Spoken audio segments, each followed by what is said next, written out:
recording started? Okay, let's call to order the Sparks City Council Budget Workshop on Monday, April 7th with a roll call. Mayor Lawson? Here. Council members Abbott? Here. Vanderwell? Here. Anderson? Here. Bybee? Here. Rodriguez? Here. City Attorney Duncan? Here. City Manager Laughlin? Here. We have a quorum, thank you. Thank you. Let's do the Pledge of Allegiance. Chief White, will you lead us? Allegiance to the flag of the United States of America and to the republic for which it stands, one nation, under God, indivisible, with liberty and justice for all. All right. We have public comment. I have two cards. First, I have Nick Corona, followed by Liz Corona. Nick, will you use the podium there so we can get your comments on the record?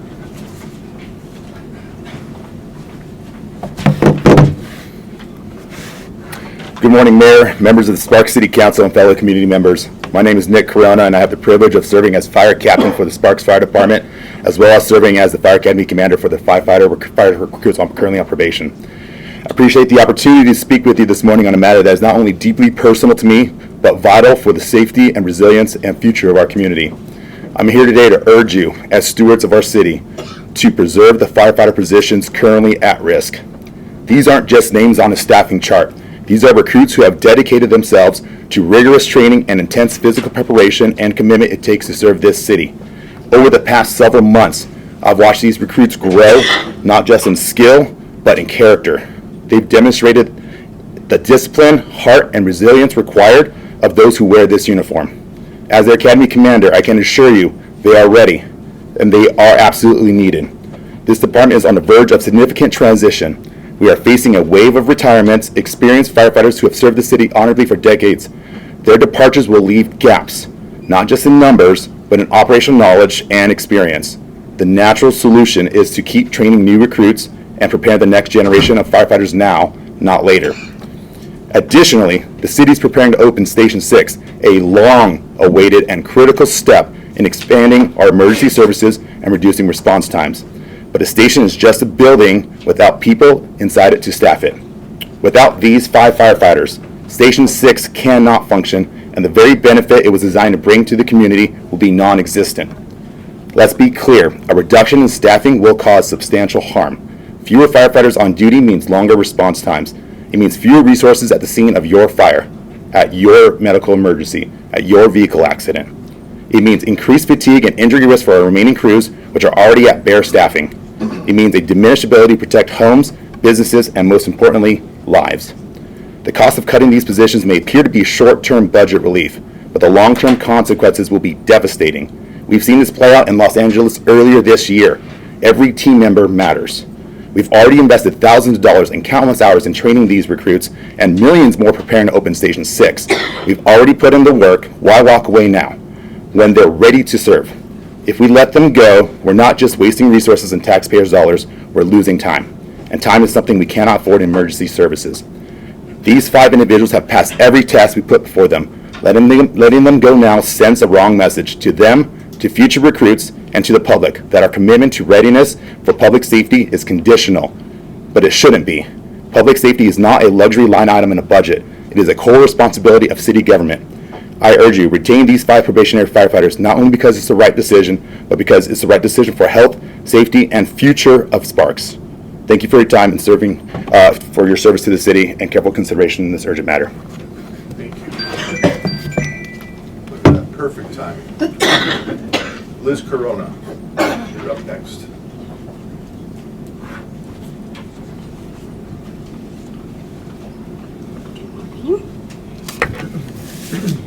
Good morning, council members and community members. Thank you for this opportunity to speak this morning. My name is Liz Corona, and I come before you not as a politician or as someone with a hidden agenda, but as a concerned citizen who loves this community very, very deeply. With a degree in political science and criminal justice, and now serving my community by helping residents relocate to Sparks, I believe in the responsibility that we all share to protect this community. I want to speak plainly and from the heart about the proposed budget cuts our police and fire departments are facing. These are not just numbers on a spreadsheet. These cuts represent slower response times when someone's home is on fire, fewer officers in the street when a parent is dialing 911 when their child is in danger, longer wait times when seconds is the difference between life and death. I've had to call 911 for my family. Have you? If not, imagine for a second, it's your loved one, your spouse, your child, your grandparent. What if help won't come in time? Would you find comfort in knowing that funding was trimmed just to balance a line item? Or would you be devastated knowing that help was delayed because we chose to cut back where we should have invested? Our emergency responders are the very backbone of public safety. They are the ones running toward danger when everyone else is running away. Firefighters, my husband who just spoke, who risk their lives pulling someone from a burning building or from an overturned car on the side of a dangerous highway. Police officers showing up not knowing what is waiting for them just because they made a promise to protect and to serve. We should be strengthening these departments, not stripping them of resources.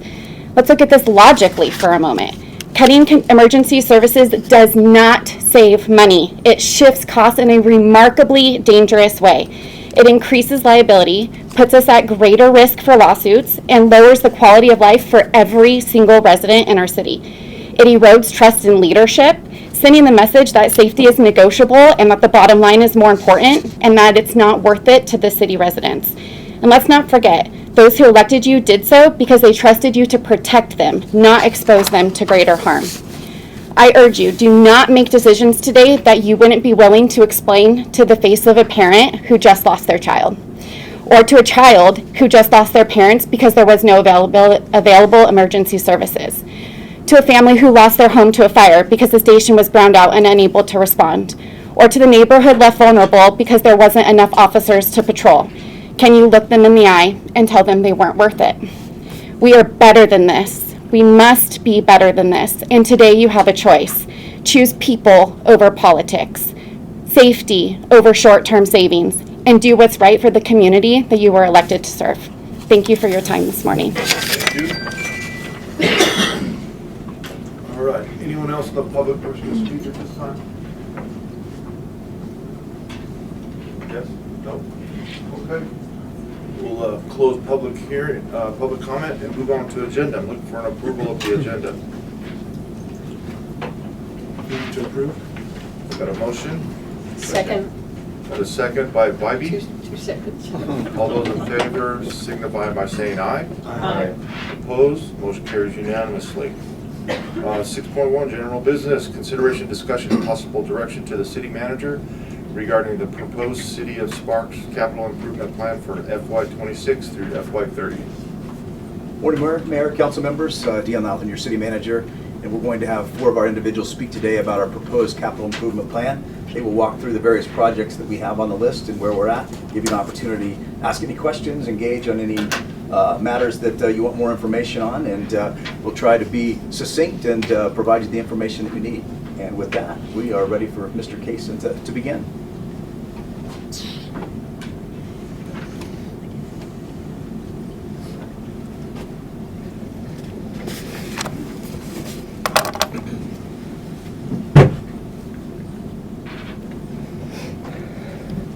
Good morning, Mayor and members of the council. My name is Brian Kaysen, Capital Projects Manager. I'm here today to present the fiscal year 2026 capital improvement plan. The agenda did include the full 5-year plan that runs through June 30th of 2030, but our main focus today is just on the primary projects and funds that are upcoming in fiscal year 2026. We do have 3 other presenters that are going to help me out to present on their specific funds that they manage. The first one's Rich Brown, the IT Director, Andrew J. Cura, the Transportation Manager, and Rob Beadart, the Utility Manager. We have a total proposed fiscal year 2026 CIP in just over $32.7 million. I do want to just thank everybody involved in this process. It is a long, arduous process. We work on this day in and day out throughout the year, working with various divisions and contractors and consultants. And so I just want to thank everyone involved because it's a tremendous undertaking. And then secondly, on this next slide, just want to remind you how the CIP supports the comprehensive plan. There's 3 visions within the comprehensive plan: maintaining our roadway and pedestrian pathways, along with the regional system of parks that we have throughout the city, and then Victorian Square, maintaining that area and making sure that it's vibrant and is really accentuates all the events that we have downtown. Every one of those, we have a multitude of projects that support those beautiful parks we have, and maintaining the roadways and downtown Victorian. Lastly, our goal for community facilities and services, of course, we've got a number of projects on that CIP that support that goal to maintain those facilities. With that, I'll bring up Rich Brown. He's going to go through his particular items. Thanks, Brian. Good morning, Mayor, members of council. Rich Brown, your IT director, for the record. And I'll walk you through the IT portion today. A little out of sequence from years past. We figured this time it might be a better idea just to get IT out of the way and let the civic infrastructure show take the center stage. So I'll get through this fairly briefly. Before I get into what we have planned for or proposed for fiscal 26, I'll get into kind of what IT's got going on this year. By far and away, the biggest project on IT's plate is the replacement computer-aided dispatch system, Hexagon. That is currently going well, tentatively set to go live in September of this year. We are getting into the phase of the project where training and testing is about to begin. So I'm hopeful that will go smoothly. Next up, that we completed this year, a significant security system upgrade. We used to use a system called Arctic Wolf, and that was essentially an outsourced security operations center, a 24/7 system that somebody somewhere was always looking at. We replaced it with a system called AdLumen. Similar features, except they give us a much better insight into our environment, whereas the Arctic Wolf system was more of a black box. AdLumen lets us see what's going on, and we don't have to trust that things are happening. And last but not least, on the major systems front, backup upgrades. Last year we made a significant overhaul to our backup system to account for some data that wasn't being backed up. And with that came some significant security upgrades over the prior backup system, the most important of which is the ability to scan our backups after the fact.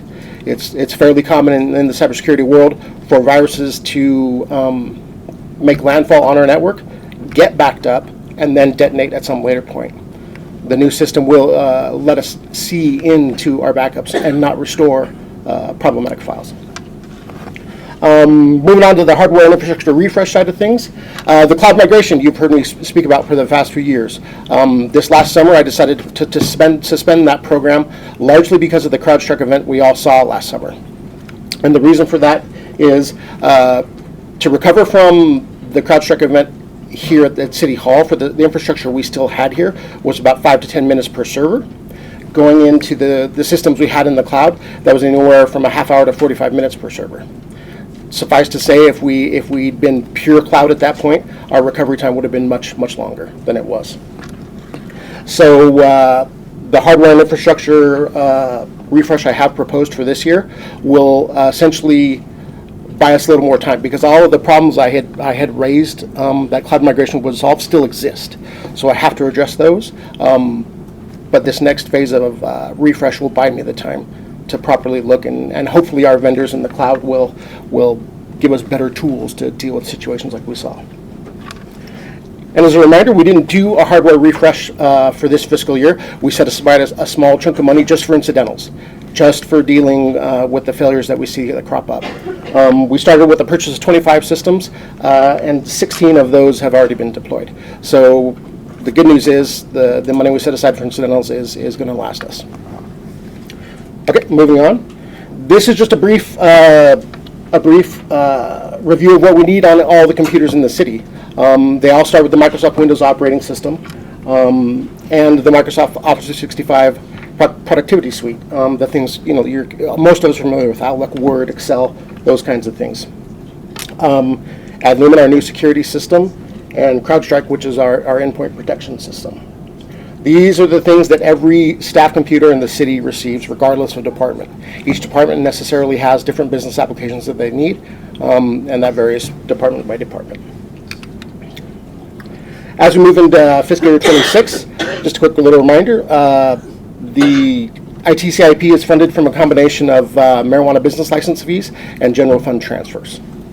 We identify two distinct plans. One is the major systems plan, which is generally thought of as significant software expenses, and also a hardware refresh plan, which is things like computers, storage, networks, that kind of thing.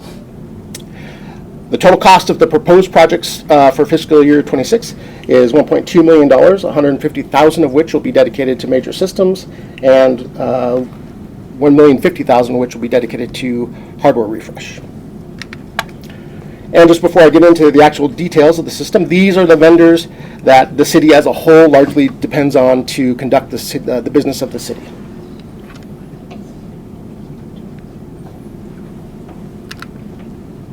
Okay, going into the major six systems proposals for fiscal year 26. We always set aside some money for replacing traffic controllers as they endure, just failures due to sitting in hot cabinets all summer long, people driving into them, those kinds of things. They get replaced, so it always behooves us to set aside about $100,000 a year to keep those, to keep a steady supply of spare inventory on hand. Also, we're looking at a timekeeping system. We're not looking to spend significant dollars on replacing our timekeeping system because the vendor has committed to doing a cost neutral. The reason that is because the existing system we're on was an acquired product from a different vendor. The new vendor wants to move us to their native application and are willing to help us get there. Moving into fiscal year 27 and beyond, we're looking at two significant replacements in our financial systems and our HR and payroll systems, both of which are currently right now managed by a product we call Aggresso. There's a distinct possibility we'll be separating the functionality there. We might have a system for HR and payroll, and then we might have a system for finance. So that wraps up major systems. Going into the hardware and infrastructure refresh plan. Currently, this envisions replacing a significant number of laptops that are aging poorly, and these are the devices we bought back in during the COVID days as part of the CARES 19 money. And when I say aging poorly, we're looking at about a 40% failure rate on those systems. Typically, computers get older and they just get slow. These are getting older and just failing outright. There's the breakdown by department where these devices will go. And I'll get a little more onto the infrastructure refresh on the next slide. So currently we're doing a complete infrastructure refresh, all servers and storage at the City Hall data center here. That's inclusive of 8 physical server units, which are these devices. I know they all look like just a big box of electronics, but trust me, there is a difference. One storage array unit, which is this thing here. A storage network, which is that unit, and then 2 computing networks or units, and which are those. The infrastructure refresh is incredibly important because in addition to just being out of warranty generally, they're also out of support. Similar to how when our personal devices get old, Apple, Google, whomever stops sending updates, so too do the big infrastructure manufacturers. Once they get to a certain age, they stop providing updates. And as I've said before, one of the biggest cybersecurity risks we face in the city is allowing our infrastructure and major systems to be outdated, because that's where the majority of attacks happen. And as a quick refresh and to wrap up, this is kind of where our refresh lifespans kind of fall in, and this is mostly just warranties. On the desktop side, when the warranties come up, we tend to see a significant amount of failures as those go on. On the infrastructure side of things, they last much longer, but we lose the support from the vendors. And with that covers everything I had to share from the ITCIP side. I'd be happy to answer any questions. If not, I'll... Council? Yes? Go ahead, Paul. One question, talking about like the servers and the equipment that you have on site, how does it compare to going just totally cloud-based and having that type of program? It's very comparable, and in fact, that was the plan we were working on until we had to necessarily pause and rethink what we were doing. But yeah, I mean, the systems behave almost identically. The only real difference is the latency, meaning the time it takes for a system to communicate from the city network up to wherever they reside in a data center on either like a Microsoft cloud or a Google cloud or an Amazon cloud. And what about the cost comparison? Historically, there was a slight economic benefit to doing that. However, due to the massive influx on cloud demand during COVID, it's roughly at parity now. So the cost benefits that I had initially hoped on when I first envisioned the cloud migration have kind of evaporated. Thank you. Yeah. All right, anyone else? Thanks, Rich. Okay.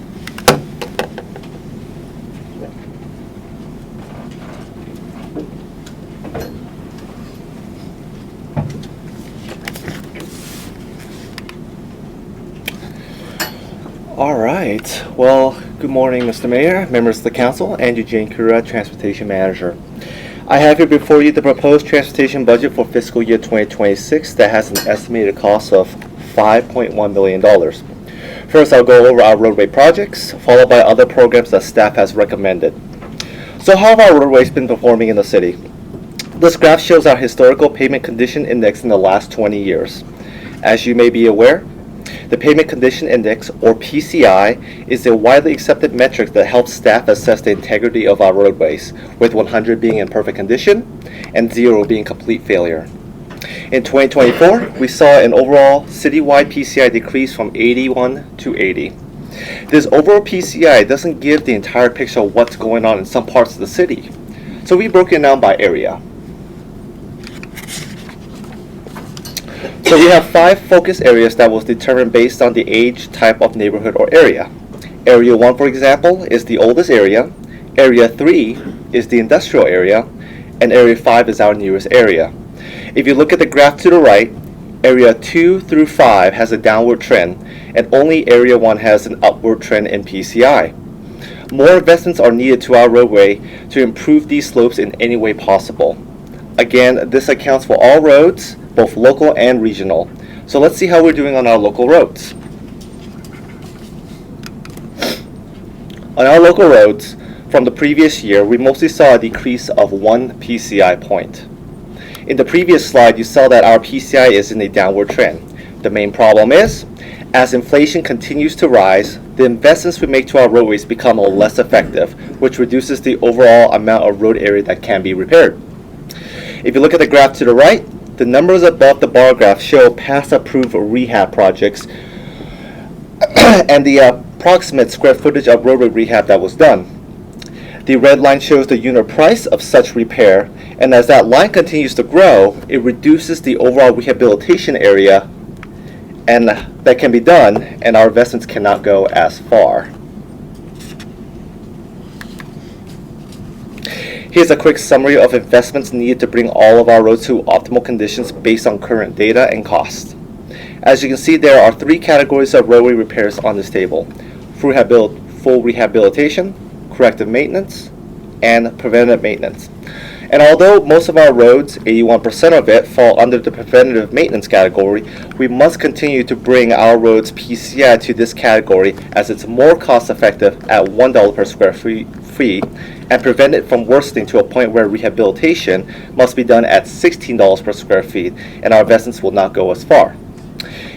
Just for your information, about $104 million to bring all of our local roads to optimal conditions. Here's our recommended fiscal year 2026 rehabilitation project focusing on the Kendall-Coachman area. Here are some of the pictures of the existing conditions found on site. In the pictures, you can see how deteriorated these roads are, especially on Blue Haven. And if you take a closer look, you can see that there is a broken heart on the road, and it's begging for help and needs some love. All right, here's a high-level look of the Kendall-Coachman area that we are focusing on. The area is just west of Sparks Boulevard, and the average pavement condition index for this area is 30. For our pavement preventative maintenance projects, we are recommending a $1.2 million budget focusing on 5 areas. If you're wondering why newer areas in our city are getting preventive treatment, the roads in those areas are actually about 5 years old, and general practices recommend preventive maintenance should first be done within 3 to 5 years in order to protect asphalt pavement from water damage, seal small cracks, restore lost flexibility, and provide a new driving surface. So here is a closer look in the Sierra Meadows area. Here is the Village Green area. Here's the 5 Ridges,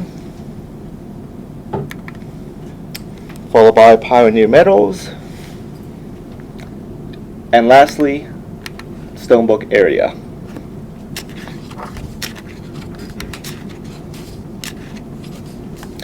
Here's some of the other programs that we have recommended for fiscal year 2026. As part of our roadway rehab program, we have also allocated about $1.2 million for sidewalk improvements.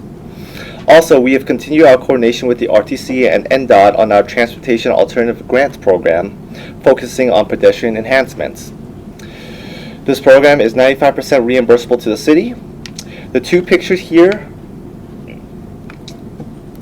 were recently done from the grant funding, and this is just an example of other locations that staff has identified aging and deteriorated curb ramps for replacement and where there are high pedestrian utilization. We have also allocated $50,000 for 3 other programs that include traffic calming, traffic signal infrastructure updating. That funding goes towards traffic signal equipment such as cameras so that we can oversee traffic operations in the city, and hopefully we can maintain traffic flow around the city and in the city. And then lastly, traffic sign rehabilitation. This helps ensure our traffic signs meet the criteria fit for roadway operations.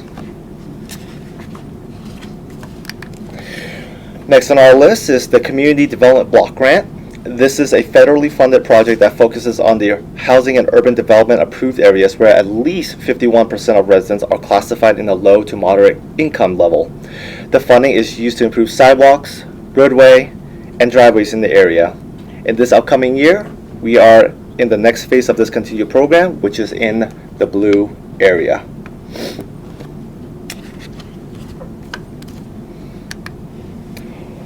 We are looking to improve the following roads in this area that includes 12th and 13th Streets. Based on funding, we will only do concrete work such as sidewalks, curb ramps, curb and gutter, and driveway transitions on this project. Typical funding for CDBG grants are approximately $300,000 per year.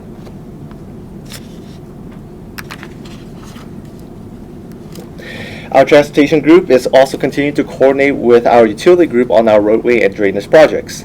This is an ongoing yearly project where selected roads will be rehabilitated for better roadway drainage that help negate water pounding and provides a better stormwater drainage. The project also includes new roadway, curb and gutter, sidewalk, and driveway transitions to adjacent residences. This is an overview map of projects that has been done in black and what are planned, which are the ones in color.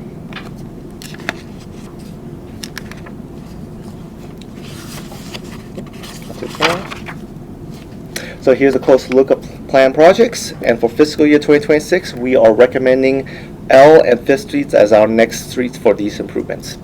And that concludes my presentation. I am happy to answer any of your questions. Questions from the council? I got one. Yeah, Don. Random, so when we have a new build or a new subdivision that goes in, is there any benefit for us, or maybe even requiring the developer to slurry the road like immediately? Would that buy us any extra time on the backside? So when the new road goes in? Yeah, new road, then we put a slurry on top of it. Gotcha. So Does that actually, help any? no. So actually, a new road is just like a slurry itself already. It's brand new. It has that flexibility and all that. But with how the nature of the road is, general practice recommend that after the first 3 to 5 years, slurry should be done. But then after that, 7 years, another slurry treatment should be done in order to maintain the road's integrity. Gotcha. Mhm. I just wasn't sure if there's a way to maybe get us 10 years to come back to Gotcha. that. Essentially, a brand new road's like a new car, and then like a slurry is like, you do your oil changes and all that. Understood. Yeah. Cool, thank you. Uh huh. Okay, anyone else? Yeah. Yes.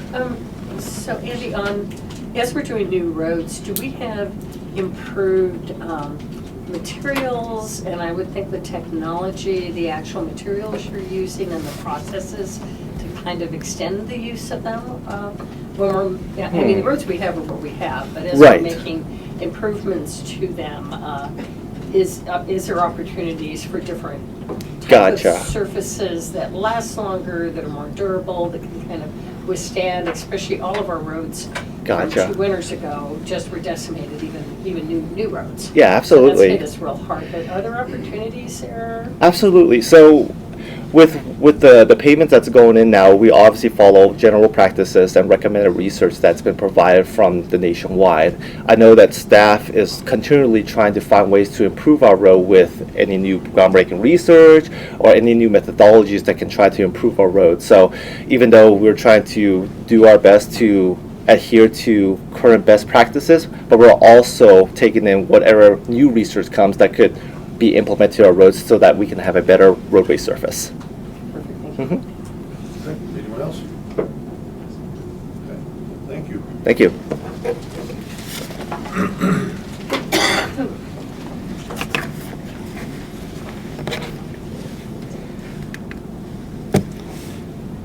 Good morning, Mayor, members of the council. Rob Beatart, Utility Manager. So I'm here today to present you the proposed effluent, storm drain, and sewer projects for this next fiscal year 26. First project that we have is the Gleason Way Sewer Rehab. This is a replacement of a backyard line that actually backs up our system through the neighborhood, the local neighborhood. Public Works crews clean this section of pipe on a routine basis every 2 to 3 months.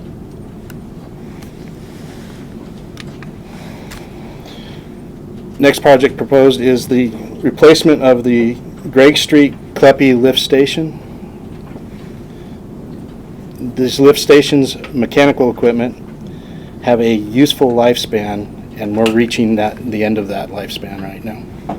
So we're replacing Kleppe and Gregg. This is pictures of that Kleppe Lane mechanical equipment.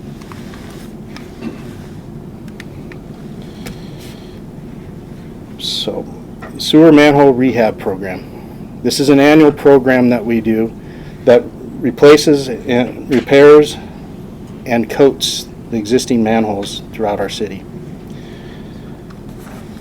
We have a before and after picture right here of an existing manhole that we actually repaired in previous project. I want you guys to pay attention to this location right here, because this is actually a video. You can see the inflow of groundwater into the manhole. With this project, the groundwater inflow results in additional processing costs to our treatment plant. So think of that. These past projects have reduced this groundwater inflow to the treatment plant by approximately 500,000 gallons per day. So think of that as a partial cost savings. Our next program is an annual program to repair localized pipe sections and manholes throughout the city. This is a collaboration with our utility crews that we've been doing to actually fix areas of hot spots that crews have to monitor. This picture right here is just a snippet of the overall of the city. We have an overall map. These little red dots on here are all those locations that our crews have to monitor on a regular basis.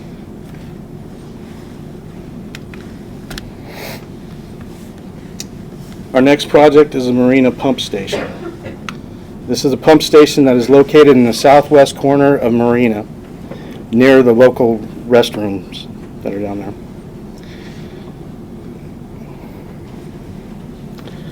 This station pumps approximately 1 to 2 million gallons per day of groundwater. So that pumping is to maintain our lake level of the marina at what it is today. Currently, we are finalizing a engineering study to determine any necessary upgrades we need to do to this treatment or to this plant.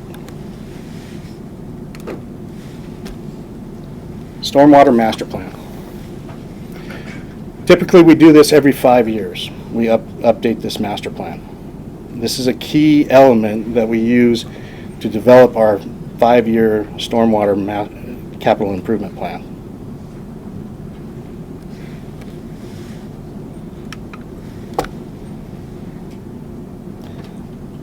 This is a picture of the effluent tank out at Golden Eagle. Back in 2023, the fall, we actually drained this tank and cleaned it. And during that process, we noticed that we have minor structural repairs that would need to get done, plus the tank needs to be coated.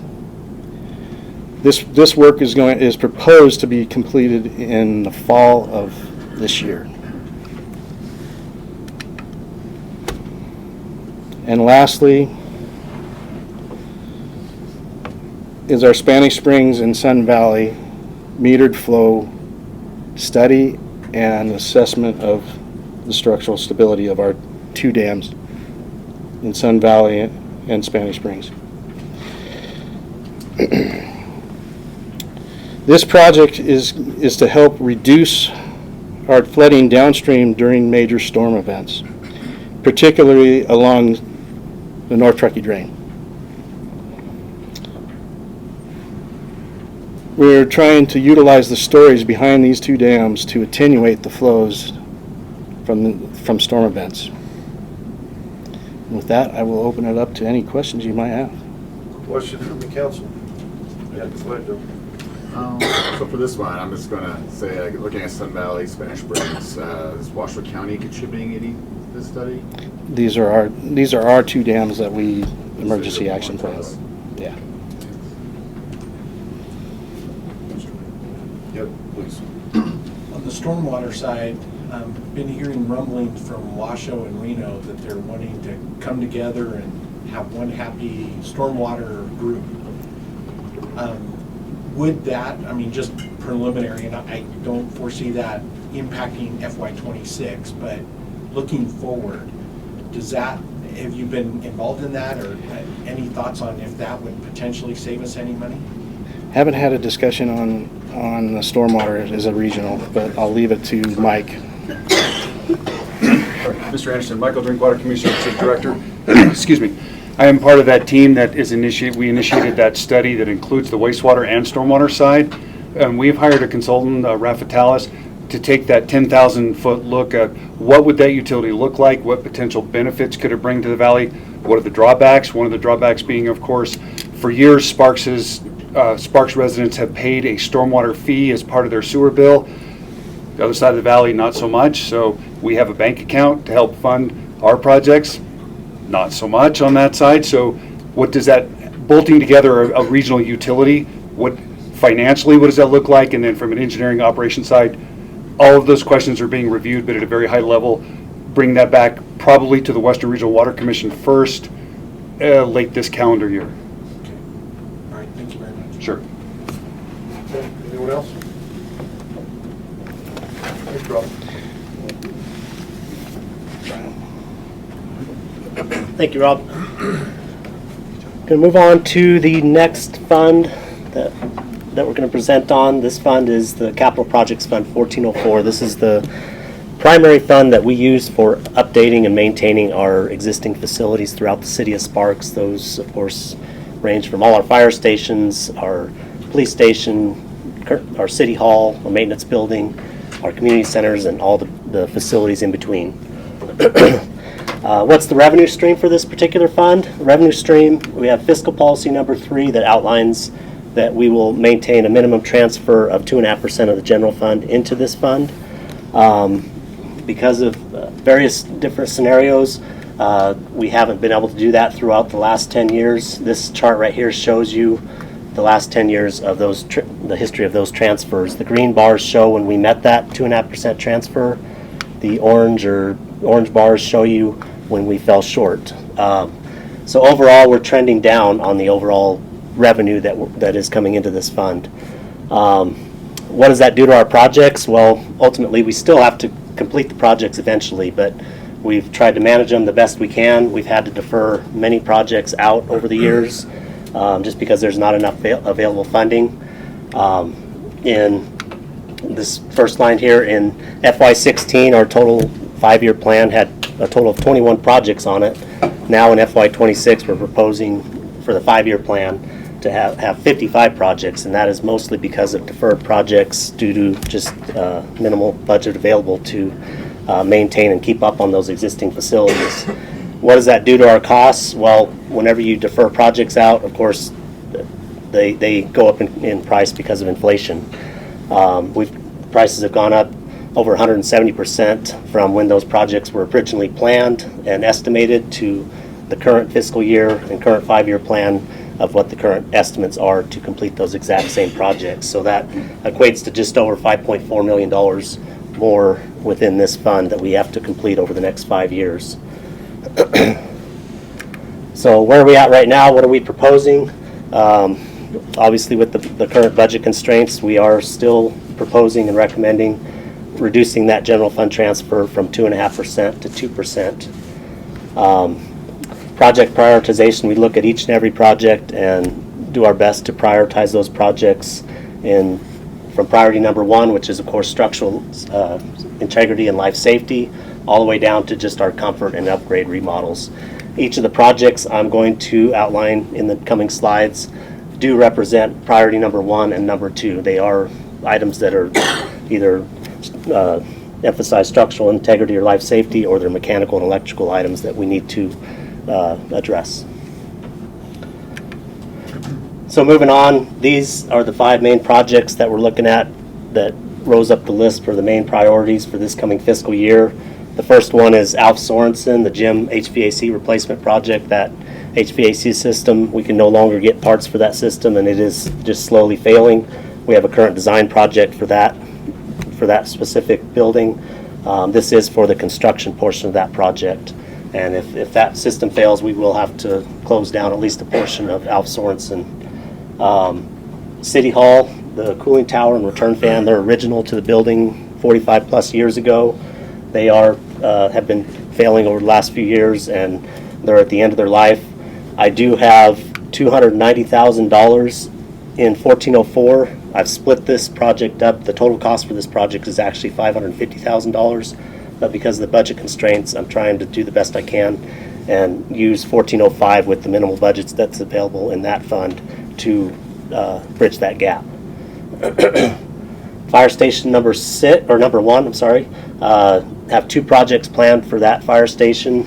The first one is the west concrete ramp subgrade. Failure repairs, there's an old drainage ditch that runs on the west side of that building, and concrete's starting to fail, and that ultimately that ditch is probably starting to fail, so we got to address that before we have any further issues. And then fire station number 1, the lift station replacement. This is a lift station that's down in the basement to bring the sewer up to grade and run it back over to Tumwharf. That system is original to the building. It's 40 plus years old. We do need to address that before we have further failures and potentially have to close down that facility for a time. The last one there is the maintenance yard building exterior painting and trim project. This is a project, one of those ones I talked about earlier, that's been deferred for multiple years. Of course, painting, you always think of it as not the most important thing in the world, and we've had to prioritize everything, but I don't know if any of you have been over there. The eaves and everything are just starting to really, really fail, and we've got to address that before it starts doing further structural damage to those facilities.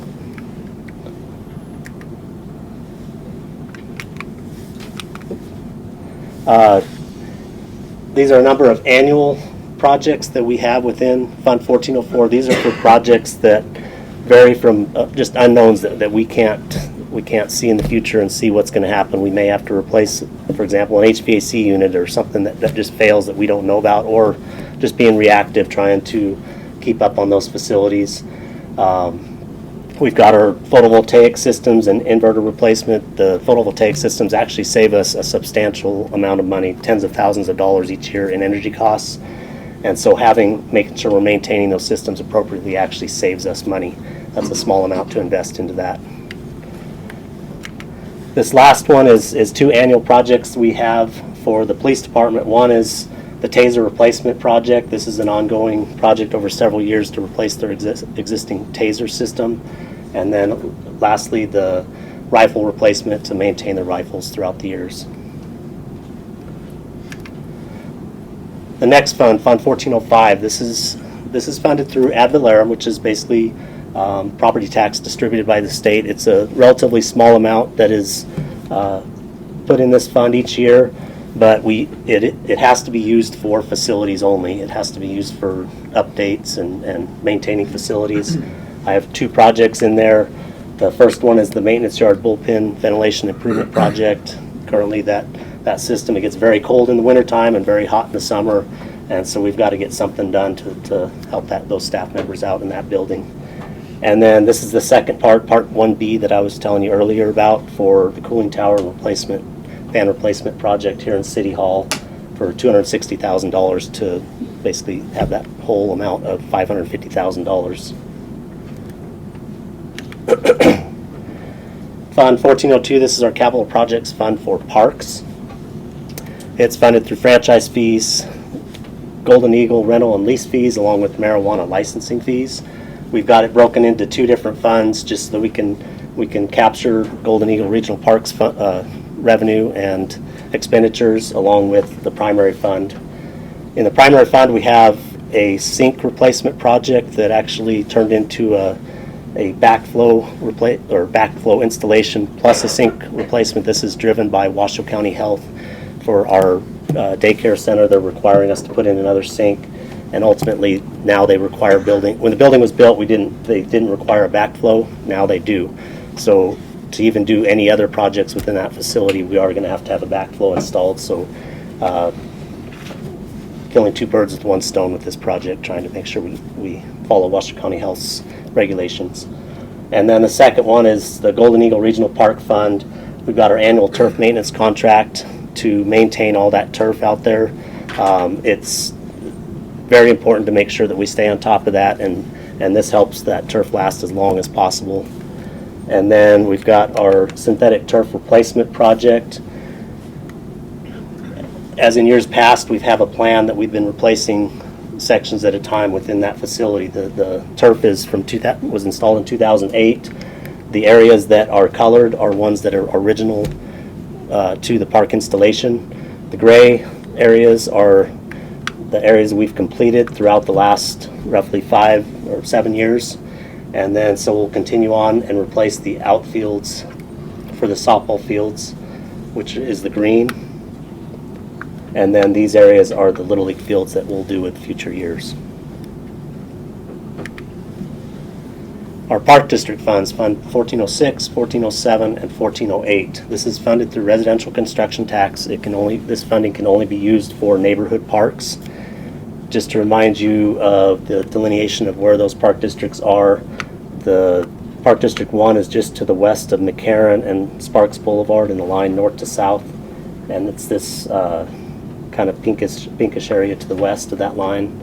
And then Park District 2 is to the east of that line in blue, and Park District 3 is ultimately North Sparks. We have 3 projects planned, 1 in Park District 1, 2 in Park District 2.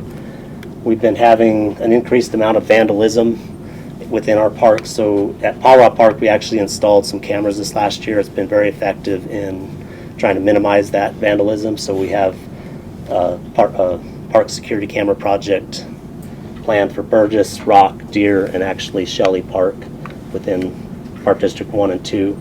And then the Powwow Park basketball court replacement, we've gotten many calls on that. The concrete is in disrepair. The basketball hoops really need to be replaced, and so that's the project to replace that basketball court. Brian, can I ask a question? Yeah. So you quoted NRS, so I guess every city in Nevada, they're only collecting money for a park district by residential construction tax. Like we couldn't add, say if we wanted to add 500,000 from the general fund to park districts? This is basically from residential construction tax when they build new. I'll let John talk about it.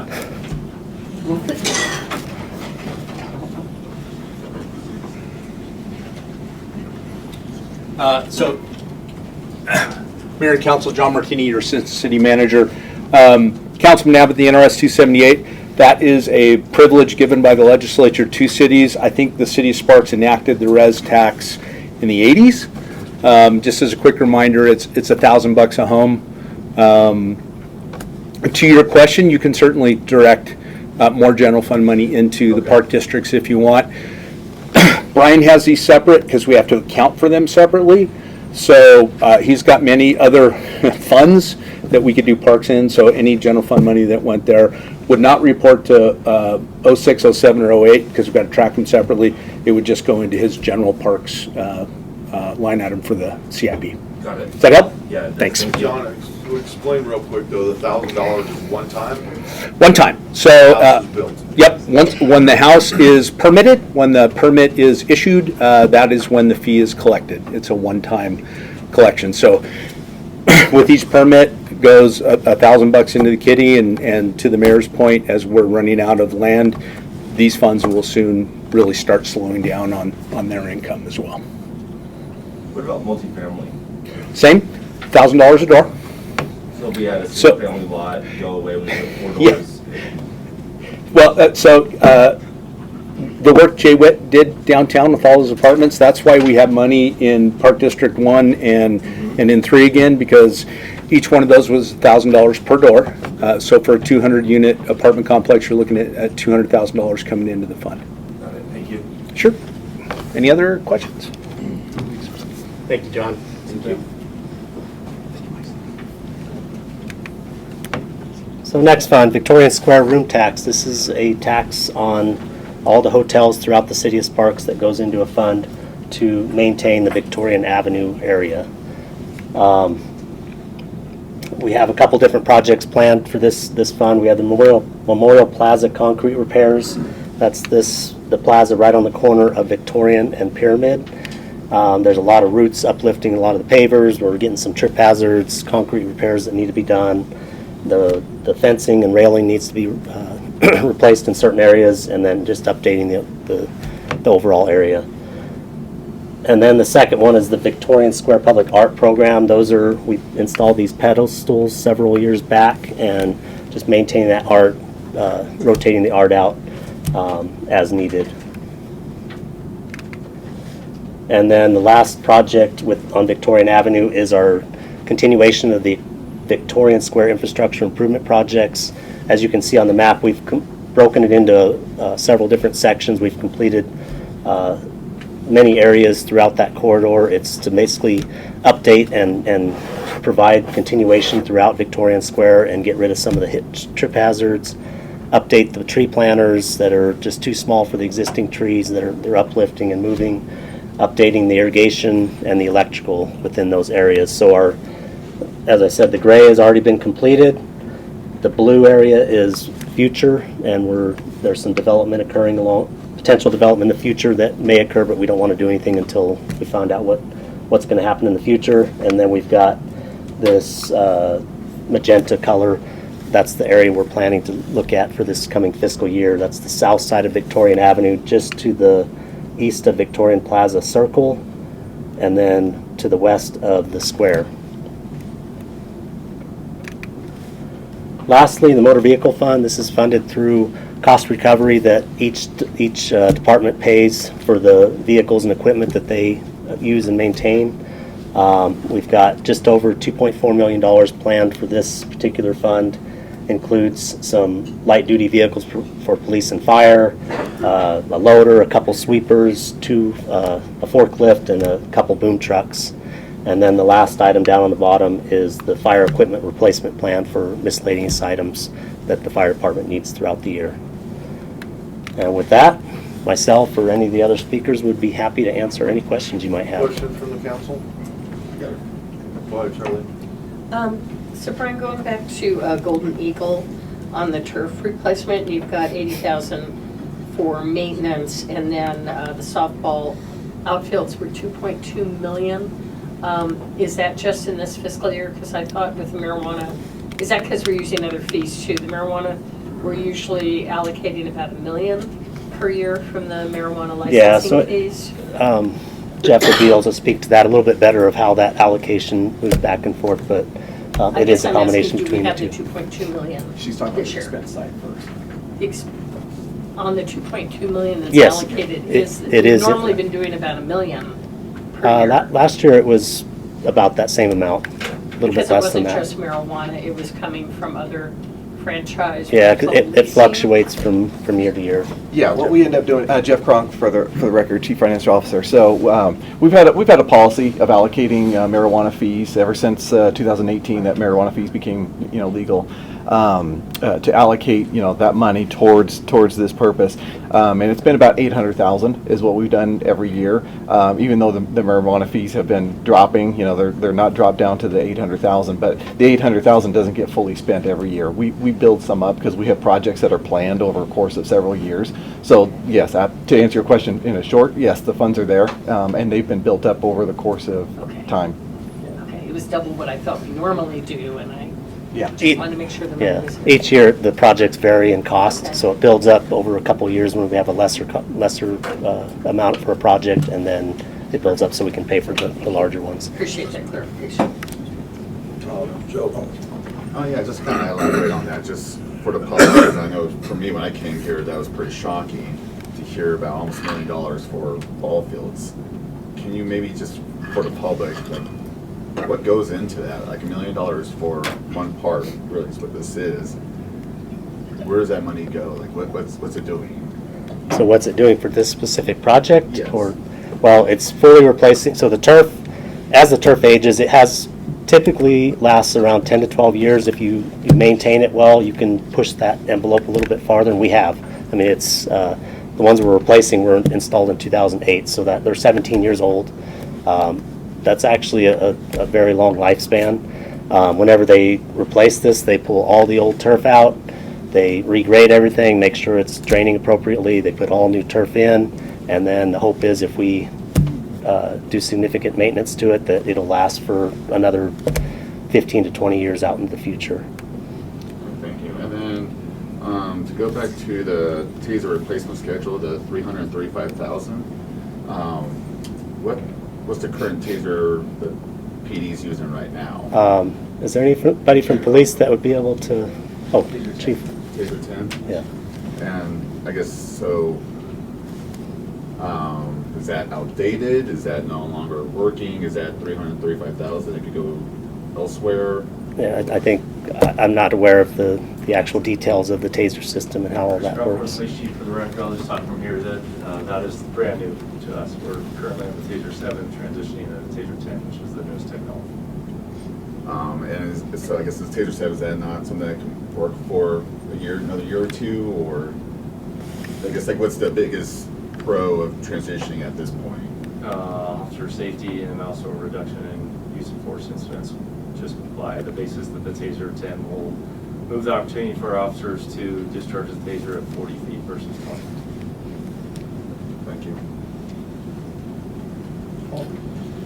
So a couple of questions. One, if you could help us understand some of the funds that we have to be specifically utilized in an specific area, where others, like this, for example, we have some flexibility. Can you kind of talk through for example, room tax versus what we've set as policy towards GERT? Yeah, so of course, like I said, the room tax money, it is taxed throughout the city, but it has to be used basically for that Victorian Avenue area for basically maintaining for all the events we have and to benefit the downtown corridor. This Fund 1402 is a little more flexible. It is for maintaining parks, but we can use it actually for park facilities. We can use it for the actual parks. We can use it for building new parks. We have a lot more flexibility with Fund 1402. Okay. So this one's a little more complicated. Probably will take a couple people to answer this one. So I look at this and go, 2.2 million for baseball fields. It seems like we could better use it somewhere else. We just heard that we've already stretched those fields beyond typical use, and now it becomes a safety issue, potentially leagues not wanting to play or teams not wanting to come because of safety. So I'm kind of asking a related question, because I know one of our leagues that normally comes here, people from outside of our region, so room taxes and retail outlets gaining money from using our fields. One of those, and maybe Nancy could help out with that, I understand one of the leagues decided they're not even coming to Sparks anymore because of the condition of our fields at not Golden Eagle, but over at Shadow Mountain. Yeah. What is the impact to us if we don't maintain these kind of fields? And that's, I guess, in a roundabout way, that's the question I'm asking. Ultimately, we have to shut them down because we do impact attenuation testing basically twice a year on these fields. And because they're turf, there's different regulations than just regular grass. And so ultimately, if we don't meet those regulations, we have to shut those fields down, whichever fields are not meeting those specific impact attenuation. Shadow Mountain, we are looking at a planning process for that to do something similar to these fields where we're replacing or at least updating and maintaining the Shadow Mountain fields, because we haven't done very much other than just typical maintenance on those fields in the past. Okay, so then the last part of it then, the financial impact. If we say, let's use this 2.2 million elsewhere, and potentially we start losing other groups that would otherwise come and play and invest in our community, what would that financial impact be? Can we monetize that? Well, I think there's greater impacts outside of, like you said, it brings people here. They also spend money outside of those parks. I'm not sure if I'll jump in there from my standpoint. I think, again, in the short term, as you start to reduce your field capacity, you will be less attractive to those larger regional types of events where you're bringing in a lot of out-of-area, out-of-state types of residents. One thing this has going for it right now is it generates a lot of heads and beds, which is what you're looking for from a room tax perspective. But to Brian's point, the impact testing is huge. Once you hit that threshold and you don't score where you need to score, you're obligated to shut that down or risk some legal exposure on that front. So I think we're on a good track here, honestly, with the maintenance practices that have been done for Brian and his team to be able to keep artificial turf functioning for 17 years is absolutely pushing the envelope. That's a credit to him and all the park maintenance folks who have done the right things to keep the fill where it needs to be, make sure we're raking and grooming as we should, so it gives it the right amount of absorption that it needs. But long term, as we start to lose fields, we'll be less attractive to those bigger events, and we won't bring those folks in. And the same thing you're talking about at Shadow. We just haven't reinvested in Shadow, and as a result, the field conditions are not optimal to continue to attract those events that are looking for more of a premier facility and something that their participants like to come and take part in. Dion, to that point too on Golden Eagle, isn't the revenue generated, or maybe Jeff, over $30 million a year in economic impact? Good. Yeah, it is. Now, that's not $30 million that goes to our general fund or other funds directly. That is direct and indirect. So from just how the city works, and I'm kind of glad this got brought up a little bit, because it allows me a chance to kind of clarify. We don't receive any room tax funding.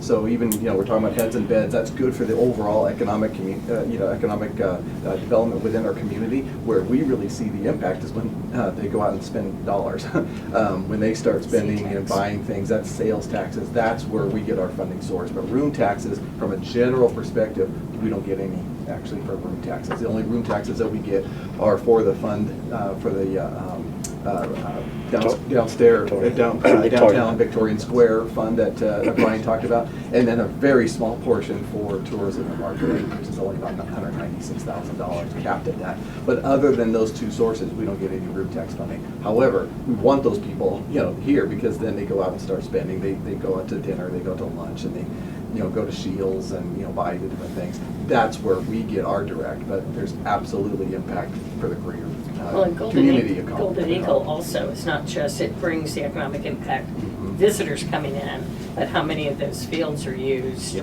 for our local youth sports, adult sports, senior sports. My grandson plays football out there, there's soccer. I mean, all of our, providing for our community, for the region, as well as the tournaments coming in from outside the region. And Nancy can correct me where I'm wrong, but I believe over 1 million visitors a year just to that facility. All right, thank you very much. Thank you. Okay, anything else?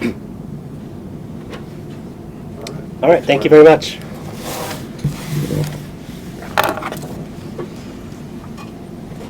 So Mayor, from our perspective, what we're looking for is just council direction on this. Is there anything you have questions on, want more info on? Are you comfortable with the program we put together? And if so, we would entertain a motion to move forward with said program, or happy to adjust as you would need. What is the pleasure of the council? Bueller? You make a motion, go ahead. I'll make a motion to accept the our capital, our CIP fiscal year 2026 with an overview for the improvement plan for 26 through 30, but to accept it as presented. Okay, Second motion. got a motion and a second. Any further discussion? All those in favor signify by saying aye. Aye. Opposed? Motion carries unanimously. All right, what time we got, Let's take 5 minutes, yeah. Consideration, discussion, and possible direction on fiscal policies to be utilized to complete the FY26 budget. Mr. Manager. Hey, if we get everybody's attention, if we quiet down, please, so we get started. Thanks. Thank you, Mr. Mayor. I just want to provide a brief overview of the process we've gone through. We've kind of set this up, and then we'll have various presenters talk about their respective departments and where we're at and what we're bringing forward. But so how did we get here? In fiscal year 23, the city had their highest fund balance in recent years at $23.6 million. So we're in a pretty good spot. However, a lot of that was made up with some of those one-time dollars from the COVID CARES types of things where we received those. So it made it look a little bit better than it actually was. Since fiscal year 21, our expenses have increased 54%, while our revenues have only grown 40%. So in the simplest terms, when you're talking about that, that's a big delta for a general fund that's roughly $110 million when you're talking about 14% on that front. We will, after the conclusion of this fiscal year, we will have... Say that again, Deanna, because I think I heard 40%. Yeah, it is 54% increase in expenditures, with revenues only growing 40% in that same window from fiscal year 21. Thank you. So when you talk about that 14% delta between the 54 and 40, and you're talking about roughly $110 million general fund budget, you can do the math on how quickly those numbers add up. We have had, or will have, 2 consecutive years of budget deficits, $4.1 million in fiscal year 24, estimated to be $6.7 million in our current fiscal year. So our fund balance is drastically decreasing, and we are not on a path that is sustainable in the long term. Additionally, as that is occurring, we've had 2 major things happen this year. Number one, the PERS increase that will be enacted July 1st will cost the city in the neighborhood of $3.1 to $3.2 million additional that was not budgeted. C-Tax, at this point being flat for this fiscal year, is another $1.2 million that were not anticipated. We budget for a 3% growth. It is flat. That represents, again, roughly $1.2 million there. Those 2 combined, you're in the neighborhood of $4.5 million that we had not projected going into this fiscal year. So those quickly add up. So in the budget presentation today, it is a culmination of a number of things, from the Council Priorities Workshop to the citizen surveys, staff input, City Council fiscal policies, and then At the end of the day, how do we present something to you that we believe is fiscally sustainable? And that's what we've tried to encapsulate here. Having said that, it has a lot of very difficult decisions that we're recommending. We did not come at these lightly. There was a lot of discussion internally about what we could do and all the steps we could take. Some of the things that we have done to try to minimize the impacts is, number one, we have basically frozen the majority of our positions that have come open over the last 4 or 5 months. We have looked for ways to more effectively and efficiently utilize our staff.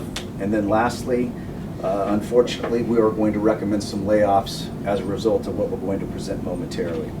So we're going to have some of our core departments, police, fire, and community services, and then there'll be an internal services. Those four, if you will come up and do a presentation about what the core services are that they deliver and what the service levels we can expect with what we're recommending. We're looking for engagement, conversation. Let us know what you think, any direction that you might have, anything that jumps at you, but that's very, very important to us.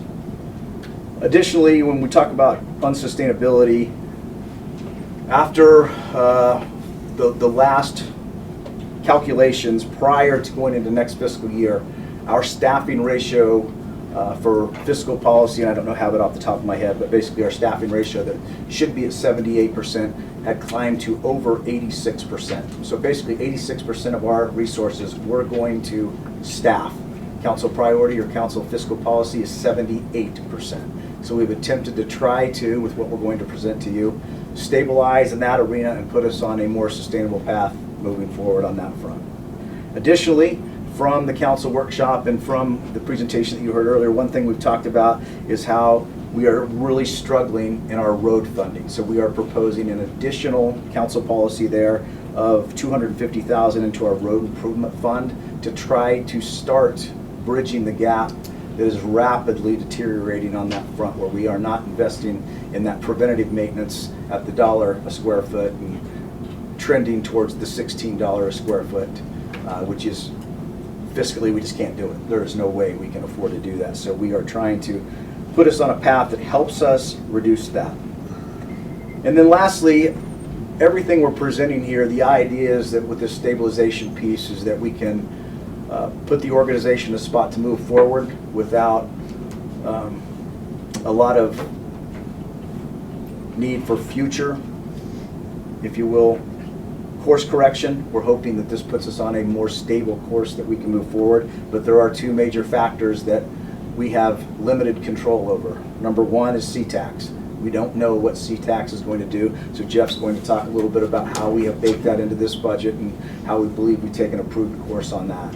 The other is all of the ongoing expenses that we have. What is inflation going to look like? We have all of our bargaining groups that are open for contract negotiations right now, with the exception of one. What will all of those look like? So those are pieces we have not factored in to what we're putting together for you today and our wild cards, frankly. With that, I am going to turn it over to Jeff. Unless you have any questions of me, we'll go through this. Please jump in anywhere you have thoughts, comments. We are welcome to dive in deeper anywhere you want to dive in deeper, or try to make sure we're providing everybody understanding. But with that, I'll turn it over to Jeff.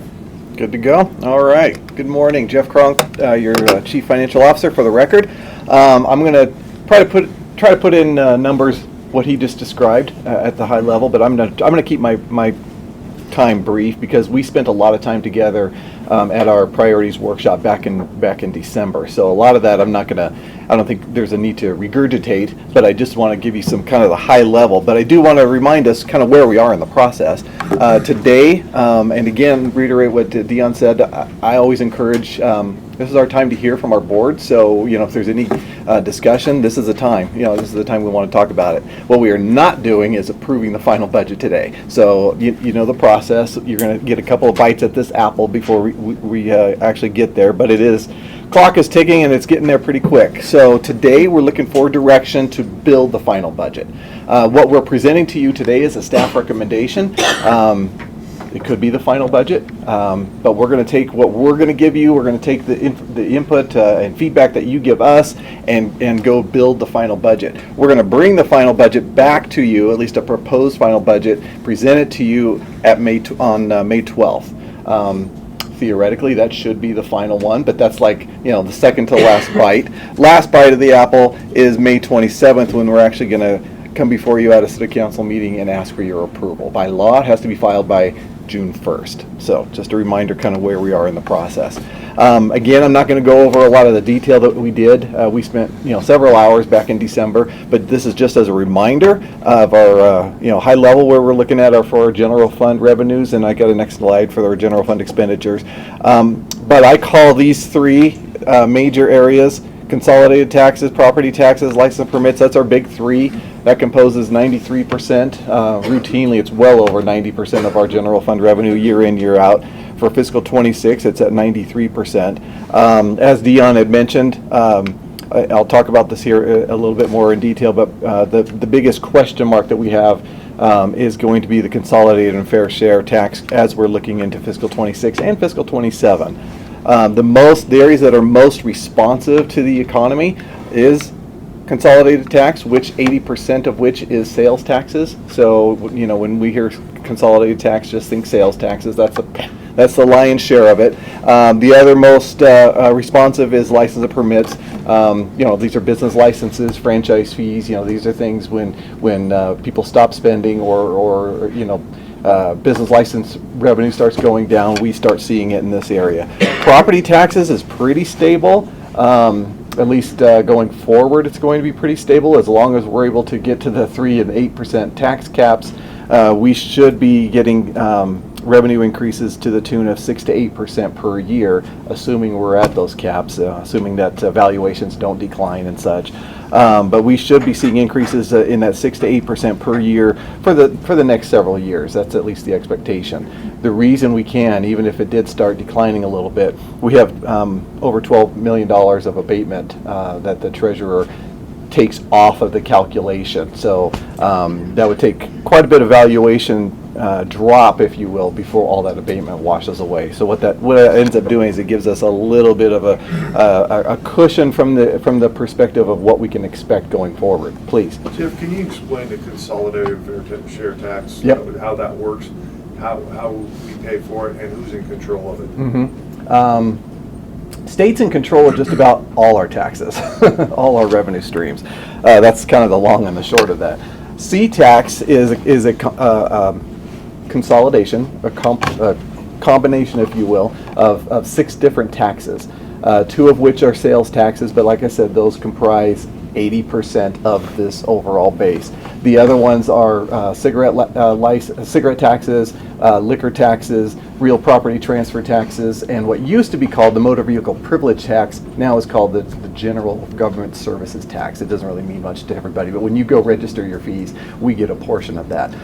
So that's the consolidated tax. What happens is any of that money that's generated at the county level, we get a portion of it. And when I say we, the city of Sparks, but also the city of Reno, Washoe County, everybody gets a portion of it. Any of that tax that's generated county-wide, so for example, if I go buy a car, over on Kitski Lane, I'm going to get the same amount as if I bought a car, in Sparks. The city of Sparks would get the same amount regardless of where it's spent. So any of that money that's spent or that's generated, the C-tax, we get 12.4%. Reno gets about 30%, Washoe gets about 50%. The rest of it is divvied up amongst the special districts. So the 3 primary recipients, if you will, are Reno, Sparks, and Washoe County. But we get 12.4, if that helps. Is that too much? Nope. Okay. That's right. All right. Moving on to expenditures. Again, the big 2 areas obviously are salaries, wages, and benefits. Little different than our policy, as Dion had mentioned. Whoops. Our policy is to keep this under 78% of our total revenue. This is a picture of just the overall expenses, or the overall piece of the overall expenditure. So this is where the salaries, wages, and benefits are about 74% of the overall picture. We're a service organization. That will always be the case. Always has been, always will be. You know, this is the area that we have to focus on, because this is how we provide our services. These other three smaller areas, the transfers out is what a lot of which is what you heard today at the for the CIP. A lot of that is going to CIP or to Parks and Rec for the subsidy that we provide for recreation programs. And then of course we have the different services and supplies. Discretionary services and supplies is really what departments can use to do what they do. You know, that could be things like supplies, that could be things like professional services that they use where staffing can't. Non-discretionary services and supplies are more fixed costs, so fuel, electricity, you know, things that aren't directly tied to level of operations, but we have to pay anyway. So you'll see actually what is always striking year in and year out is the small amount of the pie, if you will, that we actually have the ability to access funds to do what we do. You know, so these are the folks doing the work, and this is the money that they have to do the work. So it gets pretty small. Jeff, real quick. Yes, please. So on the supplies, both of those costs, are those the areas that inflation has hit hardest, or has it hit everything? Because obviously it goes to wages and benefits. Yep. So that people can afford to buy gas, to go to the grocery store. So it kind of trickles down there. But our direct inflation, where have we been hit hardest? Everywhere. So inflation certainly has hit everywhere. Generally in the service and supplies areas, generally speaking, the big hit has happened. You know, when we were sitting at, if you recall, national inflation of 8-9%, it was just ridiculous numbers that was happening. That has since come down. That's where you get hit more in here. The price of goods, price of materials, that kind of thing. For us though, inflation comes from all sorts of things. Could be benefits regarding health insurance. You know, our health insurance fund. The biggest piece for us has been PERS. PERS has been a really large increase, and especially going into next fiscal year. Well, actually 2 years in a row. This fiscal year in 25, and then looking forward into 26, we've had significant increases in PERS. So those have been the two biggest areas. The other areas is just, honestly, it's just through negotiations, wages increasing, and when we add people. So inflation has kind of been everywhere. I like to couch it as it's a larger umbrella, you know, and so the national piece, as far as the cost of things, if you will, that's one piece of it. But we get inflation just by us growing out of the recession, you know, just adding people. And on the inflation, when you said, obviously, when we were at 9%, and it's down now, but it's cumulative. Oh, yeah. So when it went up 9, 6, and 9, even if it's only 2 or 3 now, that's been added on. Yes. To the 9 and all the growth, all the inflation before that. And it continues. So it's not like we've reduced all the way down, it just keeps adding on top of what the higher levels were, correct? And it continues to increase. I mean, the Federal Reserve's target, if you will, is 2%. That means prices are still growing. So when we had that 9%, and then we're growing, you know, some percentage, Fed would love it at 2%, but it wasn't. It gradually comes down. The rate gradually comes down. But that's what we're talking about, the rate. We're still increasing in prices. We don't decrease until we start getting to a recession. And we have not hit a recession yet. One other point we got to, and Brian mentioned it earlier, but you talk about when you're deferring maintenance and deferring capital projects, you see it compound itself over time because those projects become more expensive. Your dollar goes a lot less further. So to Jeff's point, it impacts everything. Roads. Everything. Roads. Yeah, well, roads is a good one. If you looked at, I think the CIP 2 years ago, you saw $13 for the full rehab, and you saw 16 today, just in that window. And the lack of funding also has a compacting, you know, portion to it as well. You know, and this isn't any fault of anybody. It's just we're trying to manage a budget, and coming out of a recession, oftentimes we had to. You saw it on the chart that Brian showed when he showed the 10-year chart. You know, where we had to underfund several years. That's just trying to get the budget to balance. But every year that you underfund is compounding the expense that you have to make in future years.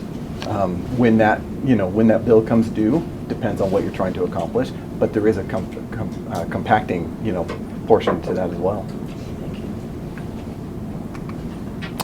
I thought it was important.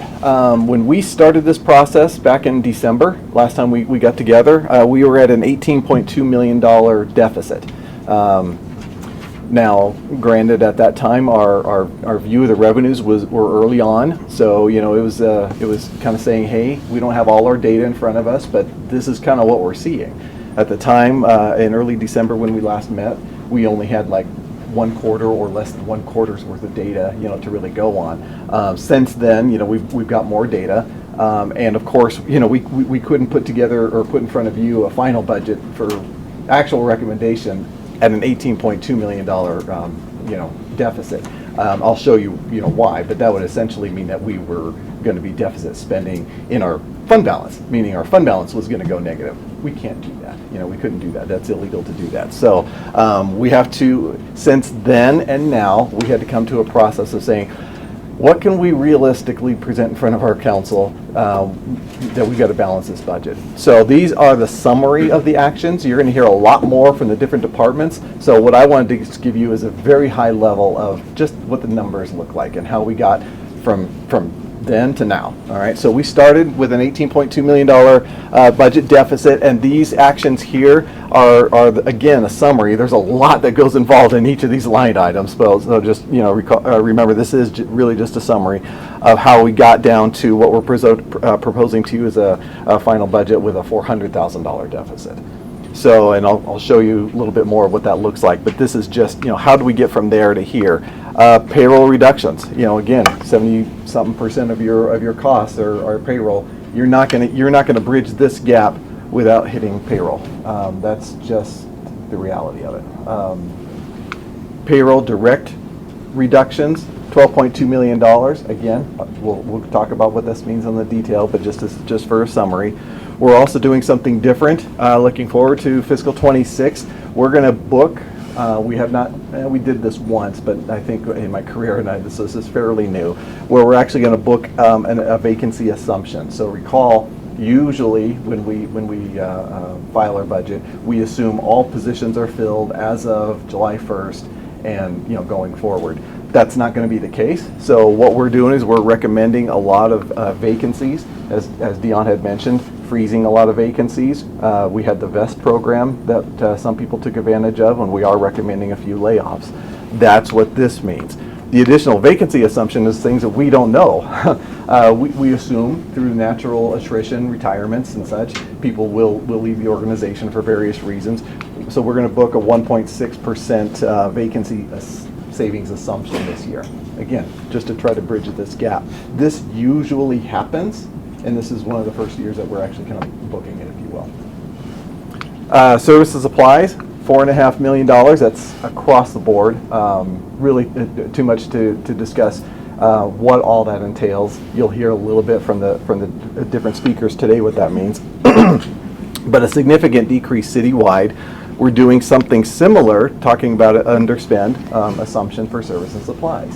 Again, we're going to be asking our departments, even though we reduced it directly into the budget, we're going to continue the message and say we still need to tighten our belts because this is a ongoing problem. This isn't just a fiscal 26 issue, but to get through fiscal 26, we're going to ask departments to tighten up their spending and underspend the total service supplies by about 2.3%. So that's just going to be an ongoing management.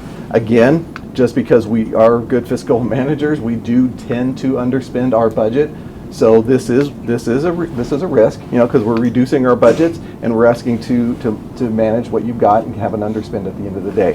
2.3% isn't a huge amount. $500,000 isn't a huge amount, but it's absolutely impactful. Be difficult to do, but that's what we're going to put into the budget in front of you. I would just add, in my experience, both of those, the vacancy factor and the underspend, I think those are both safe numbers in all my experience. And my different stops, we've always had that baked in. It gives you a more realistic number at the end of the year, so we're not going too far in certain aspects, and we think this provides balance.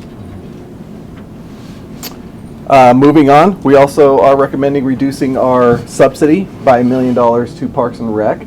Most of that is from frozen positions, and also Nancy could talk a little bit more about it, but potential of raising some fees where it makes sense And also they're part of this reduction of the services and supplies. So in total, we're looking to reduce theirs. We started this process when we were looking at a budget deficit of $3.5 million. So we're looking to reduce that transfer out down to $2.5 million. So that's part of that.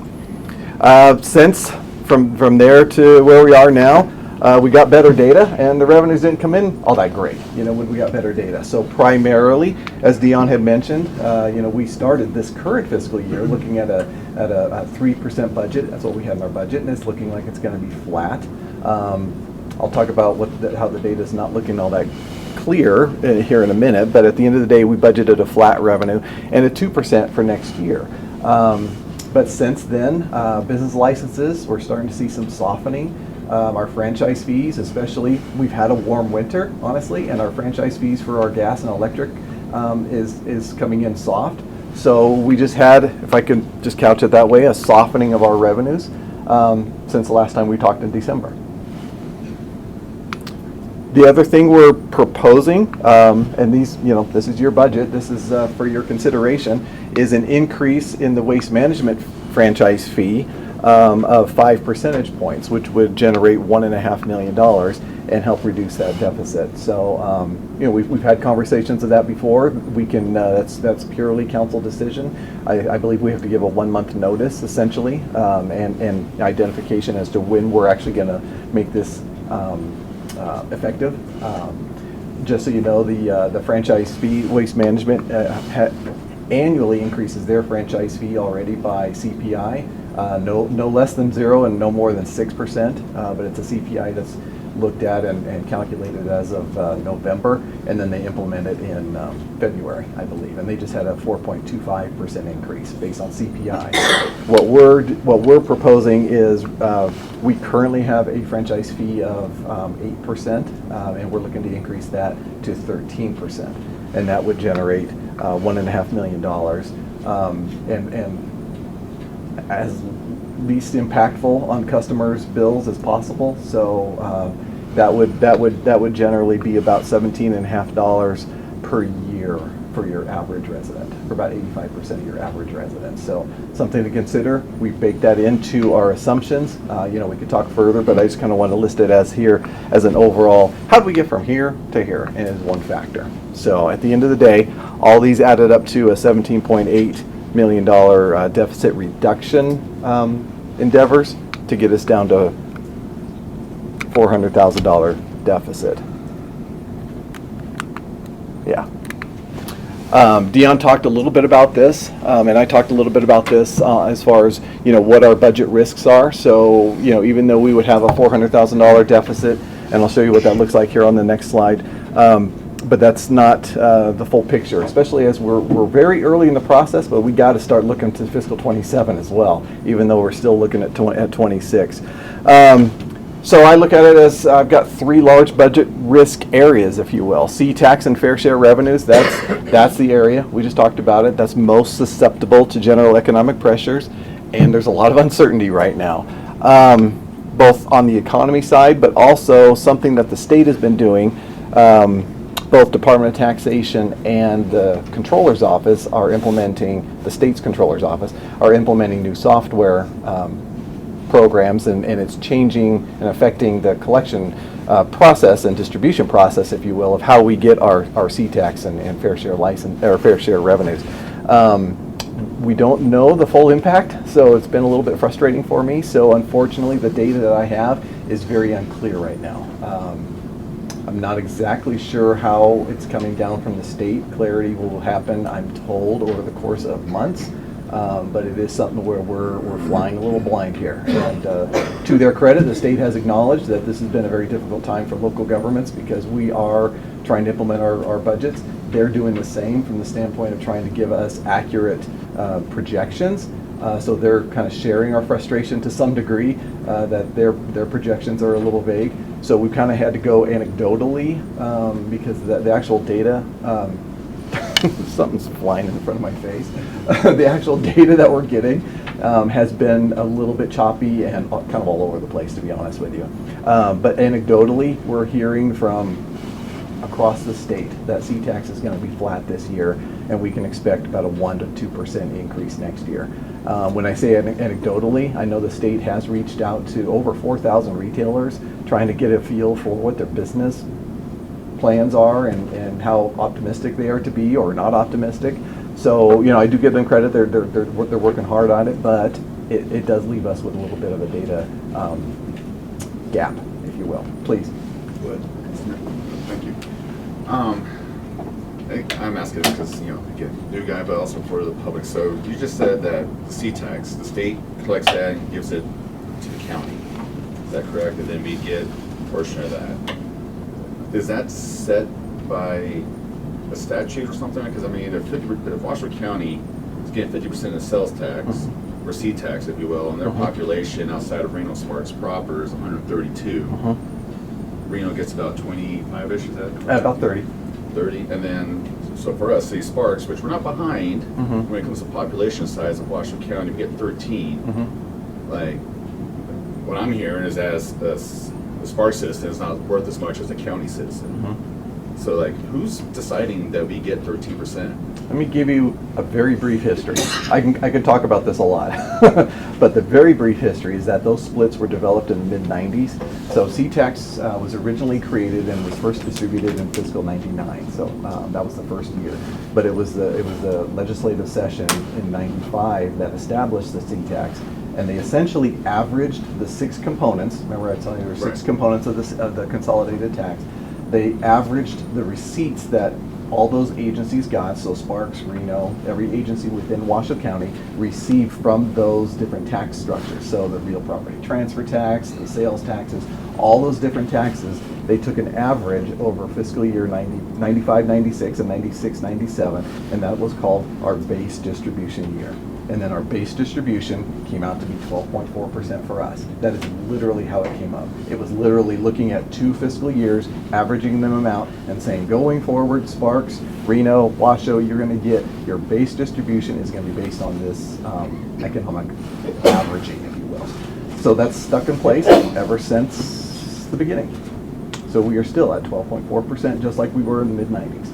And that is statute. I mean, it's that simple. And no one's It was looked at driven this by the and statute. Legislature set those rates.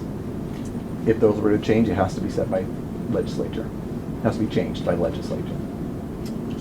Yeah. The problem that has been looked at over the course of time, a couple of different times, the problem, C-tax, is looked at a county level, and there's only so much money in there. So if you're changing the distribution, you've got to take it from one agency and give it to another. You can imagine that's not well thought of by a lot of agencies. So, even though the legislature has looked at it, very little has done except minor tweaking to the formula.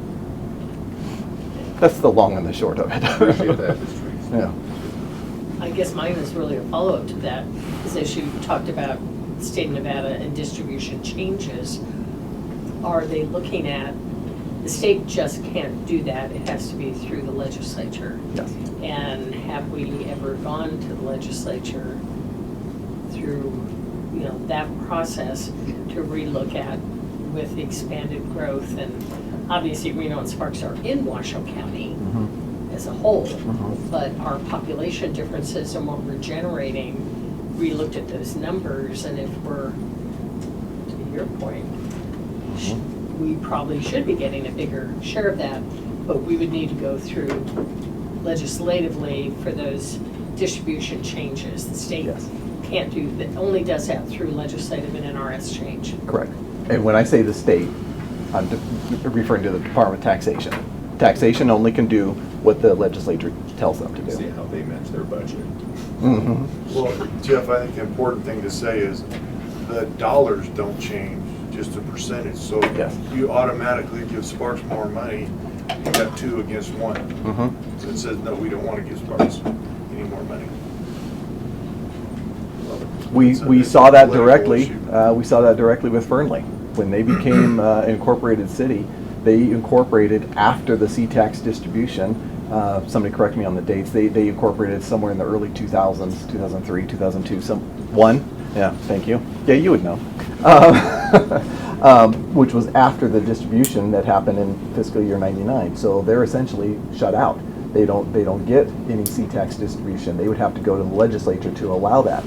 They did. They made their case. They pushed it, and basically, to paraphrase, the state said, "This is a county issue. Go work it out amongst yourselves."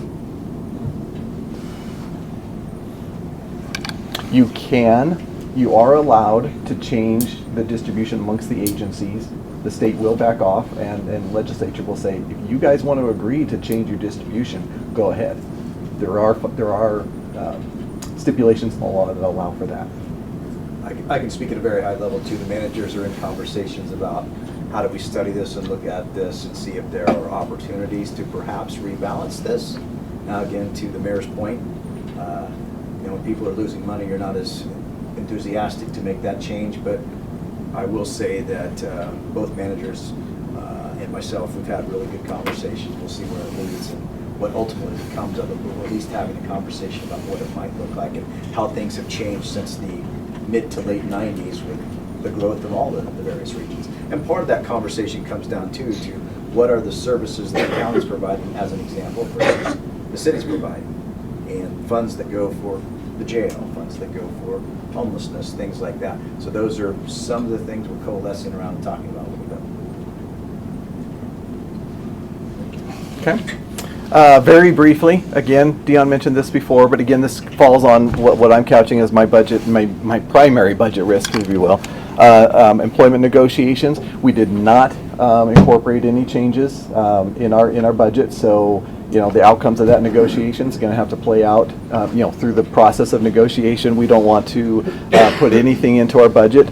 Unless it got signed between now and when we have to, file our budget. But that typically doesn't happen, so we're not going to assume any changes unless it's something that's already settled.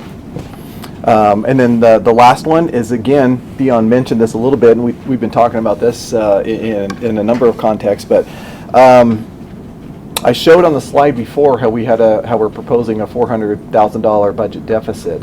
But that includes the use of some one-time monies, if you will, to get us there. So, and this has a direct impact from our fiscal policy. So specifically, there's a couple on fiscal policy 3 where we're short funding, if you will, both the CIP, the IT portion, and then also the general CIP portion. So for the IT portion, it's about a 50% reduction. But I know, Rich just talked about his activities, and I know he's got a plan to use the funds. But however, what that means is that we're just delaying and deferring some of the things that need to happen into the following fiscal year, 27 or 28, or when that actually happens. But that's about a 50%. We are funding the general fund CIP at about 80% of what the policy is, but that does mean that we're underfunding it. So you kind of add that up with an additional recommendation of not contributing to the stabilization fund. And just a reminder, that's our rainy day fund. We've got about $2.3 million in there at the end of 26, so it's not like we're operating with zero. We can only access those funds, just as a reminder, under 2 circumstances. One, and probably the most likely one, under formal declaration of a disaster, or if our revenues decline by 4% or more. So those are the only 2 criteria that allows us to tap into those rainy day funds. So we've got some money in that fund. We've been building that up over time, and if you recall, we've been allocating about $250,000 over the last several years. We haven't had a natural disaster in a while that we've had to tap into those funds, so those funds have been building up.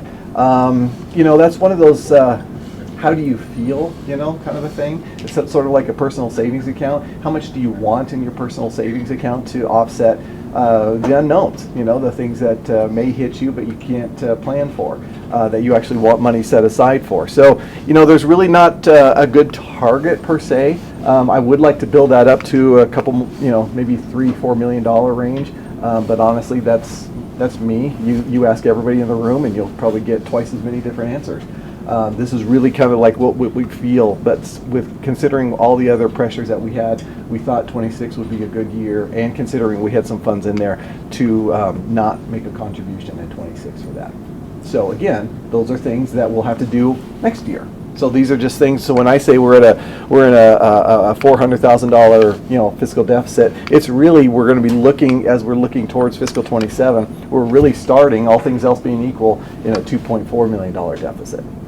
Does that make sense? Okay, with that, this is what the numbers actually look like, and I promise my time's almost done. This is just a summary of the general fund. I wanted to put it in context. You've seen this before. This is kind of where, again, what we looked at back in December. But, Dion talked about kind of our high water year, if you will, back in fiscal 23. And I'm going to show how this looks both, at the fund balance. And then also next slide is going to be looking at how it plays out into our various fiscal policies. You'll note one of the key right here, this is the first year that we're not planning any transfers in, so we're really operating on just the revenues that we're getting this year. The other transfers in were things like, transfers for use of bond money that we use for Station 6. Going back in here, the large dollar, that was ARPA funds. So, and if I even went back, we had CARES money, even in early years. That's what, really propped up our general fund ending balance here that I'll show here in the next slide.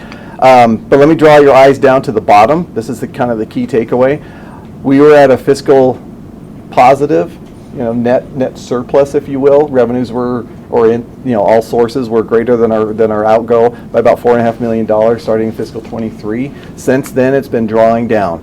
So in this fiscal year, Dion mentioned that we had an estimate of $6.7 million. That's actually what we budgeted.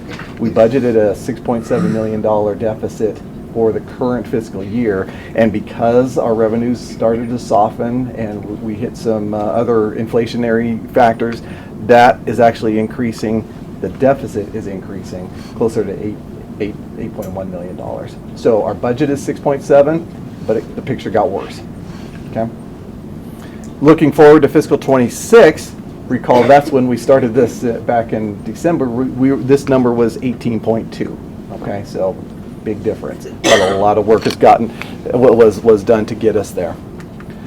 As far as the fiscal policy side and the how we look at our ending fund balance, you'll see that's our policy number one, is what our minimum ending fund balance is. And recall it's 8.3% is our policy.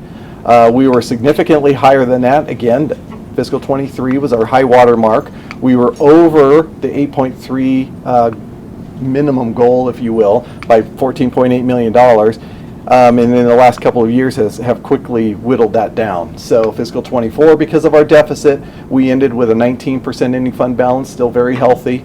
But then fiscal 25, we're starting to look at a 10.5% ending fund balance. And now we're starting to get to the point where, we've lost our cushion, if you will. Recall the 8.3 from a policy perspective, it is our minimum. That really is just 1 month's worth of coverage, if you will. Think of it as in your personal finances. Most financial experts advise at least 6 to 8 months. Some say a year. Probably depends on your situation, what kind of work you do, and so on and so forth. But we're looking at 1 month. So that's a minimum. We have gone down in years past below that minimum, but that gets very dicey from just the ability to weather some storms and unknowns, like sea tax. If we were below our minimum balance this year, and then we have this hit on the sea tax, those are the kinds of things you have to potentially weather. So we are presenting to you a budget that's north of the 8.3% ending fund balance. But really with a cushion, if you will, of $2.3 million. That might sound familiar based on, remember we were talking about here, our fiscal hole. Even though we have a deficit of $400,000, we're probably closer to like 2.4, considering going into fiscal 27, with what we're expecting. So this is kind of our cushion, all things being equal. Theoretically, as we approach fiscal 27, that would go away and get right down to our minimum balance level, all things being equal, right? So it's really just, there's a lot to happen between now and then, but that's kind of the minimum level of cushion that we're looking at least to provide to you as a recommendation from staff's perspective. Policy 2, our contingency budget. This is not funds set aside. Again, just as draw a contrast to our rainy day fund, our stabilization fund. This is just a budget authorization that we can use for any purpose. Remember, the stabilization fund we can only access for two primary reasons. Contingency budget for anything that we need council approved. So and it could be for anything. We don't often use it, but it's just built-in flexibility into our budget should we need it. Fiscal policy 3, that's the information that Brian went over and others went over. The money that we're transferring from the general fund ends up being $3.3 million to cover all those needs, IT and the general piece that I was talking about. And again, that's underfunded a little bit, not as much as obviously we had in previous fiscal years, because we know the cost catches up to us. So, but it is underfunded a little bit. Stabilization fund we talked about. We're recommending no contribution. Tell us if you feel otherwise, but that's what we're at least building into what we're presenting to you today and how we got to our fund deficit. I highlighted the payroll costs because historically that's been 78%. That's what it's been since we've established it. We would like to toss out there, staff would, is what I'm talking about, the idea of maybe dropping this down. Realistically, because of inflation, it's kind of like what you're talking about, Councilman Bybee, the cumulative impact of inflation. If you look at just how the numbers play out, when we presented to you in December, we were at just a tick under 87% of our payroll costs were going to be, of our general fund revenues was going to be towards our payroll costs. Current fiscal year, we're at 80%. So, we saw the trend, 73, 78, 80, 87. It's like, okay, wait a minute, this has to reverse. We're recommending a budget that is just a tick under 74%, but we're asking you to consider changing your policy going forward from 78 down to 75%, because I think that more accurately reflects where we're at. And you'll see right here, like, if we're at 74% right now and we still have a fiscal deficit, I think the reality is that this number needs to go down. So something we're asking to consider. I don't think we have to approve it today. It's one of those things we're looking for your direction, and this is more going forward. Should we consider, trying to establish our payroll costs more at a level that really reflects reality, and that's closer to 75% these days. So, more for consideration, discussion. The sixth one, pay as you go on our benefit liabilities. This is your OPEB, your pension benefits. We're not looking to set money aside. We haven't in our past. We manage it well, and this is something we're looking forward to continue paying as we go. Next slide is the same slide, but I highlighted the policy that Dion had talked about. We need to start making investments into our road fund. And this is, I would consider this a starting place. You saw the numbers. We're woefully underfunded, and that's not going to change. The way the fuel taxes work to fund that fund, doesn't provide the resources that we need in order to maintain the roads. It's just a factor until things change, with all the electric cars that are on the road that don't pay into this fund. That's just the reality. So we're having more usage but less resources. So at the end of the day, we wanted to present a concept of a seventh policy, if you will, to start funding, kind of like what we did with the stabilization fund, but start putting money into this fund, into the road fund, for future projects that have currently unidentified funding source. I mean, it's that straightforward. So we'll use it and we'll tie it in. Our thought process is that we would tie this into the CIP document, and that's a 5-year outlook, if you will. So we would identify projects that are 3, 4, 5 years or later down the road that we currently don't have a funding source for, and start socking some money away. We're starting with $250,000, probably needs to go up in future years. But with everything else going on, we thought 250, you got to start somewhere, and you got to start with something. So we thought that's just a good place at least to start the ball rolling, if you will. Okay, any questions on that? This is my last slide, I think. Oh, not quite.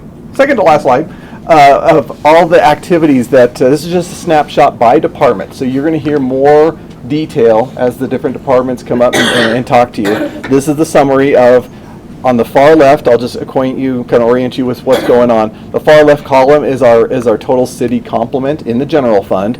Well, general fund being the top part, Parks and Recreation being down here, and then our grand total between the two funds at the very bottom.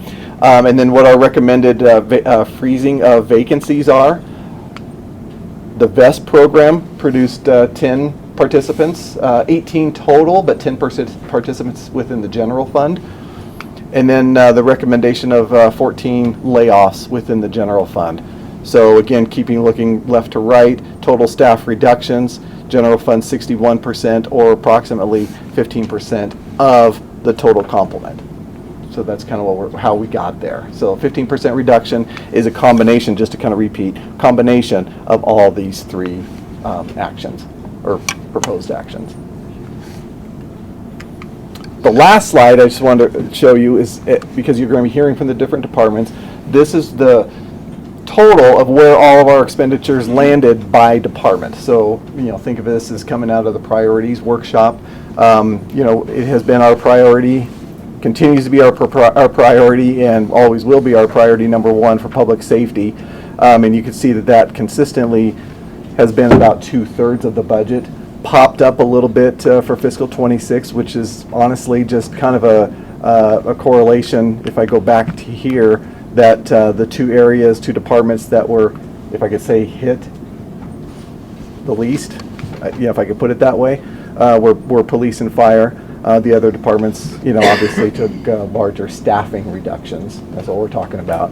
And so when you factor that in, that these other departments took larger hits, that's why this number here is going to pop up a little bit. So they're still getting hit, if I could say it that way, but the overall percentage is still meeting at least your priorities that we heard in December's conversation. Any question on that? Otherwise, I'm going to pass it over to the next presenter, but I threw a lot at you. I want to make sure this is a workshop. Any comments, questions, feedback? Comments, anyone? Quick question. So my understanding is we have very little leeway as a city as to what revenue we can look at generating. It's like with the waste management, that's something that's in our purview. And if I understand correctly, going up by 5%, that's about $17 a month to the person. A year. For about 85% of the residents. So I guess, not to be the one looking at jacking up prices, but if we were to look at 10%, so that'd be like $34 a year increase to the customer. So I guess what would that look like to the city? What could that bring? Just as a rule of thumb, every percent that we increase it would generate about $300,000. Do math. Yeah, so we're proposing a 5% increase, which would generate $1.5 million. So if you went 6%, it would be $1.8 million. So it's a factor of $300,000 per percentage point that we would increase. And to your point, there isn't a limit legally. It's really a matter of what the market bears and impact to your customers. So 1.5. So with 10%, we're looking at more like that'd be about $3 million. $3 million. Mm-hmm. So again, just to reiterate, so we're currently at an 8% franchise fee. So increasing that 5 percentage points would be a 13% franchise fee. If it was 10, it would be 18%, so on and so forth. What's the last time we raised those? 2015, 16, I believe, was the last time we raised them from 5% to 8%. So 10 years. It's been a while. And currently, just to keep the context, both Washoe and Reno are also at currently at 8%. Well, they also get more seat tax than we do too, so. Mr. Mayor. Yes. We also have to remember though that we're looking at raising our sewer fees, and Tumwa is looking at raising water fees. So, I think we need to be cognizant of how we're raising, because we're not the only person that we're not the only people that are impacting these households right now. And I would even add, more than just the households, is businesses. That increase for the businesses, they're all already, just like us as a city, seeing higher costs of doing business. I love having conversations with business owners and managers, I mean, truly on a daily basis. And the things I'm hearing are concern. Caution is one of the most commonly used things that I'm hearing. So if you've got businesses that are at that point, at what point is it the straw that breaks the back? I'm concerned about what we add on, like the cost of a dumpster. So, anyway. Anyone else? I guess to Councilwoman Vanderbilt, like, where can we see the increase for that, for water and things like that? Well, we're doing the sewer study right now, so we don't know what that's going to be. I think that's happening April 14th. Correct me if I'm wrong. April 14th? Yes, sir. And so I don't know the percentage of that, and Tumwa's increase is coming. It's coming, it's just in the study period. Everybody's in a study period right now on the percentage that everybody's gonna raise.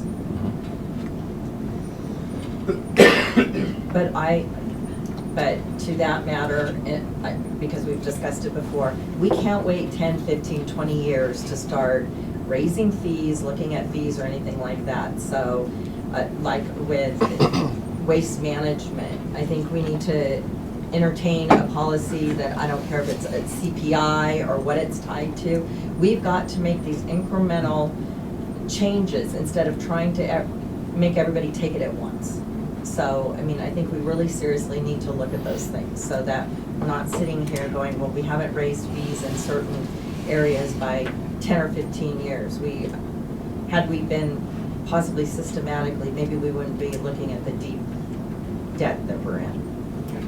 Could we do that policy-wise? Could we decide that if we decided today it was 5%, can we bake in incremental, to your point? And if people know, you know, it's at $17 per year for people, if we baked already into it, looking at the next 5 years, how many percentage points per year can we do that? Well, I would probably defer to our legal department, but at the end of the day, it is based on an agreement, and we have a franchise fee agreement. With our sewer rates the last time, we put it 8% over 5 years, and it just automatic, so there's absolutely no reason that can't. Yeah, the difference and the contrast I'm trying to draw is that this is a separate agreement that we have with Waste Management. So if we were to do something like that, it would have to be renegotiated as a contract. And I think our contract ends in early 30s, 32, 33, I think. Are there reopeners? I mean, that's when I would have to defer to our legal, but, you know, is there a way we can change that contract? But I think we'd have the regardless, ability to it would do have that. to be changed If that's what in the contract. council's direction was. So how do we do the 5%? That's a renegotiation. 5% is already in the contract. We are allowed by contract to increase it at our desire. We just have to give them a notice of about 1 month. Correct. So if council had a discussion around this and wanted to move forward with some type of thing that said, hey, I'm gonna make this up. If CPI increases by 2% or more, it's a 1% increase on, as you will, the franchise fee agreement with Waste Management. Okay, and each year we'll pull the CPI numbers and make an adjustment based upon that. If that was a council policy that you wanted to put in place.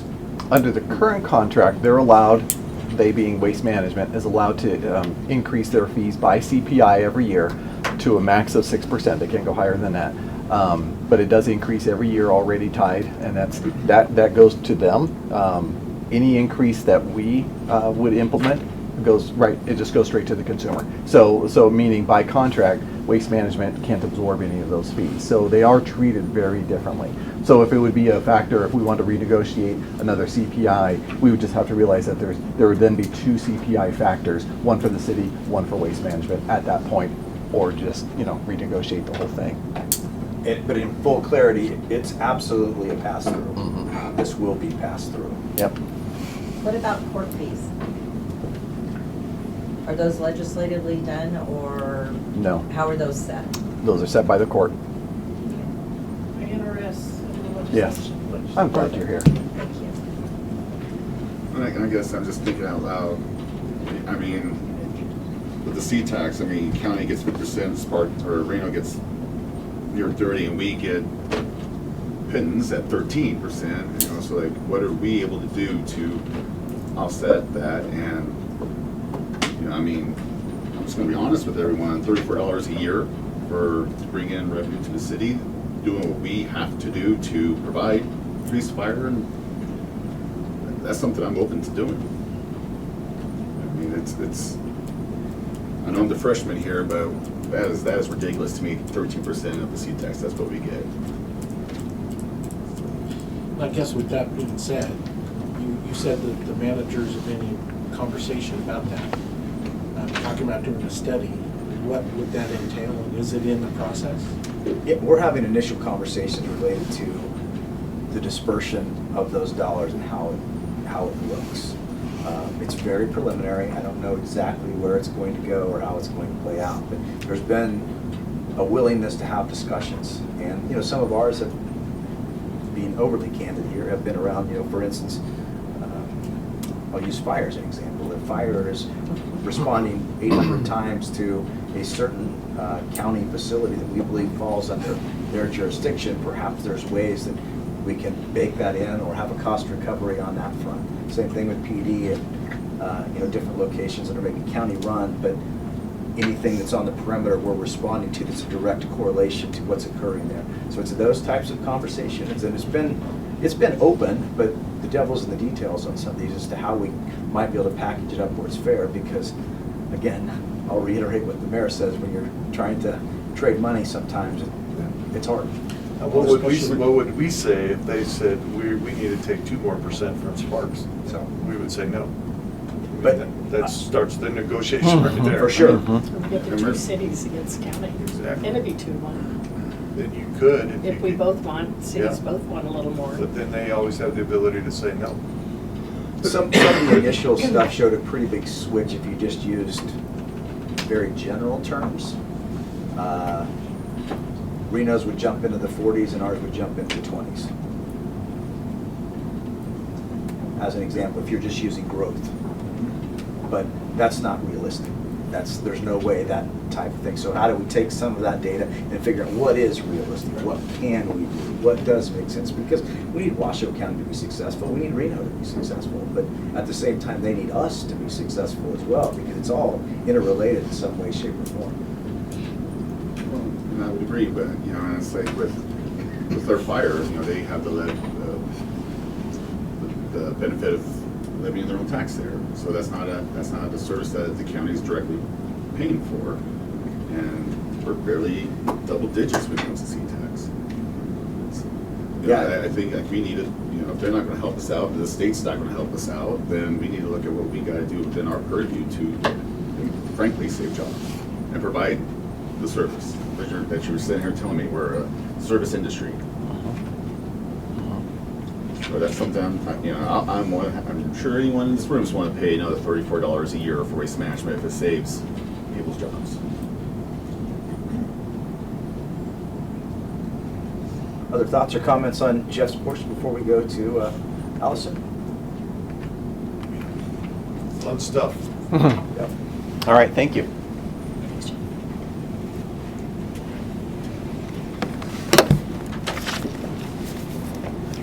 Good morning, Mayor Lawson and council members. For the record, I'm Allison McCormick, your Assistant City Manager. I'll be presenting to you at a very high level some of the proposed reductions in the city's smaller departments before the larger departments dive in for their proposed reductions. I say smaller departments because although these are mostly internal, we do have Parks and Recreation Department on there as well. Starting off with the City Attorney's Office, the staff is proposing 3 frozen positions, saving approximately $622,000 and a 21% reduction in staff. Some of the service level impacts that we're anticipating from that proposed reduction is longer turnaround times for internal matters like contract review, and attorneys would also not attend administrative code enforcement hearings. When those hearings get to the municipal court level, attorneys would go there, but at the hearing officer level, they would not. In finance, staff is proposing 3 layoffs and 2 frozen positions with $692,000 in savings and a 36% reduction in staff. Service level reductions in finance include slower internal response times and moving accounts payable from being weekly to every other week.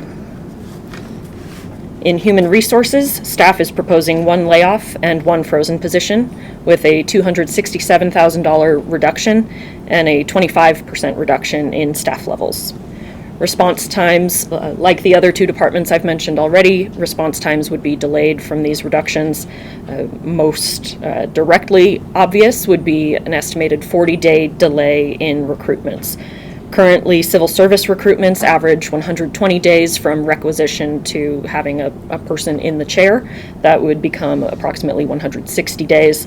And similarly for appointed positions, that would go from 80 days on average to 120 days. In IT, staff is proposing 3 frozen positions with a $351,000 reduction in expenses and 17% reduction in staff levels. Reduced service levels in IT include a reduced ability to continue developing cybersecurity strategies to meet current trends and threats, and reduced abilities to promptly respond to public records requests. IT is relied on to search for emails, text messages, those kinds of things. So those searches would be delayed. In management services, staff is proposing 3 layoffs and 3 frozen positions with approximately $900,000 in savings and a 40% reduction in staff levels. Service level reductions in that department include minimal oversight over contract terms and the unknown risks that come with that kind of limited oversight. Reduced capacity for special projects and policy development, and delayed responses to public records requests.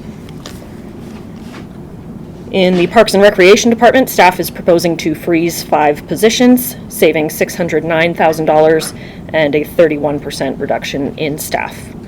Service level reductions from those changes include a reduced population that may be served by the Small Wonders preschool program, and minimal managerial oversight over programming such as aquatics, youth sports, and adult sports.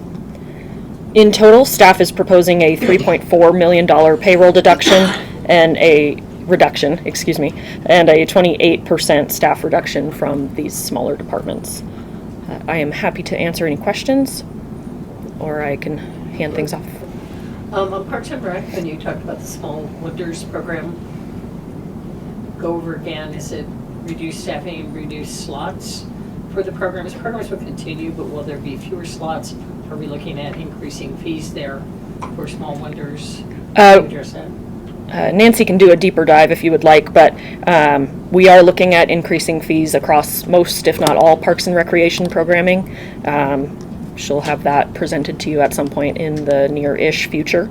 And that is my understanding as to the preschool program, is that reduced staffing would reduce the capacity in that program.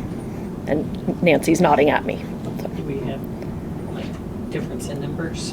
I believe it currently has a capacity of 60, and it would go to 30. Total? Yes. The locations. Yes.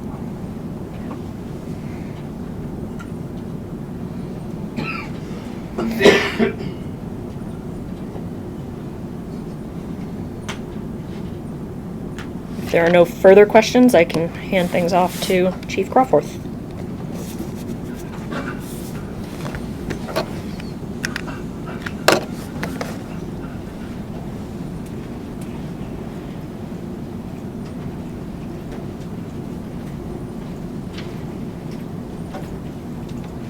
Good morning. For the record, Chris Crawforth, your police chief. I broke down our core services. I'll try and fly through this as fast as I can. I know it's a long day. Core services for us: dispatch, records, patrol, investigations, and support services. Support services is all of our training, our MP unit, our HOPE unit, things of that nature, and our public outreach. Proposed reductions included in the current budget proposal are 22 frozen positions. I've kind of labeled what each of those positions are. The vests that have been taken from those. Our MPU unit, one of the vests was through that unit, so we'll be down to 2 officers. Detectives, we will be down 3 positions we will not fill. gang unit, we will traditionally have 2 officers in there. We will only have 1. We had a COPS grant that what we've learned in the past from some of our other partners in the room, that if we give it back or say no, things don't go well, meaning you never ever get them again.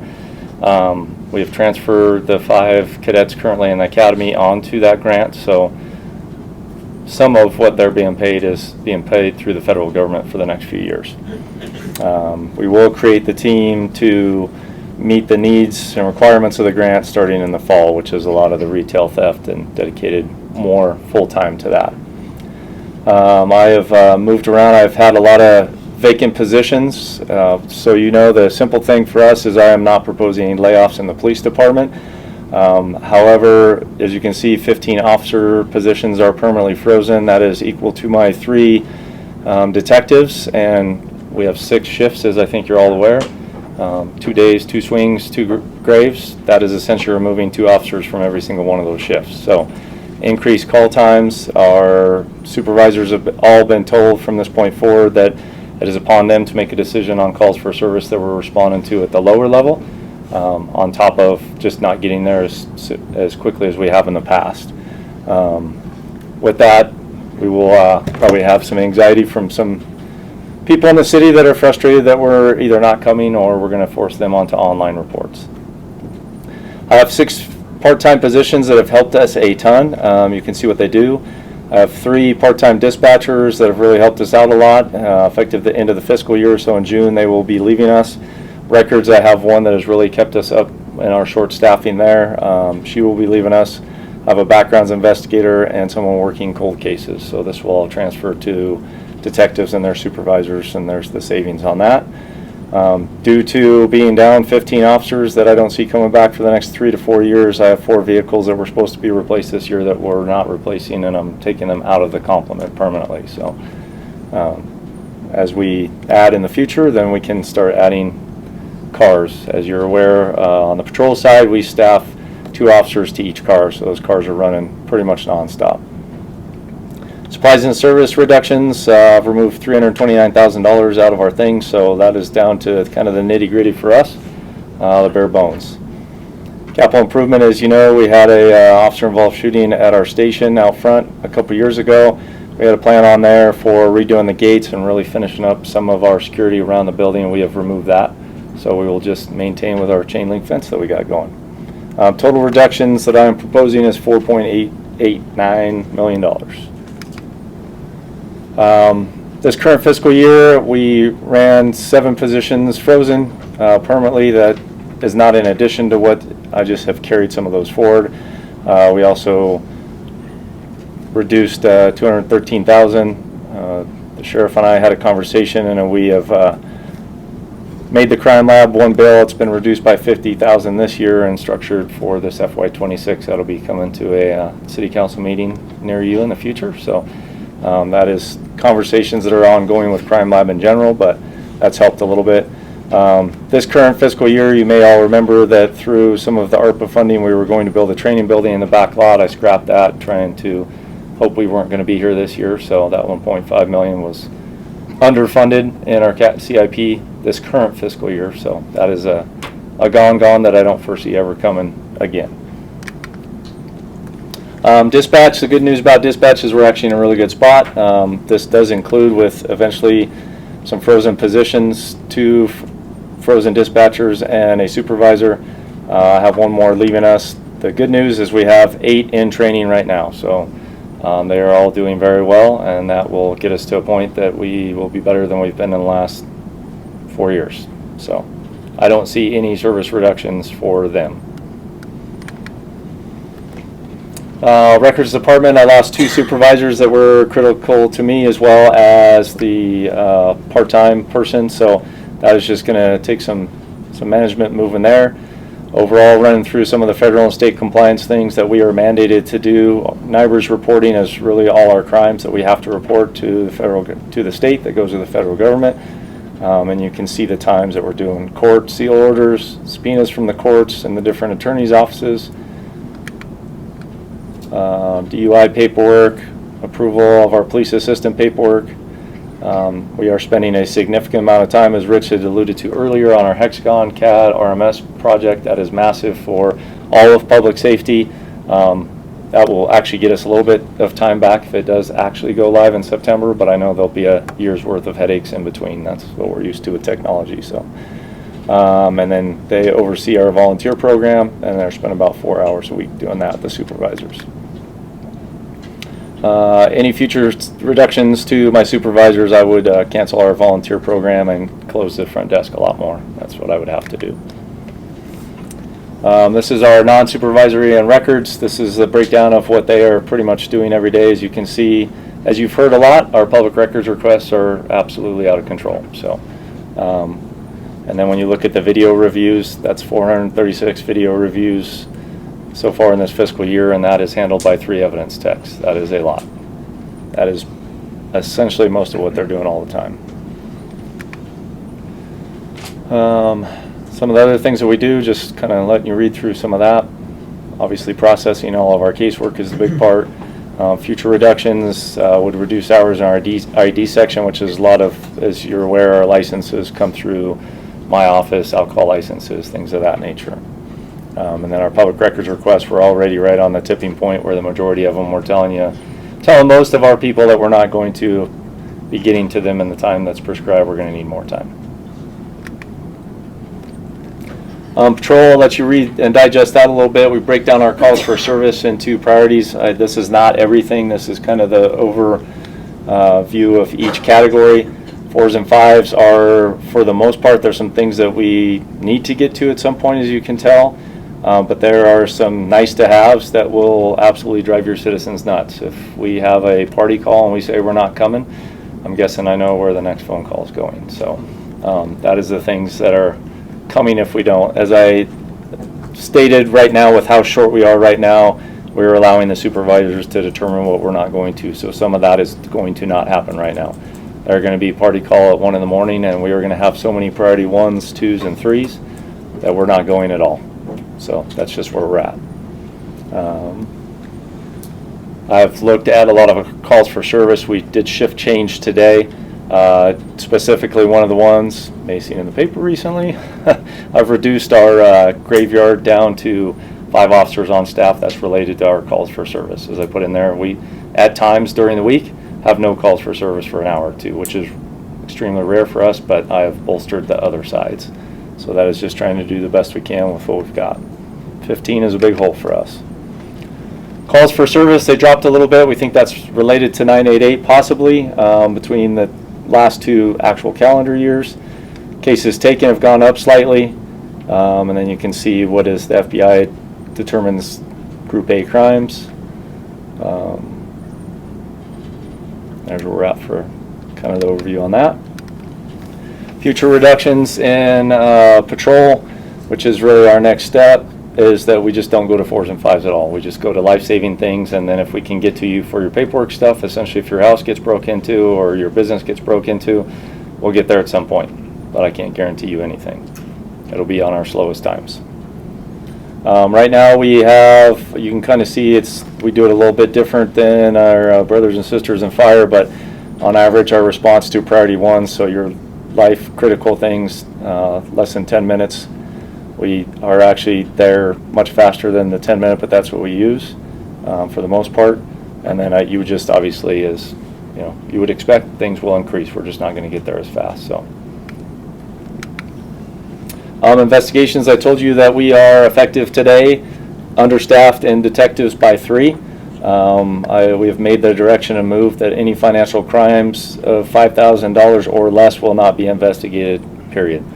This is not uncommon amongst other law enforcement agencies, but it was the nice to have of being the smaller town that we took better care of our citizens, but that is changing. So we will take a report and forward it to the appropriate agency, Attorney General, FBI, you name it, anybody that does things within those things, but if it's under 5,000, we will take a report and it will die there. The gang unit terrifies me that we're down to 1 officer, but it is what it is when we have a partnership within that. Support services, we will not have a July Academy. We were obviously in massive recruitment for the July Academy, and with seeing all this coming, I just made the determination that there It's no point to hire people to not have them and make tough decisions farther down the road. So we do have one academy staff officer that is at the academy right now with the 5 recruits that we have up there.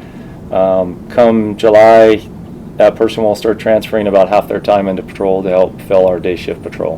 We need to maintain some semblance up there in the partnership so that what we want in academies stays. Otherwise, it will change. When we've pulled that academy staff officer completely in the past, we went back to the academy and it was the Reno and Washoe County show. We want to make sure we keep some of that. So MPU has been reduced down to 2 officers because of that VESP. Like I said, come the fall, we should have a new team that will be tied into patrol.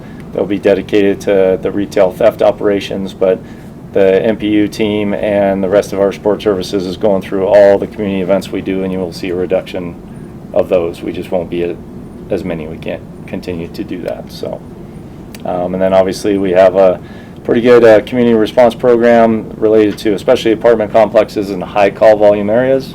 That's just going to take us longer to get to.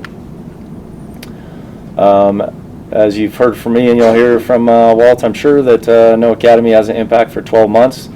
Hopefully, hope to offset by lateral hirings in the future. And I had one more addition. I was at 14, went to 15. We have one officer that's transferring to Reno Police Department in May. All his roommates forever have been Reno guys, so it was just a win I don't think I'd ever get. So I am expecting, just from conversations with people, that 2 retirements around January and February. And then I'm expecting 2 to 4 more by the end of 2026. And for us as a police department, 2027 will be a critical year. I'm expecting somewhere between 10 and 20 retirements in 27. So the majority of my lieutenants and all my command staffed up. So that's kind of my concerns with the 12 months, and we'll make it through that. And one last thing I had is we did not have an academy, obviously, last fall when we were going to hire for that.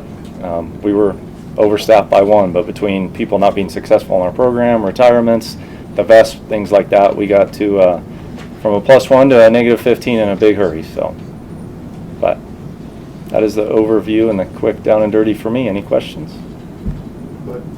What's the industry standard for the number of police officers for residents?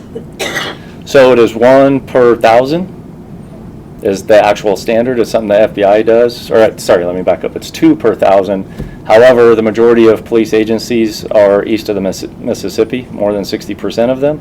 And as we're all aware, east of the Mississippi pays about half of what we do here because of cost of living. So we are just over about 1 per 1,000. So that's that. You hear it all over the place, but the FBI standard is 2 per 1,000. But I always equate it to the cost of living. As I know counterparts on the East Coast specifically, especially in the South, most officers there are making about 30 grand a year. But they also only pay $250 for a house. So. That's right. Thank you. Yes. Anyone else? Thanks, Chief. Perfect. Thank you.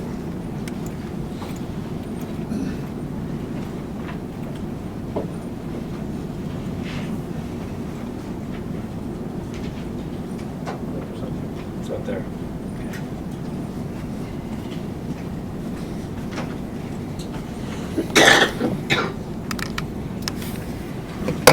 Mayor Lawson, members of council, Walt White, Fire Chief, City of Sparks. Thank you for your time and attention today. I want to go over the fire department's proposed budget cuts based on the direction we've been given on the amount of funding to reduce.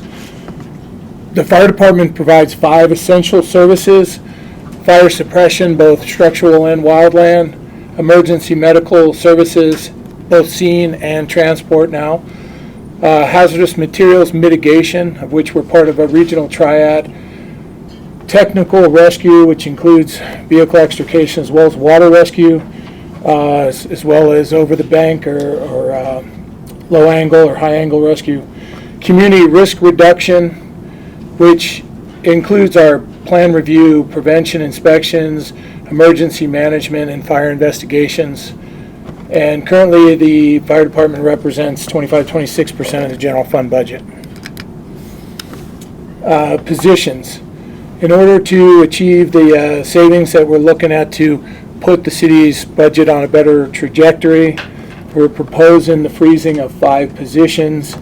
Fire Prevention Inspector 2, a Fire Plans Examiner, freeze a firefighter vacancy that was as a result of the VESP, and freeze another firefighter vacant position that we were unable to fill in this last academy, and then our logistics coordinator who also took the VESP. We are looking at transferring 2 positions from the general fund into the enterprise fund, and this has a twofold purpose because it helps us draw down the fund balance in the enterprise fund to a point at which at some point we would be able to propose an increase in our fire prevention fees, which haven't been raised in over 20 years. Unfortunately, this also results in some painful decisions regarding layoffs, including 5 recruit firefighters that are currently in the academy. The decision was made approved to allow them to complete the academy and that certification and training, and hopefully when we do attrition that they will be available or interested in returning, because it's difficult to run an academy with less than 5, an internal academy, and we just are not on sync with our other agencies as far as hiring to be part of a more regional effort there. And we are anticipating a handful of vacancies over the next couple of years. We no longer have an eligibility list to draw from, so it would be probably most conducive for us to try and pick them up over time as positions become available. Our Fire Prevention Inspector 1 that was transferred to us from PD wasn't funded, so there's no actual savings there, but that's another layoff. And our administrative analyst, and that impact is that leaves us with 1 administrative non-uniform sworn staff person for those responsibilities of public record requests, as well as just the general answering of phones and front office duties, so we won't have a backup. Unfortunately, our logistics coordinator and our administrative analyst played major roles in our annual pancake breakfast, so it's unlikely that we'd be able to do a 35th consecutive year of that right now. Promotion chargeback, top step of assistant fire marshal. We do have 2 vacant assistant fire marshal positions that we have interviewed for and prepared to elevate to. Brownout apparatus, 25% of the year, so this would mean that there would be days when we are not force hiring back to keep all of our apparatus open.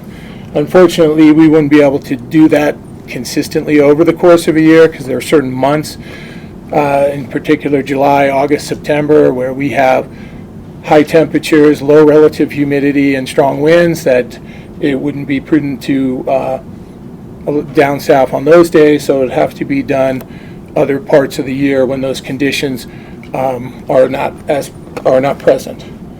So total proposed reduction is $2,824,328. This amount is in addition to the previously submitted 13% of services and supplies, and proposed personnel reductions represent 9.7% decrease in the current fire department budget.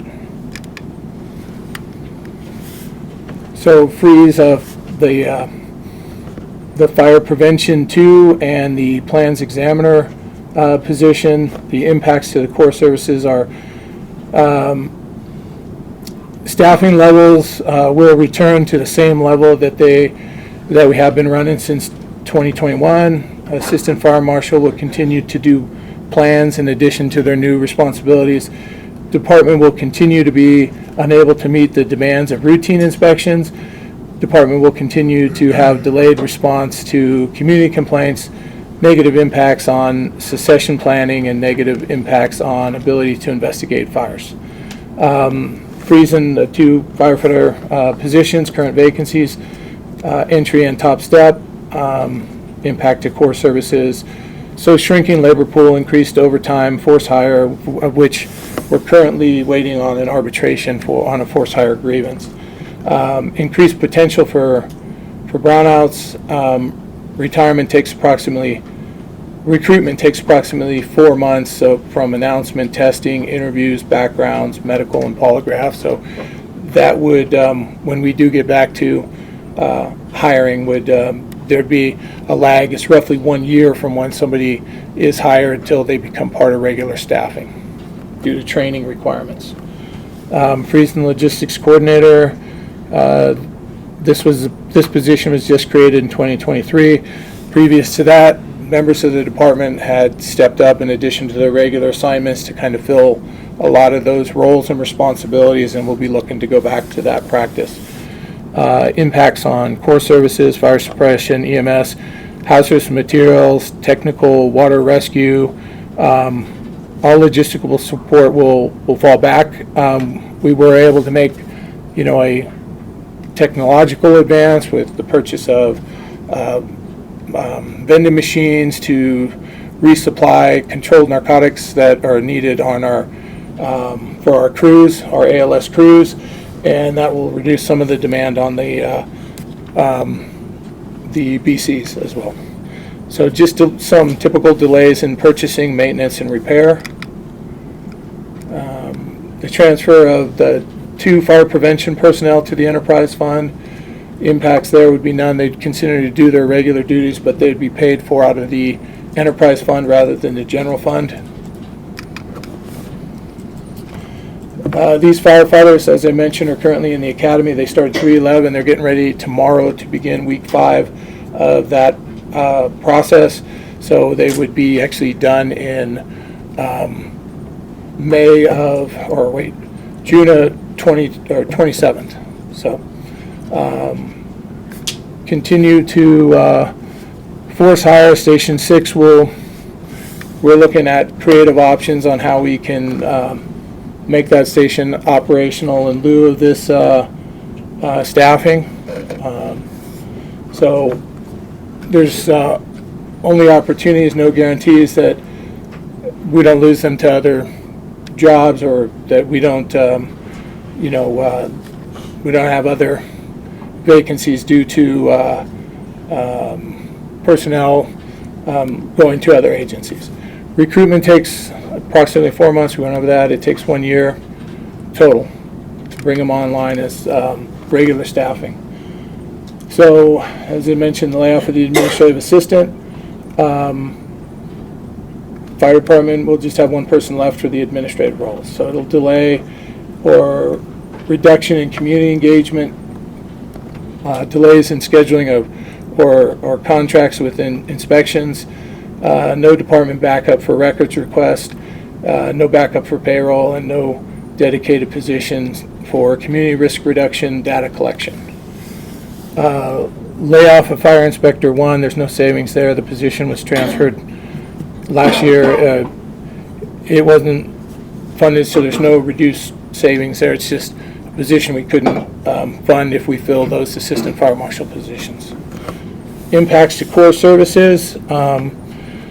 Plan review, fire prevention inspections, fire investigation, staffing levels will return to the same that they were in 2021. Department will continue to be unable to meet 100% of the demand on those annual inspections, and future succession will be challenging as the entire division is scheduled to, is anticipated to retire within about the next 5 years.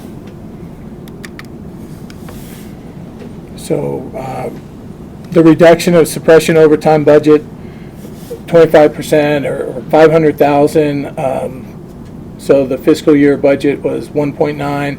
So the the impacts, as we mentioned, would be rounding out companies rather than force hiring on certain days. So we're estimating a little over 25% of the year, a minimum 1 engine will be browned out. Fiscal year 24. There was an engine browned out 16 times or 4%. In 25, that was 11 times or 3%. So the district will remain unstaffed in accordance with unstaffed engines, but the it'll have an increase on our response time. The average priority 1 response is 5.52 today. There's no nationally adopted response time standard, but this is actually a pretty reasonable goal for a city. There is a consensus, NFPA consensus recommended standard. We anticipate that responses will increase to 7.2 to 9.52, and that's largely due to overlapping calls. Sometimes we get calls simultaneously. There's times that before one call is closed out, another one comes in.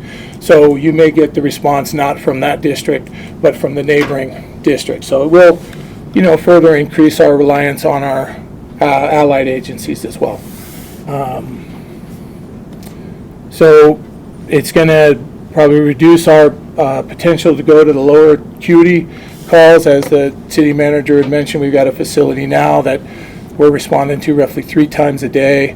A lot of those are low acuity calls where we're getting either canceled en route or on scene 2/3 of the time.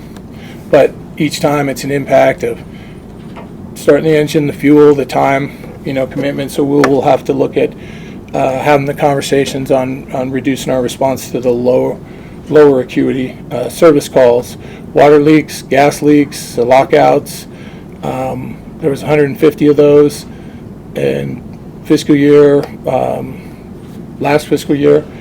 Lift assists, last year 647 responses for that.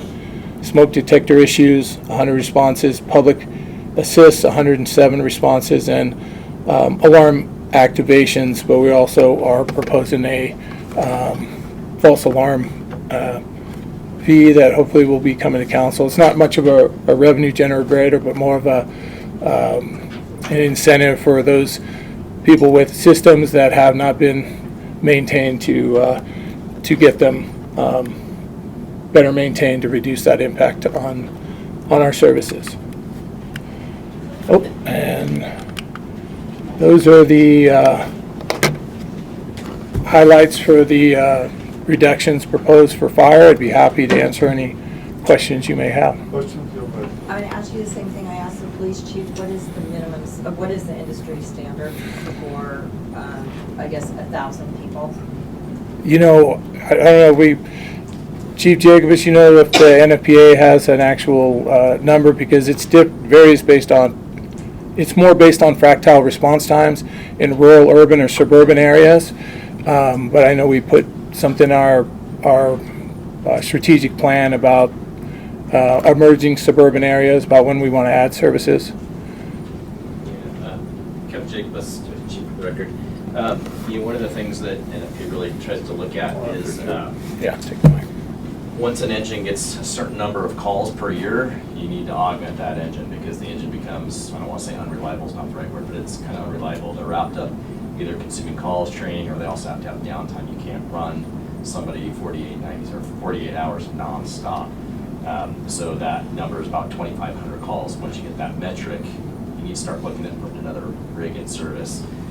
We're there really close on 3 of our rigs today. We responded on 16,000 calls last year. And then just a follow-up to that, when you're talking about the minute response, what it is right now, and the responses will increase, what's an industry standard on response? So once again, there's no national response time standard, but the consensus standard through NFPA is the 1 minute call processing, 1 minute turnout time, 5 minute travel time, that 90% of the time we would be there within 7 minutes from receipt of call. Those average, what you saw there is not a fractile assessment of how many times we were within that, but just an average of what our response times are. Anyone else? So Chief, on, I think it was on another slide, for Fire Station 6, looking at our Fire Station 6 staffing will not meet current minimum staffing requirements. So we are getting ready to spend a lot of money. We've got a new fire station. Where are we staffing-wise across the city, and how do we staff that, especially if we're not bringing we're freezing And then with the layoffs of recruits, where are we? Do we not have the staffing to open it? Will we take from other, I know I saw some brownout too, like how are we going to accommodate that? We don't have new staffing to open it. We will have to look at flexing some of the existing staffing, a company from maybe a dual company station. The good news is we are working on a few proposals which we hope to bring to council here shortly. One is on a public-private partnership which might be able to respond out of Station 6, and that would be for air suppression resources. Two other proposals we're looking at is, and we've already completed a nexus study, and we are doing the community outreach now to bring a increase in our fire prevention fees, which in our general fund budget, which we anticipate based on the nexus study being roughly $500,000 annually, not one time but ongoing, with hopefully, like you had mentioned earlier, CPI or something, an annual adjuster, so we don't fall way behind. Unfortunately for us, our allied agencies and our neighboring partners, they've fallen just as far behind, so we would be taking a lead with some significant increases. Most of what we've heard already from like the Associated General Contractors is more understanding, and a lot of times they're willing to pay additional at expedite plans rather than wait. So we haven't hit a lot of organized opposition on those increases yet, but that's not to say it isn't out there. Another proposal that hundreds of departments in a neighboring state have done, but really none in Nevada, is a first responder fee, but we did receive a qualified legal opinion that it is a possibility for us to implement that as well, and we estimate that could be as much as $1 million a year of annual ongoing funding. And then for Station 6, we've been hiring to cover we overhired for other stations in anticipation of giving us and then we reached the staff we needed? We reached an ambulance agreement, which allowed us to, thanks to 731, we have an agreement on ambulance staffing, and they worked with us collaboratively on that. And the recruits originally hired that we were training to prepare to be the staffing level were placed on that ambulance. Now the good news with that ambulance is it's very efficient. It's running at net neutral to the city. They're averaging 3.7 responses per day with 3 transports per day. They got about an 86% transportation rate, so they're not doing a lot of dry runs or inefficiencies, and it's recovering costs associated with the salaries of the personnel working on the ambulance. Okay, so we're not generating additional income, but we're hoping that with 2 in service, that it will not just be net neutral, but we'll be able to generate revenue for. We're only allowed to recover those costs associated with providing services. So net neutral is like the best we can do on things like transportation fees. The public-private partnership's a little different, and we may be able to actually generate some revenue from that. Just for like the general public, so how many apparatuses do we have on average a shift? And then if we had a structure fire, how many resources does that take? I'm going to answer that. We've got every station has an engine. We've got a couple trucks. We've got a medic. So usually to get an effective, because it's not just the speed, but it's the weight of response. All fires start small, but they can double in size every minute they go unmitigated, and that's the speed side. But the weight is, you want to effectively get 15 firefighters on scene to suppress, a well-involved structure within, 15 minutes. And then some of that, we'll be relying on our allied agencies based on the location of the incident to provide those staffing levels. So I guess let me understand. So if you have one right smack in the heart of Sparks, and it's probably going to be more often than not, probably more likely is full Sparks improvement. We're not going to rely on Reno or TM. So I guess what does that take for an average fully involved house fire or garage? At a minimum, 3 engines, truck, BC, that staffing level. It all kind of depends on the size and intensity of the incident and the overall duration of the incident. We do kind of a backfill, and that's an agreement. We have unrestricted auto aid agreements with our neighboring agencies, and in fact, we have an enhanced auto aid agreement with Truckee Meadows and Reno. So there's times when there could be a call in the city of Sparks, but based on location of closest available resource, it may be Truckee Meadows and REMSA that actually handle that call. So it sounds about 2/3. Was like in the middle of Reno, or I'm sorry. Oh, as far as the daily staffing, yeah. Yeah, so we'll assign 8 resources in the city between engines, trucks, and an ambulance. And then we'll add a battalion chief on there, so you could call that 9. That's 24 bodies in the city on duty every day as a minimum, is what we try to run. 1 structure file, we'll run 4 engines, truck, battalion chief. We'll try to get our safety officers there if they can. They're only 40-hour workweek employees. But that 1 fire in the center of the city will essentially consume 2/3 to 3/4 of our resources. And then we do get our overlapping calls. If you go back a few slides, 51% of our calls are overlapping, meaning that we have more than 1 call in the city at the same time. Open at the same time. We have been hitting that threshold of no fire resources available in the city. It happened the other week. I called the BC on the way home. That's where we reach out to Reno and Truckee Meadows and let those guys know, hey, can you cover our north end? Can you cover our south end? We'll try to recall people in, but it occurs frequently. Yeah, and to your point, we've been able to, when we were down an engine, with reliance on our allied agencies and, basically cover that. We go down 2, it becomes challenging. If we go down 3 engines, it's going to be really difficult for us to meet, federal OSHA respiratory protection standards of 2 in, 2 out, which would, take a fire department during those times that has a proud tradition of aggressive interior attack and make it more of an exterior and a wildland firefighting force during those drawdowns. So I just want to be sure I'm understanding. So as it is right now, today, without this, we're struggling to cover what we already have on our own. Well, the intent with 6 was to, add to cover future needs, but we're looking at continuing to provide the same level of service we're providing today as far as personnel. You mentioned on the revenue side the potential for, like, if I understood correctly, like a response fee. Yeah.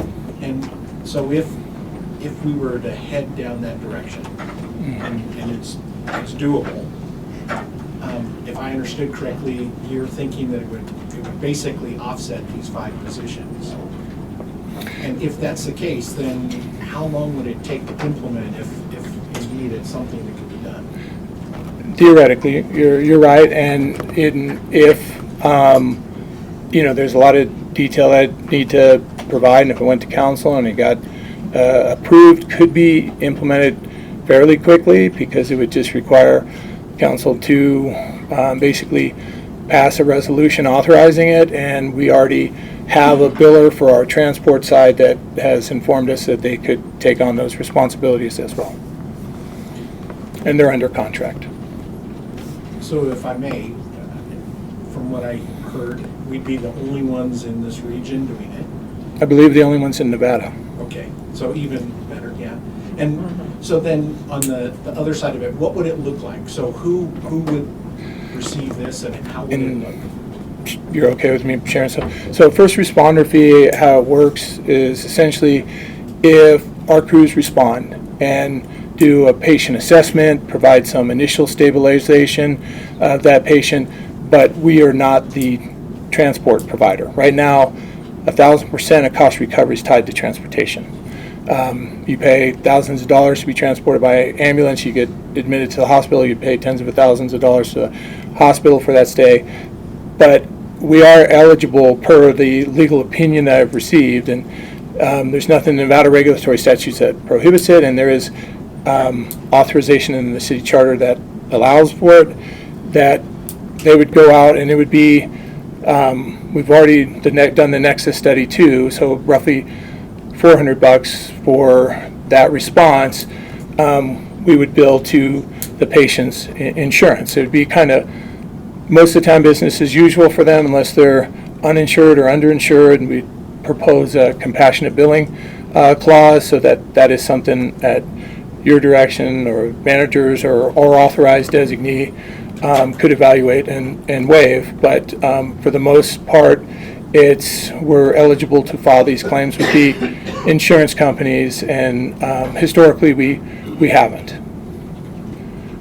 There's no guarantee on collections raises right now. It's based on our current estimates of our current payer mix and call volume. No problem. The rationale behind it is that when the fire service was set up decades and decades ago, the revenue structure to support it was meant for fire suppression. It's evolved over time where the EMS ALS piece has become part of, this is a fee that helps to provide those level of service. We had it in Roseville, generated about $2.5 million a year as an example, and it was a little bit different version than what we're talking about here. Yeah. It helped offset a lot of our costs to provide the ALS.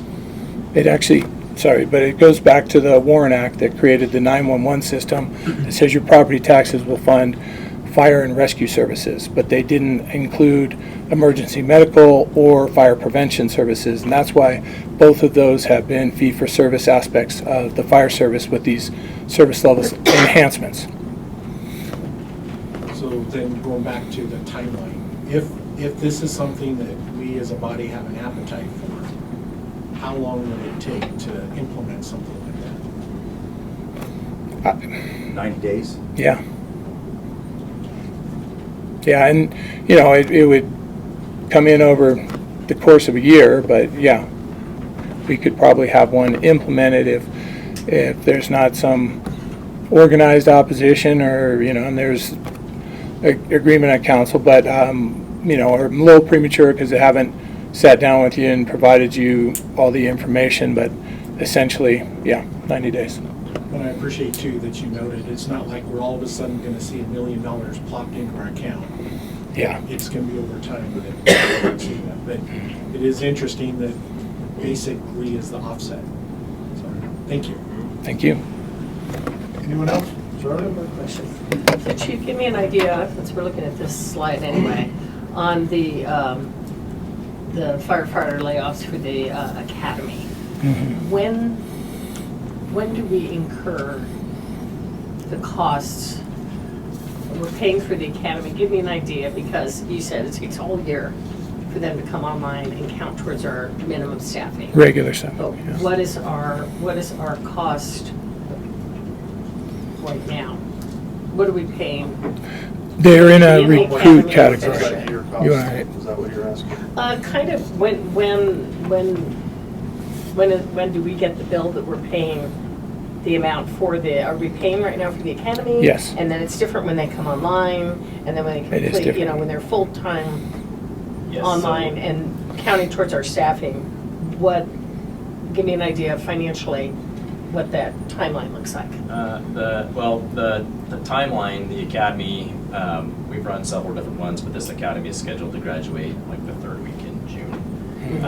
June We brought 27th. them on in December, even though they just started the academy in March, and that's just because of standard hiring practices. There's a limited number of qualified candidates out there, and you got to grab them first and then collect enough to get your academy going.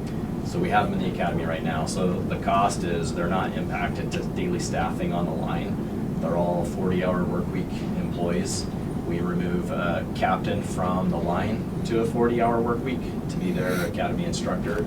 And then we support drill instructors off shift. So we use regular line guys that will come in on their off day and help teach at the academy. If you're looking for a dollar value, it's not the dollar value guy, maybe Kronk can answer that one. But they're a 40-hour work week employee, and they'll go to the line, but they won't qualify for minimum staffing. It's actually a product that we've incurred over the last couple of decades. When I got hired, we had 4-person staffing. So I could be wet behind the ear firefighter, and Wes could be my senior firefighter. I was the 4th person. I would get put on the engine, and I had a direct mentor. We don't do that anymore, so we expect more out of our firefighters because they're operating by themselves. So we put them through the FTO process, so they get evaluated to be competent firefighters, like from day one. And we also have to make sure they're released to be competent EMS providers at whatever level they have. It's either MT advanced, or intermediate, or their paramedic level. That's the point we kick them loose to be, call them a third rider, and they would make that impact to daily staffing. So our, probationary period. right, it's probationary, and they're in the academy right now. So, And they start If- week 5 tomorrow because they do 410s Tuesday through Friday. okay, so do they complete the academy? Because this is a July 1st. That was budget. a recommendation We've and an invested approval. money right now, Yeah, we have. obviously. It's a huge, why would we spend, I mean, besides the bodies, you know, firefighters themselves that obviously super concerned about, but what, you know, our investment in it, you don't just cut them loose now and they don't finish. They finish the academy and then have to wait until we had openings, we have retirements, we have Sure. available positions, however many that is at a time. You said 6 vacancies over the next 2 years, but we don't know with retirements. I would guess that might come faster with retirements too. So it's just putting on That's estimated pause and based then on and retirements. when we have openings, is that what the thought? Yeah, the thought, if we allow them to complete the academy, we're doing right for them, and we're putting them in a position where we could readily rehire them rather than have to bring them back one at a time and put them through a whole academy. You know, academy's 15, 16 weeks, and, you know, like I said, they're a third of the way. Tomorrow they'll be starting the 5th week of that process. So that's what the city manager, you know, authorized or agreed to extend that so that they could complete the academy, get the certifications that they'll need either to return here or employment elsewhere. So if they went somewhere else, we would have made the investment to train them, but in Correct. another jurisdiction. Yeah, we still feel in the big scheme of things, it's the right thing to do for, you know, there's no Yeah. guarantees in life, only That makes opportunities. perfect sense. I don't think it'd be right to cut the academy right now. That makes no sense. But us making that investment and then not utilizing it is frustrating. Yeah. You know, Joe? Yeah, thank you, Mayor. So I just want to clarify with Councilman Anderson. So with the first responder fee, it'll take about a year for it to, in a sense, kind of start collecting. If we were to implement this in 90 days? Now, if we implement in 90 days, it would kick in then, but it's just, you know, maybe $400 at a time. It takes a year of time to accumulate, you know, that type of value in the There's a system. lag with billing because you're predominantly billing insurance. Insurance is not particularly fast turning that over, so you'll be months behind trying to collect some of that. For the end user, though, mostly nothing would really change. Their insurance would get billed for our services, the ambulance services, and the hospital. I'll be honest, just talking out loud, thinking out loud, I'm 110% behind that, especially if it's safer jobs today. I mean, I'm sure we can find that money someplace else in the meantime until it starts like really kicking in. But it's interesting. Anyone else? Okay. Thank you, guys. Appreciate your time. Thank you.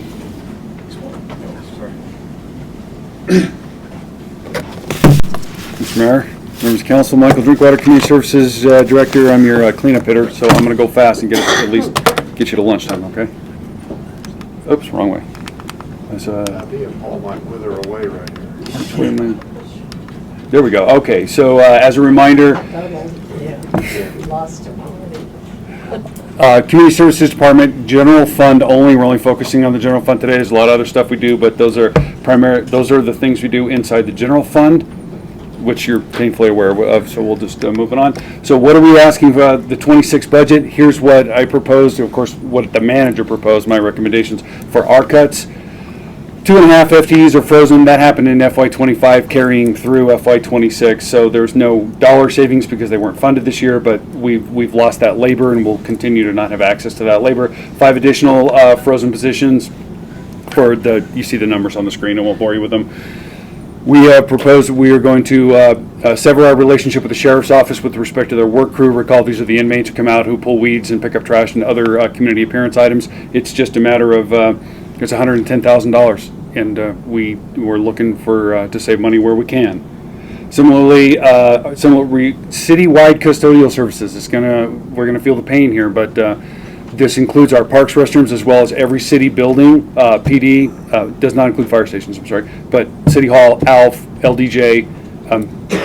We're going to dramatically reduce how much we're paying for custodial services. This is going to require us to get a new bid from our contractor. So basically, it's going to say, we got this much money. That's the savings, by the way. The other side of this is $250,000 we have in budgeted custodial services. We're going to have to negotiate with our contractor on what we can get for that. And similar to what Chief White said about other staff pitching in to pick up for the logistic coordinator's absence, staff here is going to have to pitch in and clean up after themselves a little bit better than we currently do. That's life. You heard all about the CIP earlier today, so I won't beat that to death. And then contract labor for public works maintenance. That's the savings, the $375,000 reduction for the grand total of $3.1 million in savings, sir. How many bodies is the contract labor? That represents, correct, Mark help me out, so I can't do math on my. Is it like 50 we hire each? No, so this is what we're not going to hire, that I asked for. That's about 7. That's about 7 humans, 7 FTEs, which we don't get all at once. We usually get like 15 for half a year. So, but functionally, that's about 7 FTEs. For the contract labor? Yes, sir. And what's their primary role? These are going to be scattered. Next slide, I'm going to walk you through what we're doing with those.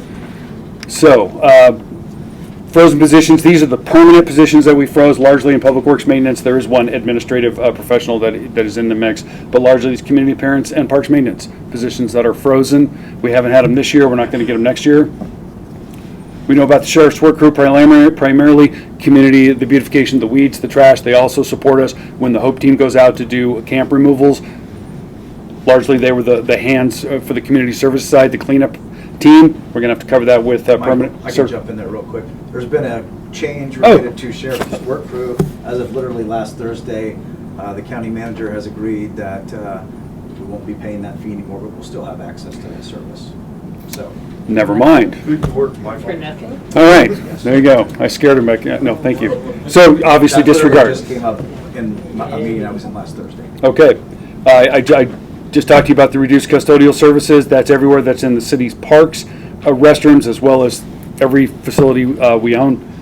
And the CIP, again, Brian and team, we talked to you quite a bit about that earlier this morning, so we'll skip over that. Here's what, Mr. Anderson, you were talking about. So we are proposing, obviously it's your decision, I'm proposing through the manager, to keep a fair amount of the parks maintenance contract labor, not all of it, but a fair fraction of it. So you've seen our map, our tiers 1 through 5 parks. Tiers 1 through 3, we keep them as we have them today, with the same amount of maintenance and attention. The 4s and 5s, we're going to have to monitor those in real time. What does that mean? Can we afford to go pick up the trash from the trash cans once a week instead of twice a week? Because if we're driving the trash truck out to North Spanish Springs, if they only have to go once, it's not the picking up the trash, it's the drive time that kills the labor, right? So if we can manage that load in real time as the summer progresses, you may see a little bit of degraded services in that respect in some of the smaller neighborhood parks. We're going to focus on keeping our flagship parks the best we can. That's GURP, the Marina, Pawa, Shelley, Shadow, the bigger parks. We're going to keep those looking as best we can and take it out of the smaller ones where we have to. Please keep in mind the joint use agreement we have. That hasn't changed, has it? Okay, just checking. The joint use agreement, we have the school district. We have 17 sites, 7 athletic fields that are owned by the school district that we maintain through a joint use agreement. That agreement is ending. However, there's a 6-month exit clause. So we will be maintaining those sites through early October, transitioning them back to the school district. Once that happens, obviously the labor that's been assigned to maintain those comes back to us for the rest of our parks. So the pain we're going to feel is going to be in the early months through this summer, this first summer, as we transition out of the JUA.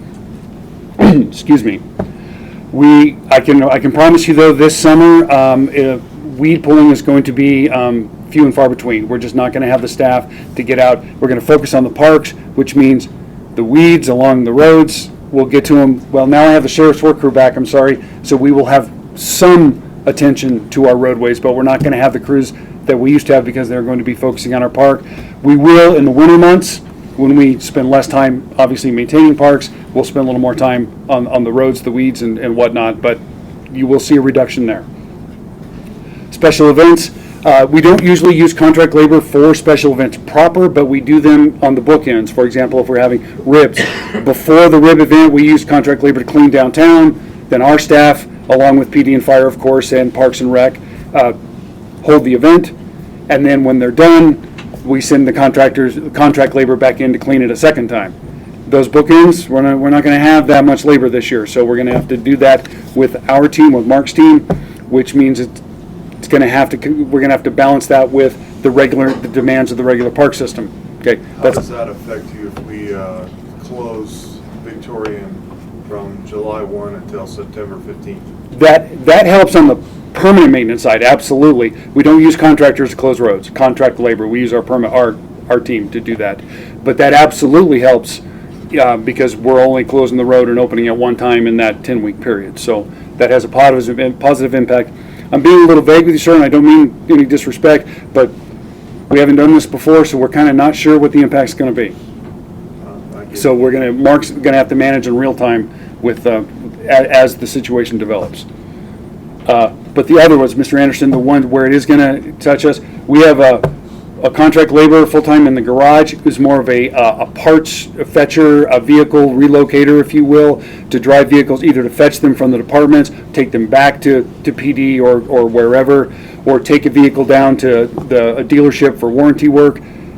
So that work is now going to have to fall on the actual mechanics to do that work. So that's going to slow them down. How much? The answer is it depends on how many times a day a week they're going to have to do that.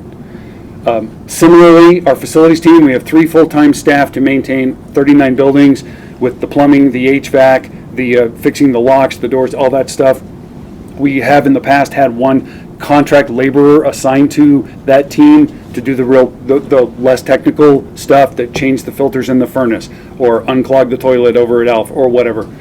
We've lost that person, so that is going to fall onto our technical facilities maintenance team or to the people who occupy the building, depending on what it is. Certainly not the filters in the HVAC, but unclogging the toilet, that may fall on the people who work in that building.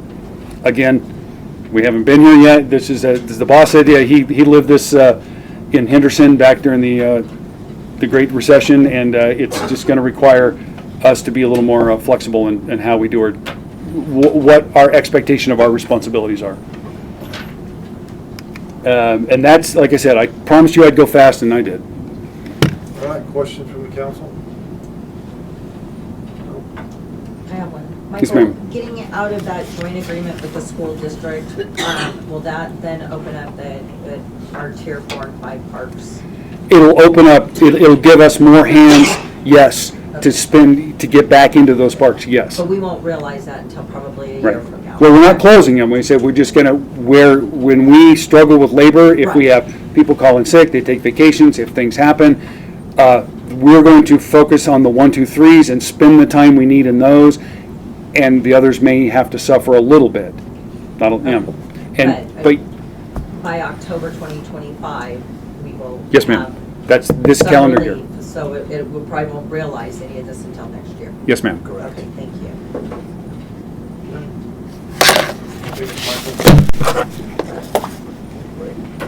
How much more do you have?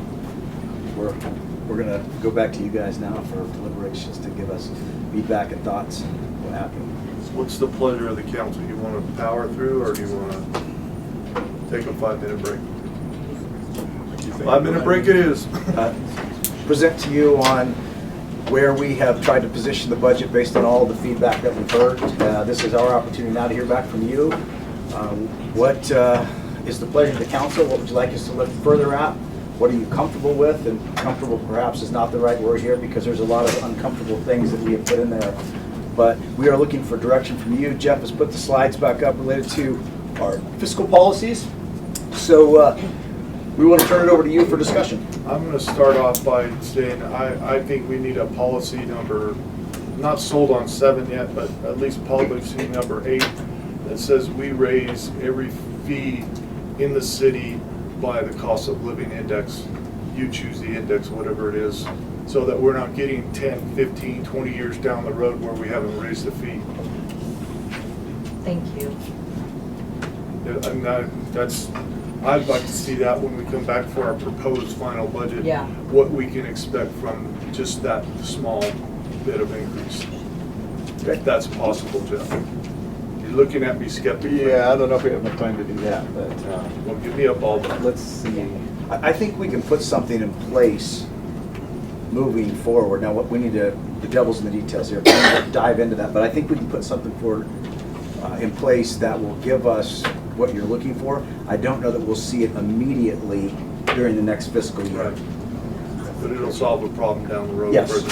I think something like that would versus us doing nothing for a period of time and then having to feel like we've got to make a big jump. I think any consumer would probably prefer $1 or $2 a year over $10 or $15 a year. Go ahead, Steph. Can I have the fire chief come up and explain to me what he just explained to me, if we fall below certain standards and the effect not only on the city but also on the constituency?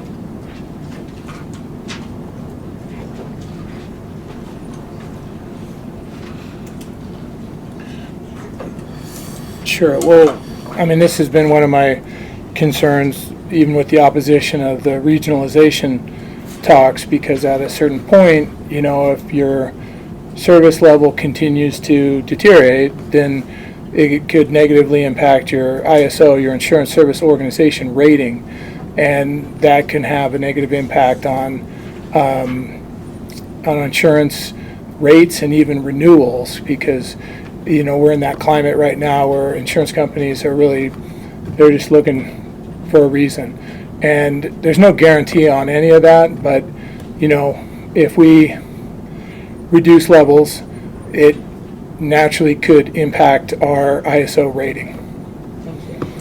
Chief, I may have you talk a little bit about utilization rates and where we're at, and explain that to council as well. It's utilization of the unit hour utilization, yeah. So our ambulance that's operating right now, it's got a very healthy unit hour utilization. What happens is, you know, when your unit hour utilization is essentially their time on task. And when that gets over, you know, 33.5 or what we call 35%, or when they start spending 40% or more of their time directly responding to or on the scene of emergencies, it really diminishes a healthy work environment, because there's still need to train, do reports, rest, eat, you know, those things.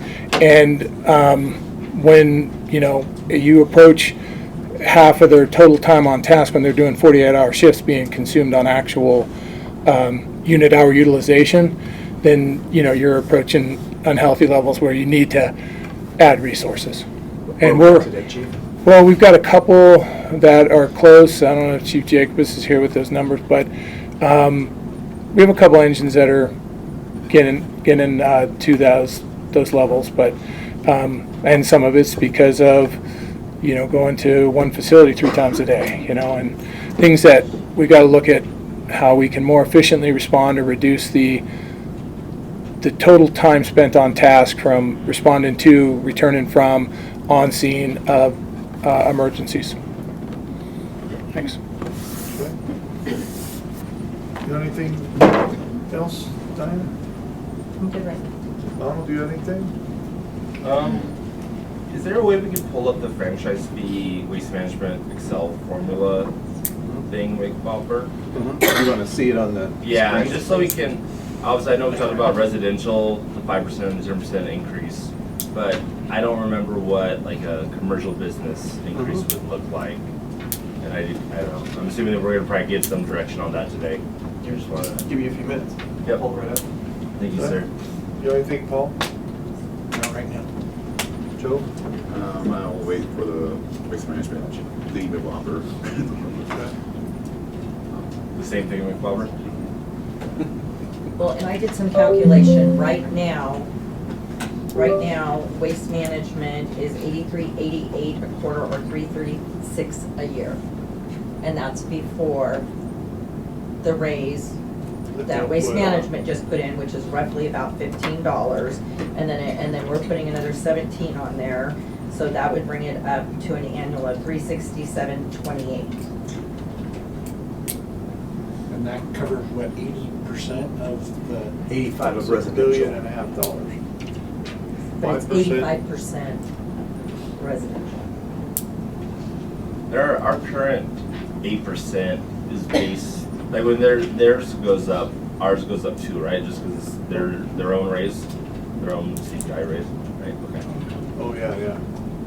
So I guess there's naturally already a raise that we will get, So but that's- I'm not opposed to us talking about a smaller, maybe 0.5% every year or something. That's less than $31 a month residential. Like, I think we need to get to a spot where we're gonna make a big jump, but then I think what Mayor Lawson was saying, Yeah. maybe some smaller We need to do bumps annuals. as we look annually. You want to scroll down, Jeff? He's got 5% baked in there, which is what we have included as a preliminary number for what we built the budget around. And what you're looking at here is the effect on the residential customer bill, commercial customer bill, and as I scroll down, the industrial customers. Industrial customers, just a reminder, is a little bit different. It's not based on number of people or businesses per se. That's based on number of trips or usages. So that one's just a little bit different. So if you want to look on more of a per customer basis, that's more of the commercial and residential, whereas the industrial, again, is types of usage, calls, I guess. So again, just as a reminder, the way this works, I could easily just pop in whatever percentage we're talking about, and you can see the difference per different customer type. Well, I guess I'll start. Can you look at 10 and what that will look like? I was thinking 8. So you can see up here, the revenue generated, it's truly a factor of about $300,000 per percentage point, and then the difference per customer. And so the annual dollar difference, so that's an extra, like $35 a year per your average residential customer. Correct. For about 85%. Well, but you gotta add in the 4% too, so Yeah, it's the really 4.4%, Yeah, which is so it's another really $15. $14.4. 14.4%. These are done after the fee increase that was done by Waste Management in February. Oh, so these are after so numbers? they're- Okay, so, that's all already right, there. so it's already baked in there. But next Okay, year, all that right. will still be in there. Yeah, for CPI. So in essence, you're gonna give And if we scroll it, so that brings the city's revenue at about $3 million total. Yes. What would that look like with 8%, Jeff? 2.4 million. Solid math. That's just a pretty Math. fast. Solid linebacker math right there. So I think the largest increase was on the industrial on the bottom. It is on the industrial. Right? It It's is like a, industrial. and Yeah, it was, because it's a flat right, pass-through. right there, It's with a- 40 yards. Yeah, it's a flat pass-through.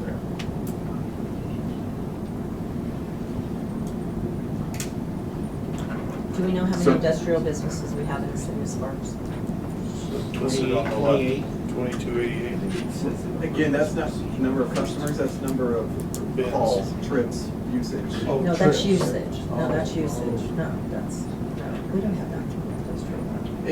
Again, a different with, like if you go up here with the commercial customers, there are 639 that have, a 96-gallon tote, that kind of thing. It's just a little bit different with industrial.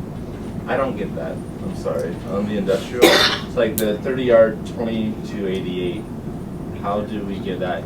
You said That's the number of calls that they've used for They that, use that that size. size of Okay. dumpster. So they come out of the dumpster. Gotcha. That's how many times. So, that can really vary. I got what you're That's saying for, now. like, Yeah. That makes sense. Construction cleanup and things like that. Right. That's what. Jeff, just to circle back around. Yep. I just want to make sure I got my numbers right. So the staff reductions, that would be saving, in theory, City Sparks about 3.4 million. So could this potentially, in theory, offset that? When you say staff reductions, which group are you talking about? That was the smaller departments. Like for the layoffs, for Yes, example. correct. Is about 2.1, 2.2 million. So it's different categories, because we had savings from vacancies, savings from VEST, savings from layoffs. So just to be clear, so to prevent layoffs, and I'll just say it, so to keep these kids hired on with us, and some of the emails that we've gotten from other staff members, to offset that would be 2.8 million? It was just over 2.1 million. Over like 2.1. 2,140,000 is what the layoffs were. One thing to keep in mind, though, we've already baked 1.5 million increase into this. Yep, so it's still 2.1. So what would, so I guess, what would need to be? What is the magic That's number? not fire and police. You'd that's need small another departments. 7, you'd need 7% on top of the 5, you'd have to get to 12 to cover all. Oh, and I guess I'm hoping that staff can with that. If you're using that tool. And that's just small departments, not fire and police. Right? Correct. You gotta get to 12 on the Yeah, I instead of mean, you do 12 times 3, you're 3.6, and we're roughly the 2.1, we've already baked in 1.5-ish. I mean, I'm rounding there. But we also have the opportunity of $1 million at some point to the fire charging thing. Somehow. We have some opportunities on the fees, though, but Right. we may not see those for a period of time by the time we get it established and actually start collecting. I do believe it's a prudent course moving forward to consider, but I would hate to tell you we can rely on it the first 6 or 8 months going into the next fiscal year. I think it'll take a bit to get established and running, and in my experience, the initial collections are pretty low, and then after probably 6 or 8 months, you see it kind of stabilize and find a more consistent return. Can the franchise fee go down? I don't remember.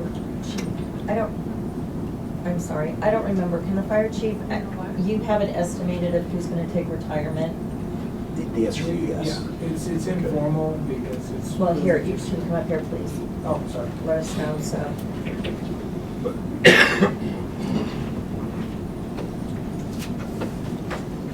I realize they're informal, but Yeah. what is an estimated number?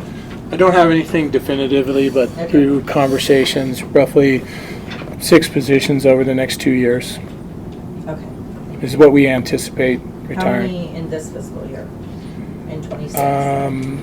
I would have to, I know one for sure. Well, one who's communicated fairly clearly, he's looking in October. So I always say we got 2.5 vests because we got 2 that took the vest, and one's got his foot in retirement and the other on a banana peel right now, so. I think but one other thing regarding the first responder fee, although, this is common practice in a neighboring state, there's also some enabling language there in their health and safety code that clearly makes it permissible. Here, it's silent on the Nevada side, so the legal opinion we got was there's nothing in Nevada regulatory statutes that prohibits it, and there is authority within our city charter that, makes it, authorized or, where we could implement it. Doesn't mean that one of these taxpayer groups or something is going to try and, but it's not a tax. It only goes to the end user, and it goes primarily to their, their insurance. So, I'm optimistic, but no guarantees in life, but sure. Did we get 2 opinions? Should we? I got the most qualified opinion. I'll get 2 opinions from every lawyer. Yeah. On the same subject. I've got the most qualified opinion that I feel I can get, which is, Yeah, I don't, there's no guarantee here because there isn't enabling language. It hasn't been done in Nevada. There's absolutely risk that we could have some type of legal challenge on that front that we would have to work through. However, I would hate to build the budget counting on those dollars. It did sound like Chucky Meadows I realized that they could, you know, as a dependent special district. It just was, they didn't seem to maybe have the support of their county commissioners at the time. But, so they never pursued it. So, Mr. Manager, so with this, would this give you and your staff the tool, the dollar number that you need to offset? If the goal is to have no layoffs, 12% would put us really close to that. And we haven't been done this increase in over 10 years, is my understanding. So, I mean, it sounds similar to what Energy did to us a few years back. I mean,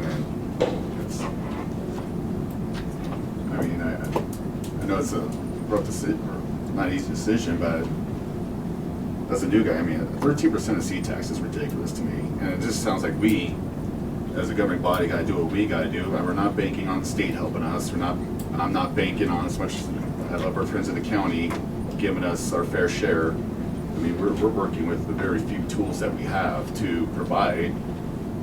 I just heard from staff, you know, we're a service-based governance, and I just don't see us servicing our community or our employees if we do anything less than this. I mean, $41, I pay more for Netflix and Hulu a month, so. I'm going to tell you, my biggest concern is if the rating with ISO. I'm in real estate. I'm already having a hard time getting houses insured and renewals getting canceled. So if they start looking at our coverage or things like that, it just gives the insurance companies more reasons to cancel more zip codes that they're doing right now. So, I mean, land won't be our problem at that point.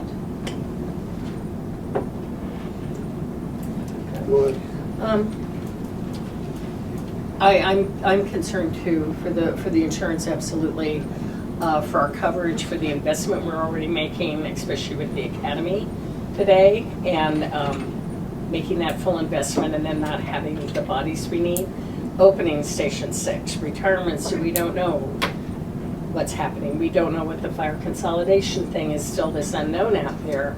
So really, I think, as much as I really appreciate the work, every department, and I want to make this point too, every department came in and just went lean and mean, as lean as we could go, and shared the pain. And I think that's an important component for all of us, is that it's not just one group or another group that's really getting hurt. And I know in the past, before I was here, I know there were work groups that really got hit really hard. OE3 got hit really hard way before I was here. And I think, in fairness to everyone, and really the fact that if we're going to work as a city and as a team, everybody's sharing that, everybody giving a little bit, and that goes to negotiations. Yeah. And I'll say that to every working group we've got, every labor group we have here. We're in a position right now where everybody has to give a little, everyone, because we want to save jobs, we want to save benefits, we want to keep our good insurance. I would love, and I know this is all negotiated, the PERS is just not sustainable. And do we continue, and that's another discussion for another day, do we keep paying 100% PERS? I don't know. And I don't know how, I mean, the PERS has just, it's a bigger decision that we're not making today, but I'm just looking at all the costs that we have.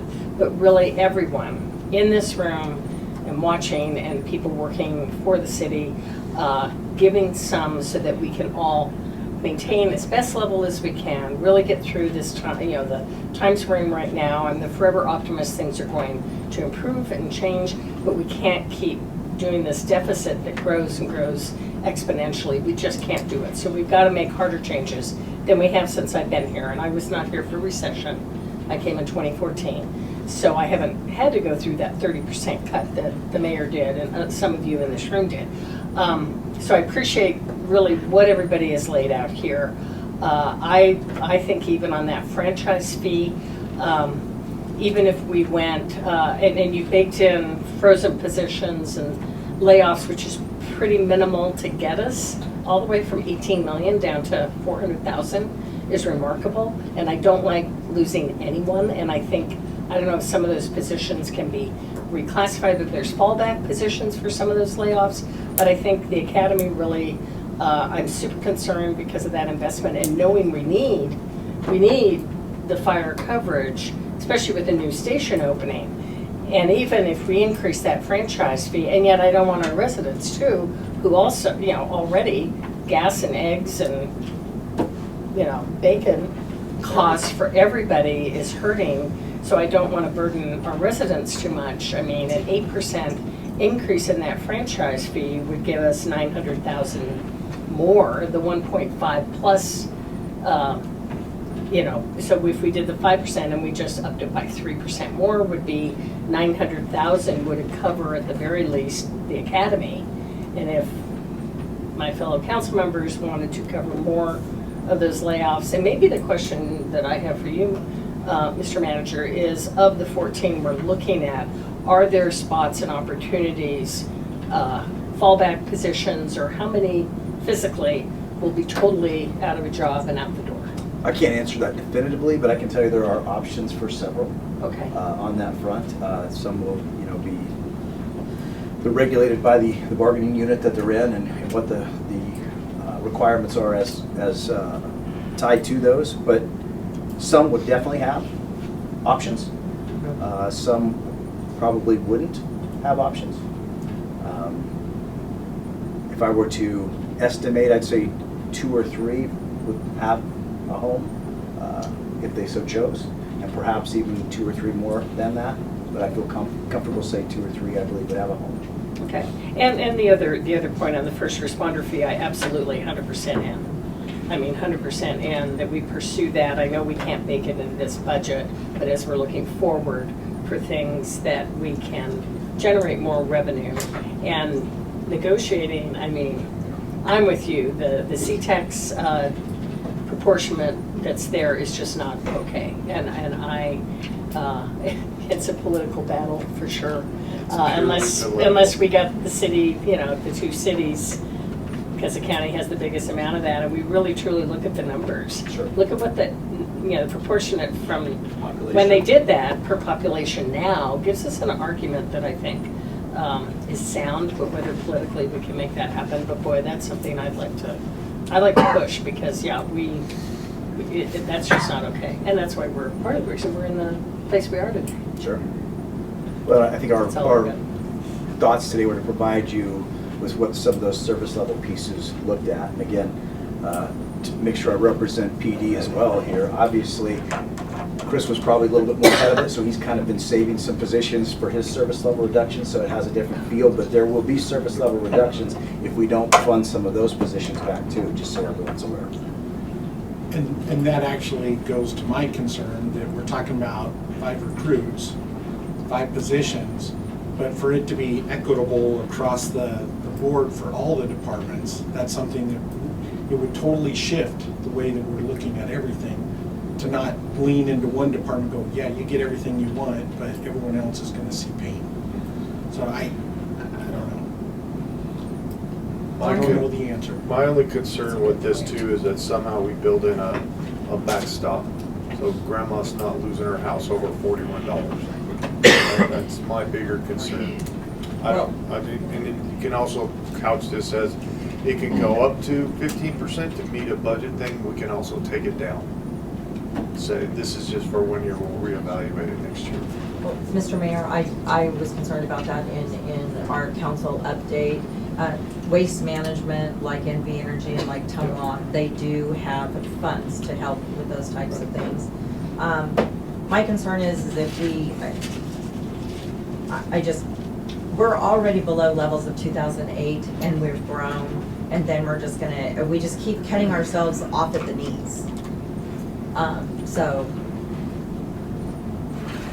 Well, to be fair, the state has put us in this position. I understand that, but what we need to do then is we need to be better advocates for ourselves as a city and have a seat at the table so that these changes happen, so that we're not sitting here making decisions like this. Yeah, and again, not to make this even more difficult, but there are some pieces we've baked in there that are not good long-term strategies for us as well. On the CIP front, the road front, some of those where for us to stabilize here, there's still some work to be done depending on the decisions we make today. And Dion, on the road front, just because you brought it back up, I know we're already looking at doing up at Highland Ranch, which to me is a brand new road that's wild to me. I don't know, just throwing out an idea. At some point, maybe we can change how we go about taking over the road. You know, maybe Sure. we're not ready to take that road until all your development's done, and then if we don't like it, you're gonna slurry it for us, and then we'll take it.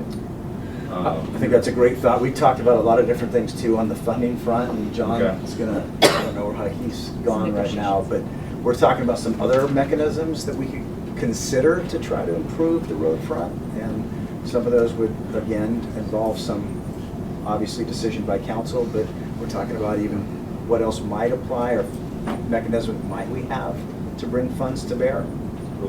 So there's no guarantees on those, but we're exploring. The road fund was one for me from the very beginning of my time as a council member. I looked at the trajectory and you're like, it's not sustainable. It's in a very short time, we're gonna have a big problem. Especially if we keep cutting the funding, because we're getting less to fund those projects. But as far as the cost, the work-life environment and all those things that people look at and go, well, wait a minute, my home is my biggest investment. And now the road looks like crud in front of my house. Sure. It's bringing down the value of my property. So it's something that I really think that we've got to be committing more and more funds to, even though it's gonna hurt. We're gonna feel the pain, and it's not getting better. It is not. It's a terrible long-term strategy to continue to short to CIP. We're gonna pay the piper at some point. It's not a question of if, it's just when. And again, not that we'll ever have all the money we need to do that. We won't. But how do we get on some type of trajectory to stabilize where we're at versus losing ground? And I think that's what we should focus on. How do we, get it to a point where we're not going this direction, we're at least treading water. Well, we have to go this direction because that's got to keep up with inflation. So you can't go flat. Yep. Well, and treading water with that baked in, absolutely.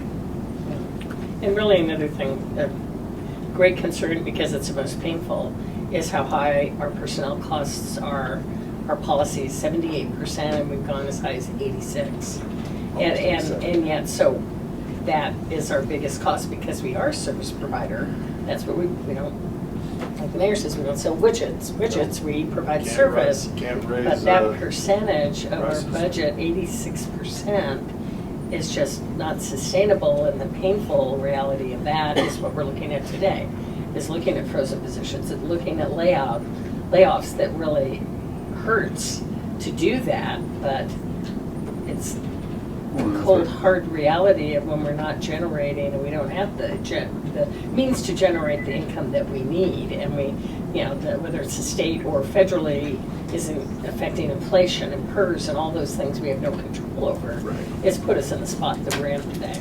My biggest fear is the things we don't have control over, and whether that be C-tax, PERS, different stuff like that. Property tax. I mean, just the $4.5 million clip from those two alone this year, we can't sustain that. The session's not over yet. We have no ability to weather that storm with where we're at. Funded mandate coming our way in July, so we need to have a few dollars in the bank.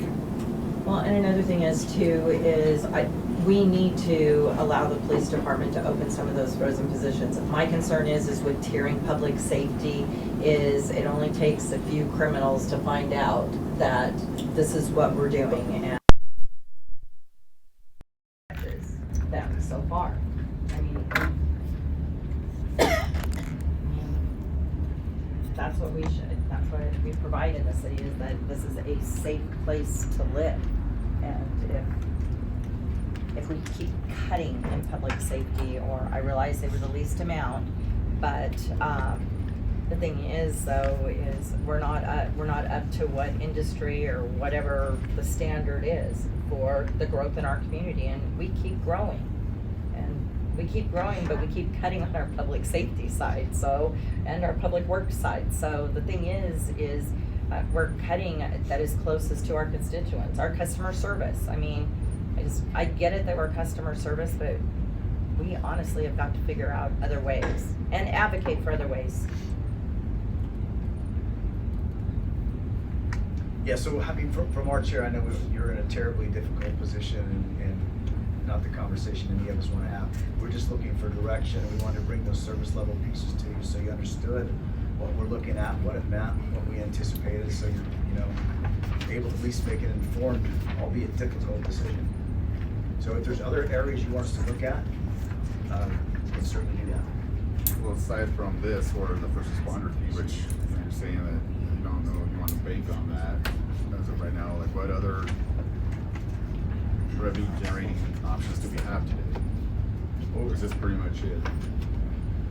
Well, we're talking about some fire fees related to the general fund that they provide on that, which I think, well, 500-ish thousand is what we would anticipate if council went all in. Now, when you go all in, it's not a modest jump.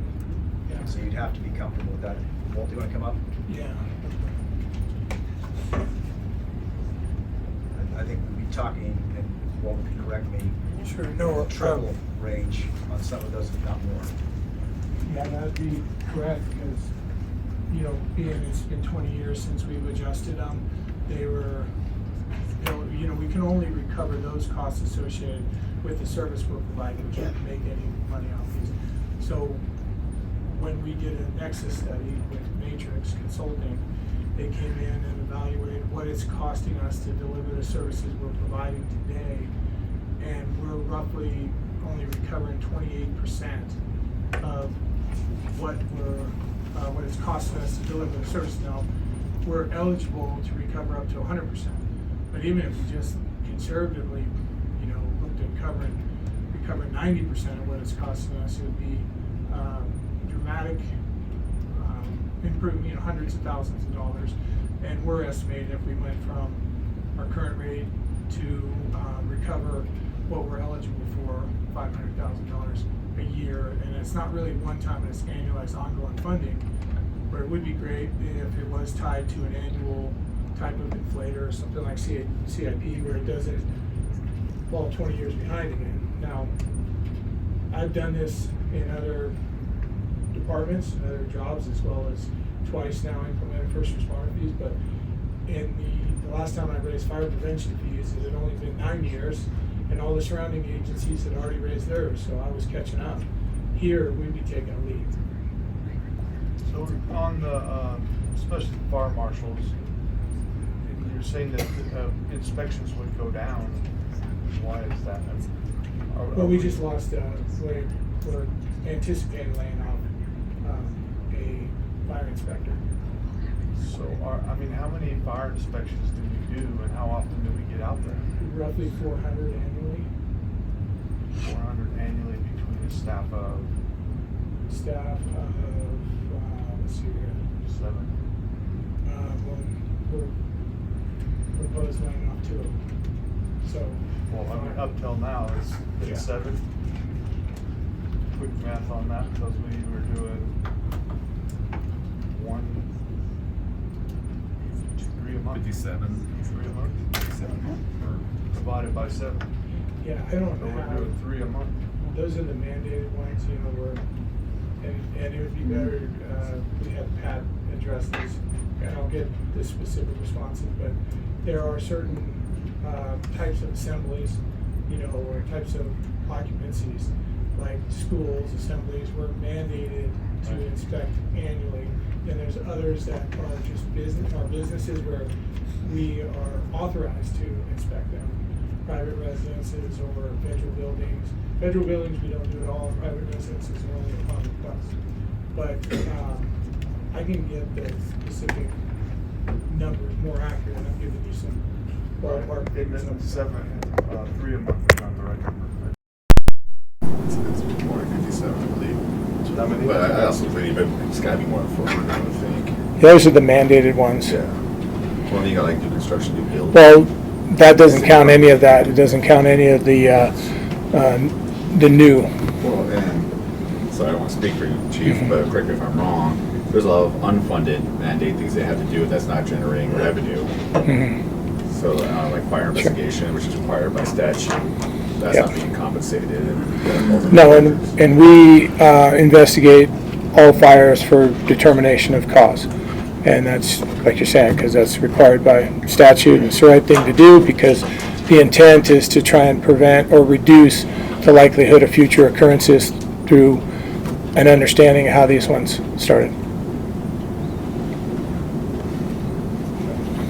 But I'll make sure I get the most accurate information to you, boss, and you can relay that. Mr. Mayor, I Yes. have a couple questions. Go ahead. First of all, we had discussed putting a program together, which I know we had just discussed it, but getting a program together to go to the HOAs to find out if they'll take over the parks so that we can free up our public works people. So is that still on the burner? We're gonna take a look at that? Yeah, we haven't got into the nuts and bolts of No, that by any stretch Okay. yet, but it's Okay. being contemplated Okay. certainly, because, you know, depending on how we want to move forward, we want to bring options for council to consider with what's reasonable and what we can and can't do, but we are definitely going to look at things like that. There is some legal moving parts about how things were deeded and how that's going to play out on that front, but yes, we're studying. And then how are we doing collecting on the past business license fees? We've targeted what I'll say, based on the initial data we have a targeted approach to start making sure that we're hitting the mark on those and being a little bit more proactive versus reactive.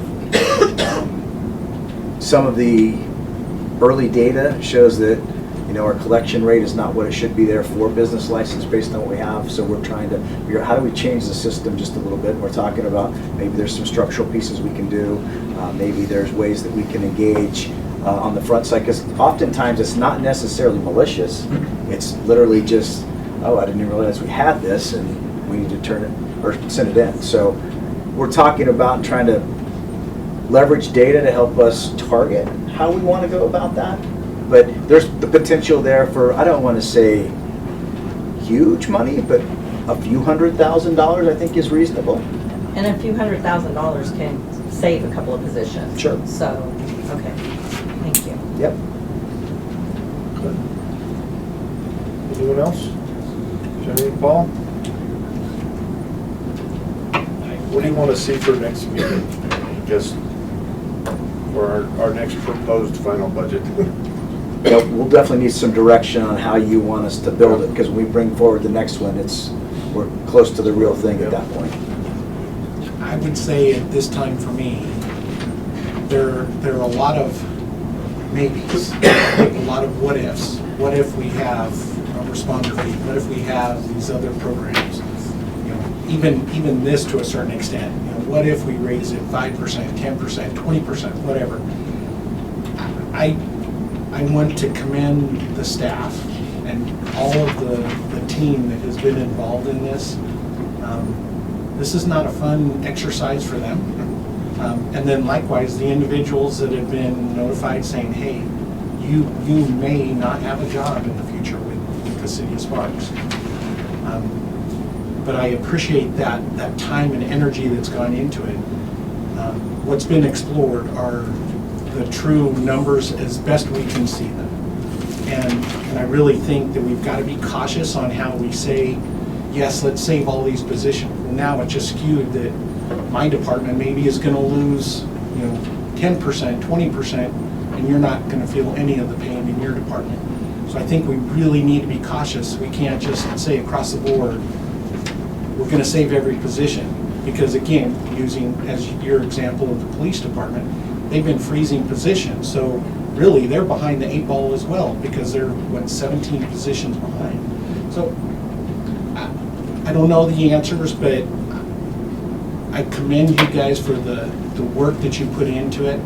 And I'm actually leaning towards the recommendation from you and your team to proceed the way that you presented. Mr. Abbott? I think the next meeting, obviously, I think it's important for us to, I think it was brought up earlier, about looking at all the fees and all that, because I see if we can do 12% here, it's great. It's a great day for all of us. But looking at, hopefully we'll have those numbers from Tumwa. I know we probably won't have sewer stuff yet. Or actually, we will play these. You'll definitely have an idea. Yeah, just seeing that, because like, you know, I get these are small dollars to some people. When we're all blessed to go knock doors, and I hear from the guy that we raised his sewer bill by $3 over $3 a month, so it's $9 every quarter. That was a humongous expense for him. And if we multiply that across other utilities, I worry about these people. I'll say I know Waste Management is supposed to have the dollars there. So when I just went through their website, I don't see anything on there. I'm not saying that they don't have those dollars, but they definitely are not talking about it. And so I think we need to... Financial assistance you're talking about? Yeah, financial assistance. They talk about the senior stuff, which we see there. There's 807 seniors. But there's no mention of financial assistance on the website. I would like for us to see too, when we come back on this budget, what are those financial assistance from our other utilities, and how much money are they talking? You know, are we able to help just 5 houses or 500? Something like that. Because I'll say like these, Joe, I think you mentioned about like Hulu and Netflix and those things. I got people that would wish to have use those things in their house, and they're just surviving. And you know, and like I said, I'm all for trying to help us find a way to keep some bodies here.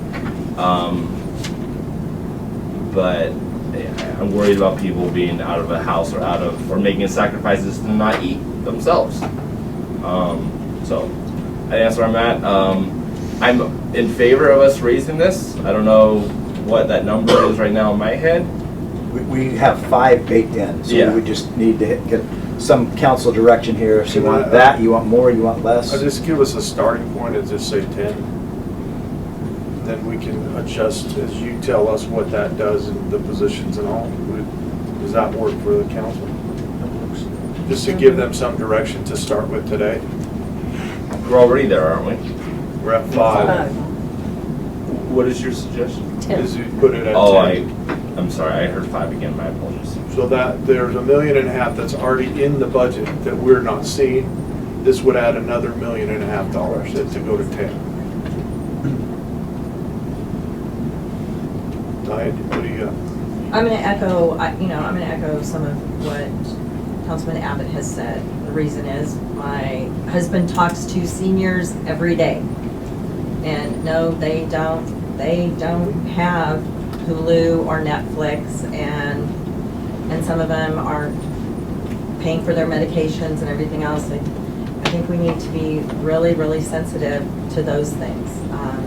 But also, my concern is the city keeps growing, and we need to make some decisions on how we are going to stabilize our city and not have to have these discussions every year that we're having to lay off 5 to 10% of our staff.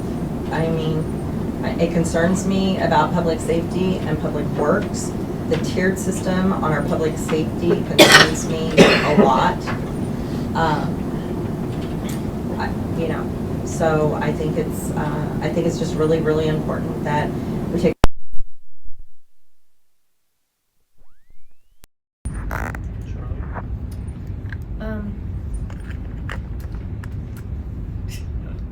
This is so hard.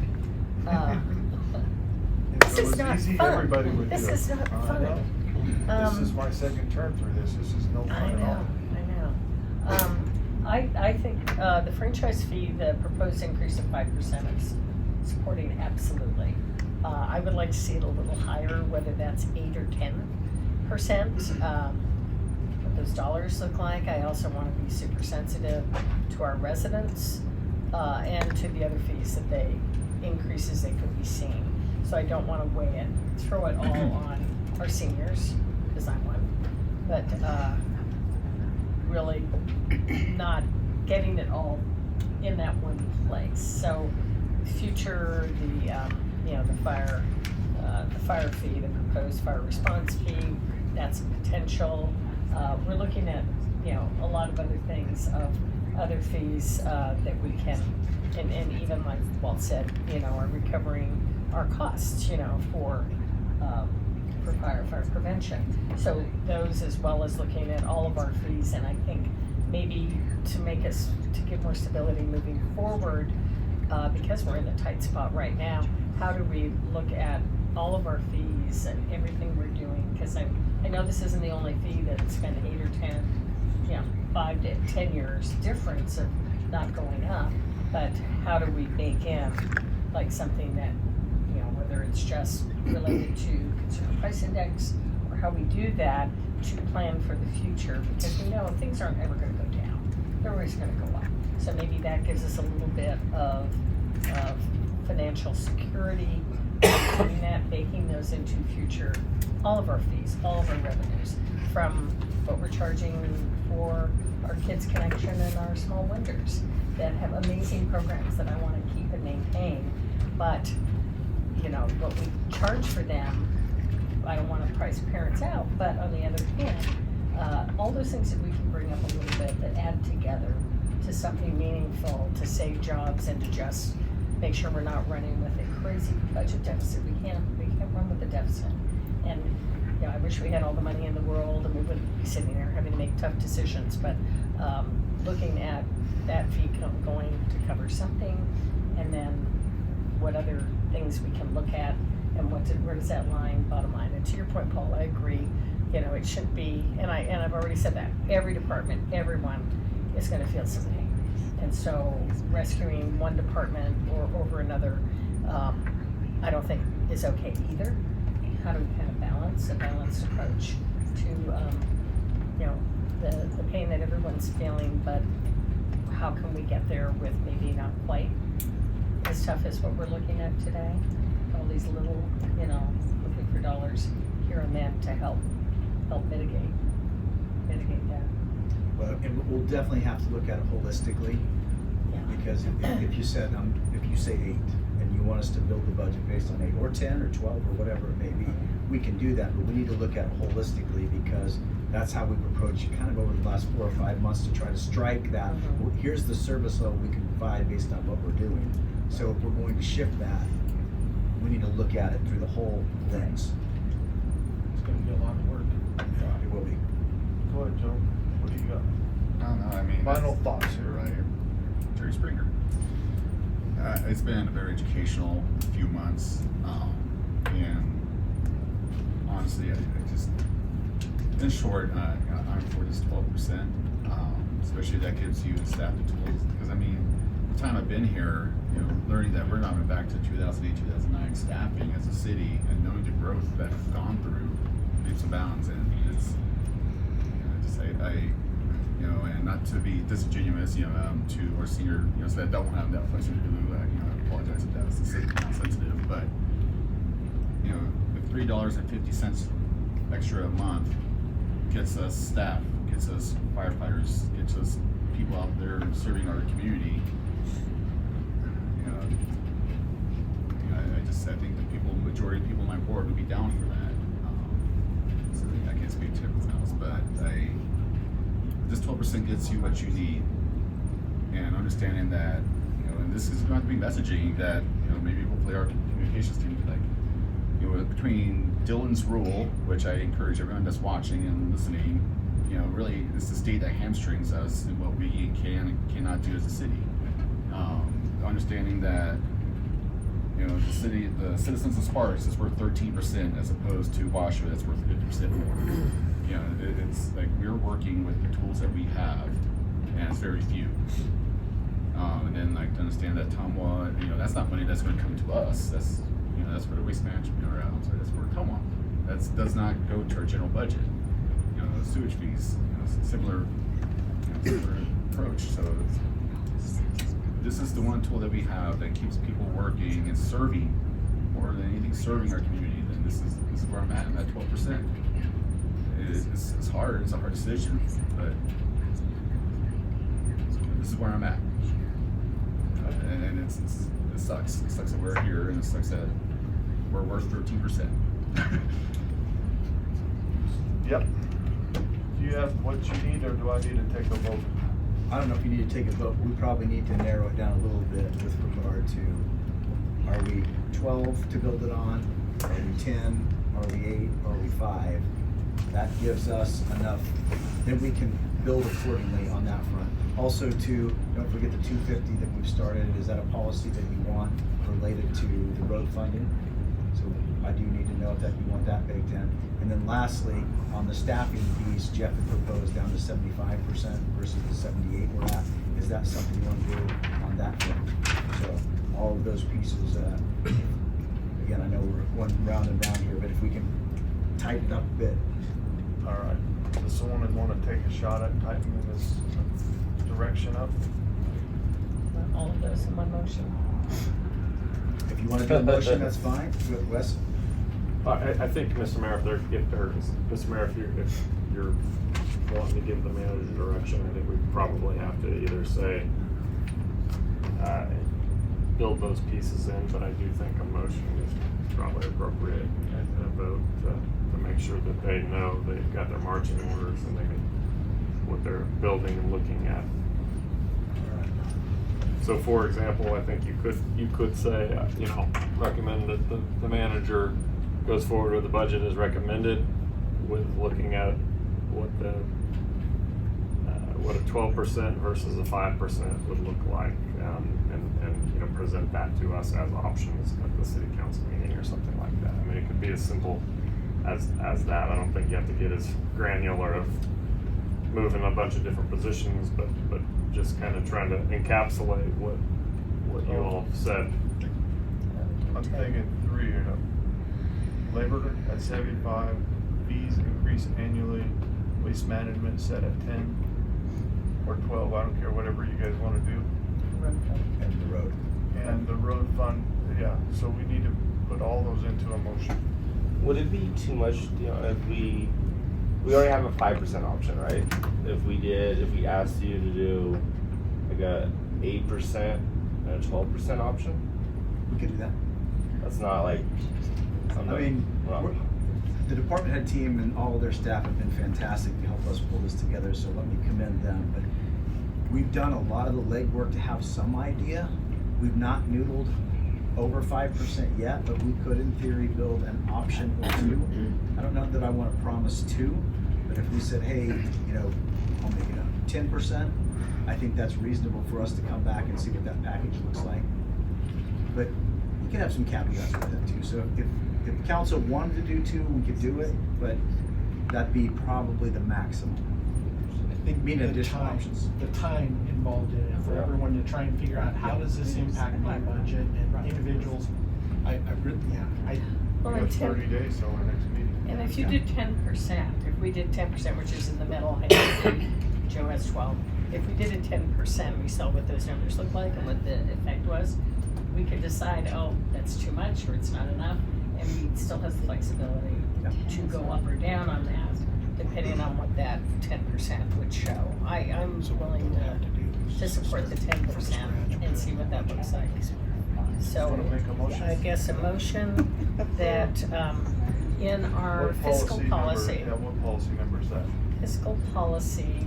Jeff, you want to pull up the labor, which one are we looking at? Fiscal policy goal of Goal 5. Goal It's 5. policy 5. Policy 5, that policy 5 be adjusted to 75% from the current 78%, that we make that change. That fees, adding a new policy, that fees, annual increase, and you can determine how that, whether that's, we won't give details on that, but that we would incorporate annual fee increases. Waste management would be the franchise fee to increase by 10% instead of the recommended 5%. And then we would support the road fund of $250,000 per year for right now as that policy 7. We're adding 2 policies, a 7 and an 8. And it's revising one. And revising number 5. Yes. Is that clear? So number 8 is the one on the automatic increase. Yeah, automatic increase on fees. a second. Can we put 10 on there, please? For public. Just for me.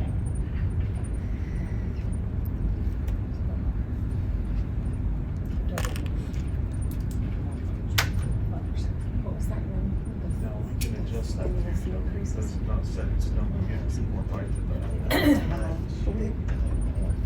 Hopefully the last bite is actually us improving everything. Right. We had a couple days to submit. Okay, so I've got a motion.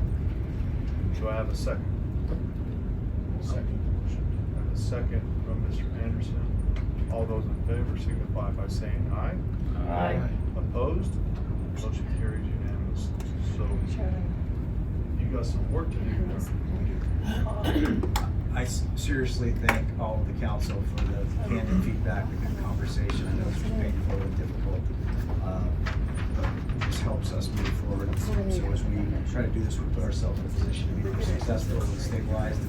A big thanks to all the staff, everybody, for all the work they've done to this point. So, thank you, Mayor. Okay. All right, with that, we'll go to comments from the public. I have a comment card from Tom Dunn. Tom, will you come up to the podium, please? Thank you, sir. Good afternoon, Mr. Mayor, members of the council. For the record, Tom Dunn, Vice President of the Reno Firefighters Association, representing the proud men and women of the Sparks Fire Department. Fire department staffing on the line in prevention at the Sparks Fire Department has not recovered from 2008. So I know we're talking about going back to 2008. We have one department that has not recovered at all since 2008. In 2009, the Sparks Fire Department ran 7,500 calls for service, and in 2024 ran approaching 17,000 calls for service. So completely doubling the call volume with no additional personnel. In 2005, the Sparks Fire Department hired 15 firefighters and one just took the VSP. You have a stack of dominoes that's about to fall in the next 2 years. Time is a luxury that we do not have, whether a structure fire or cardiac arrest. You cannot decrease service in any part of the city of Sparks and expect the remaining engines or personnel to overcome the time and distance to respond from one incident to another, and you may have multiple incidents that are overlapping. You cannot do more with less when you have been doing less with less since 2008.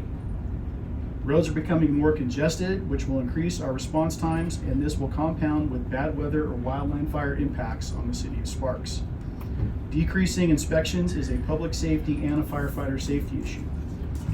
Service reductions will have a negative impact on the morale, recruitment, promotional opportunities, and retention of the Sparks Fire Department moving forward.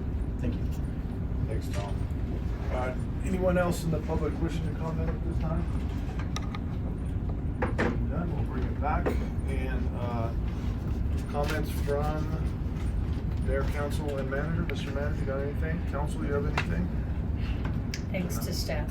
Jeff, thank you, everybody. Thank you. Thank you. This is no A lot of fun hard work. stuff. And with that, we are adjourned.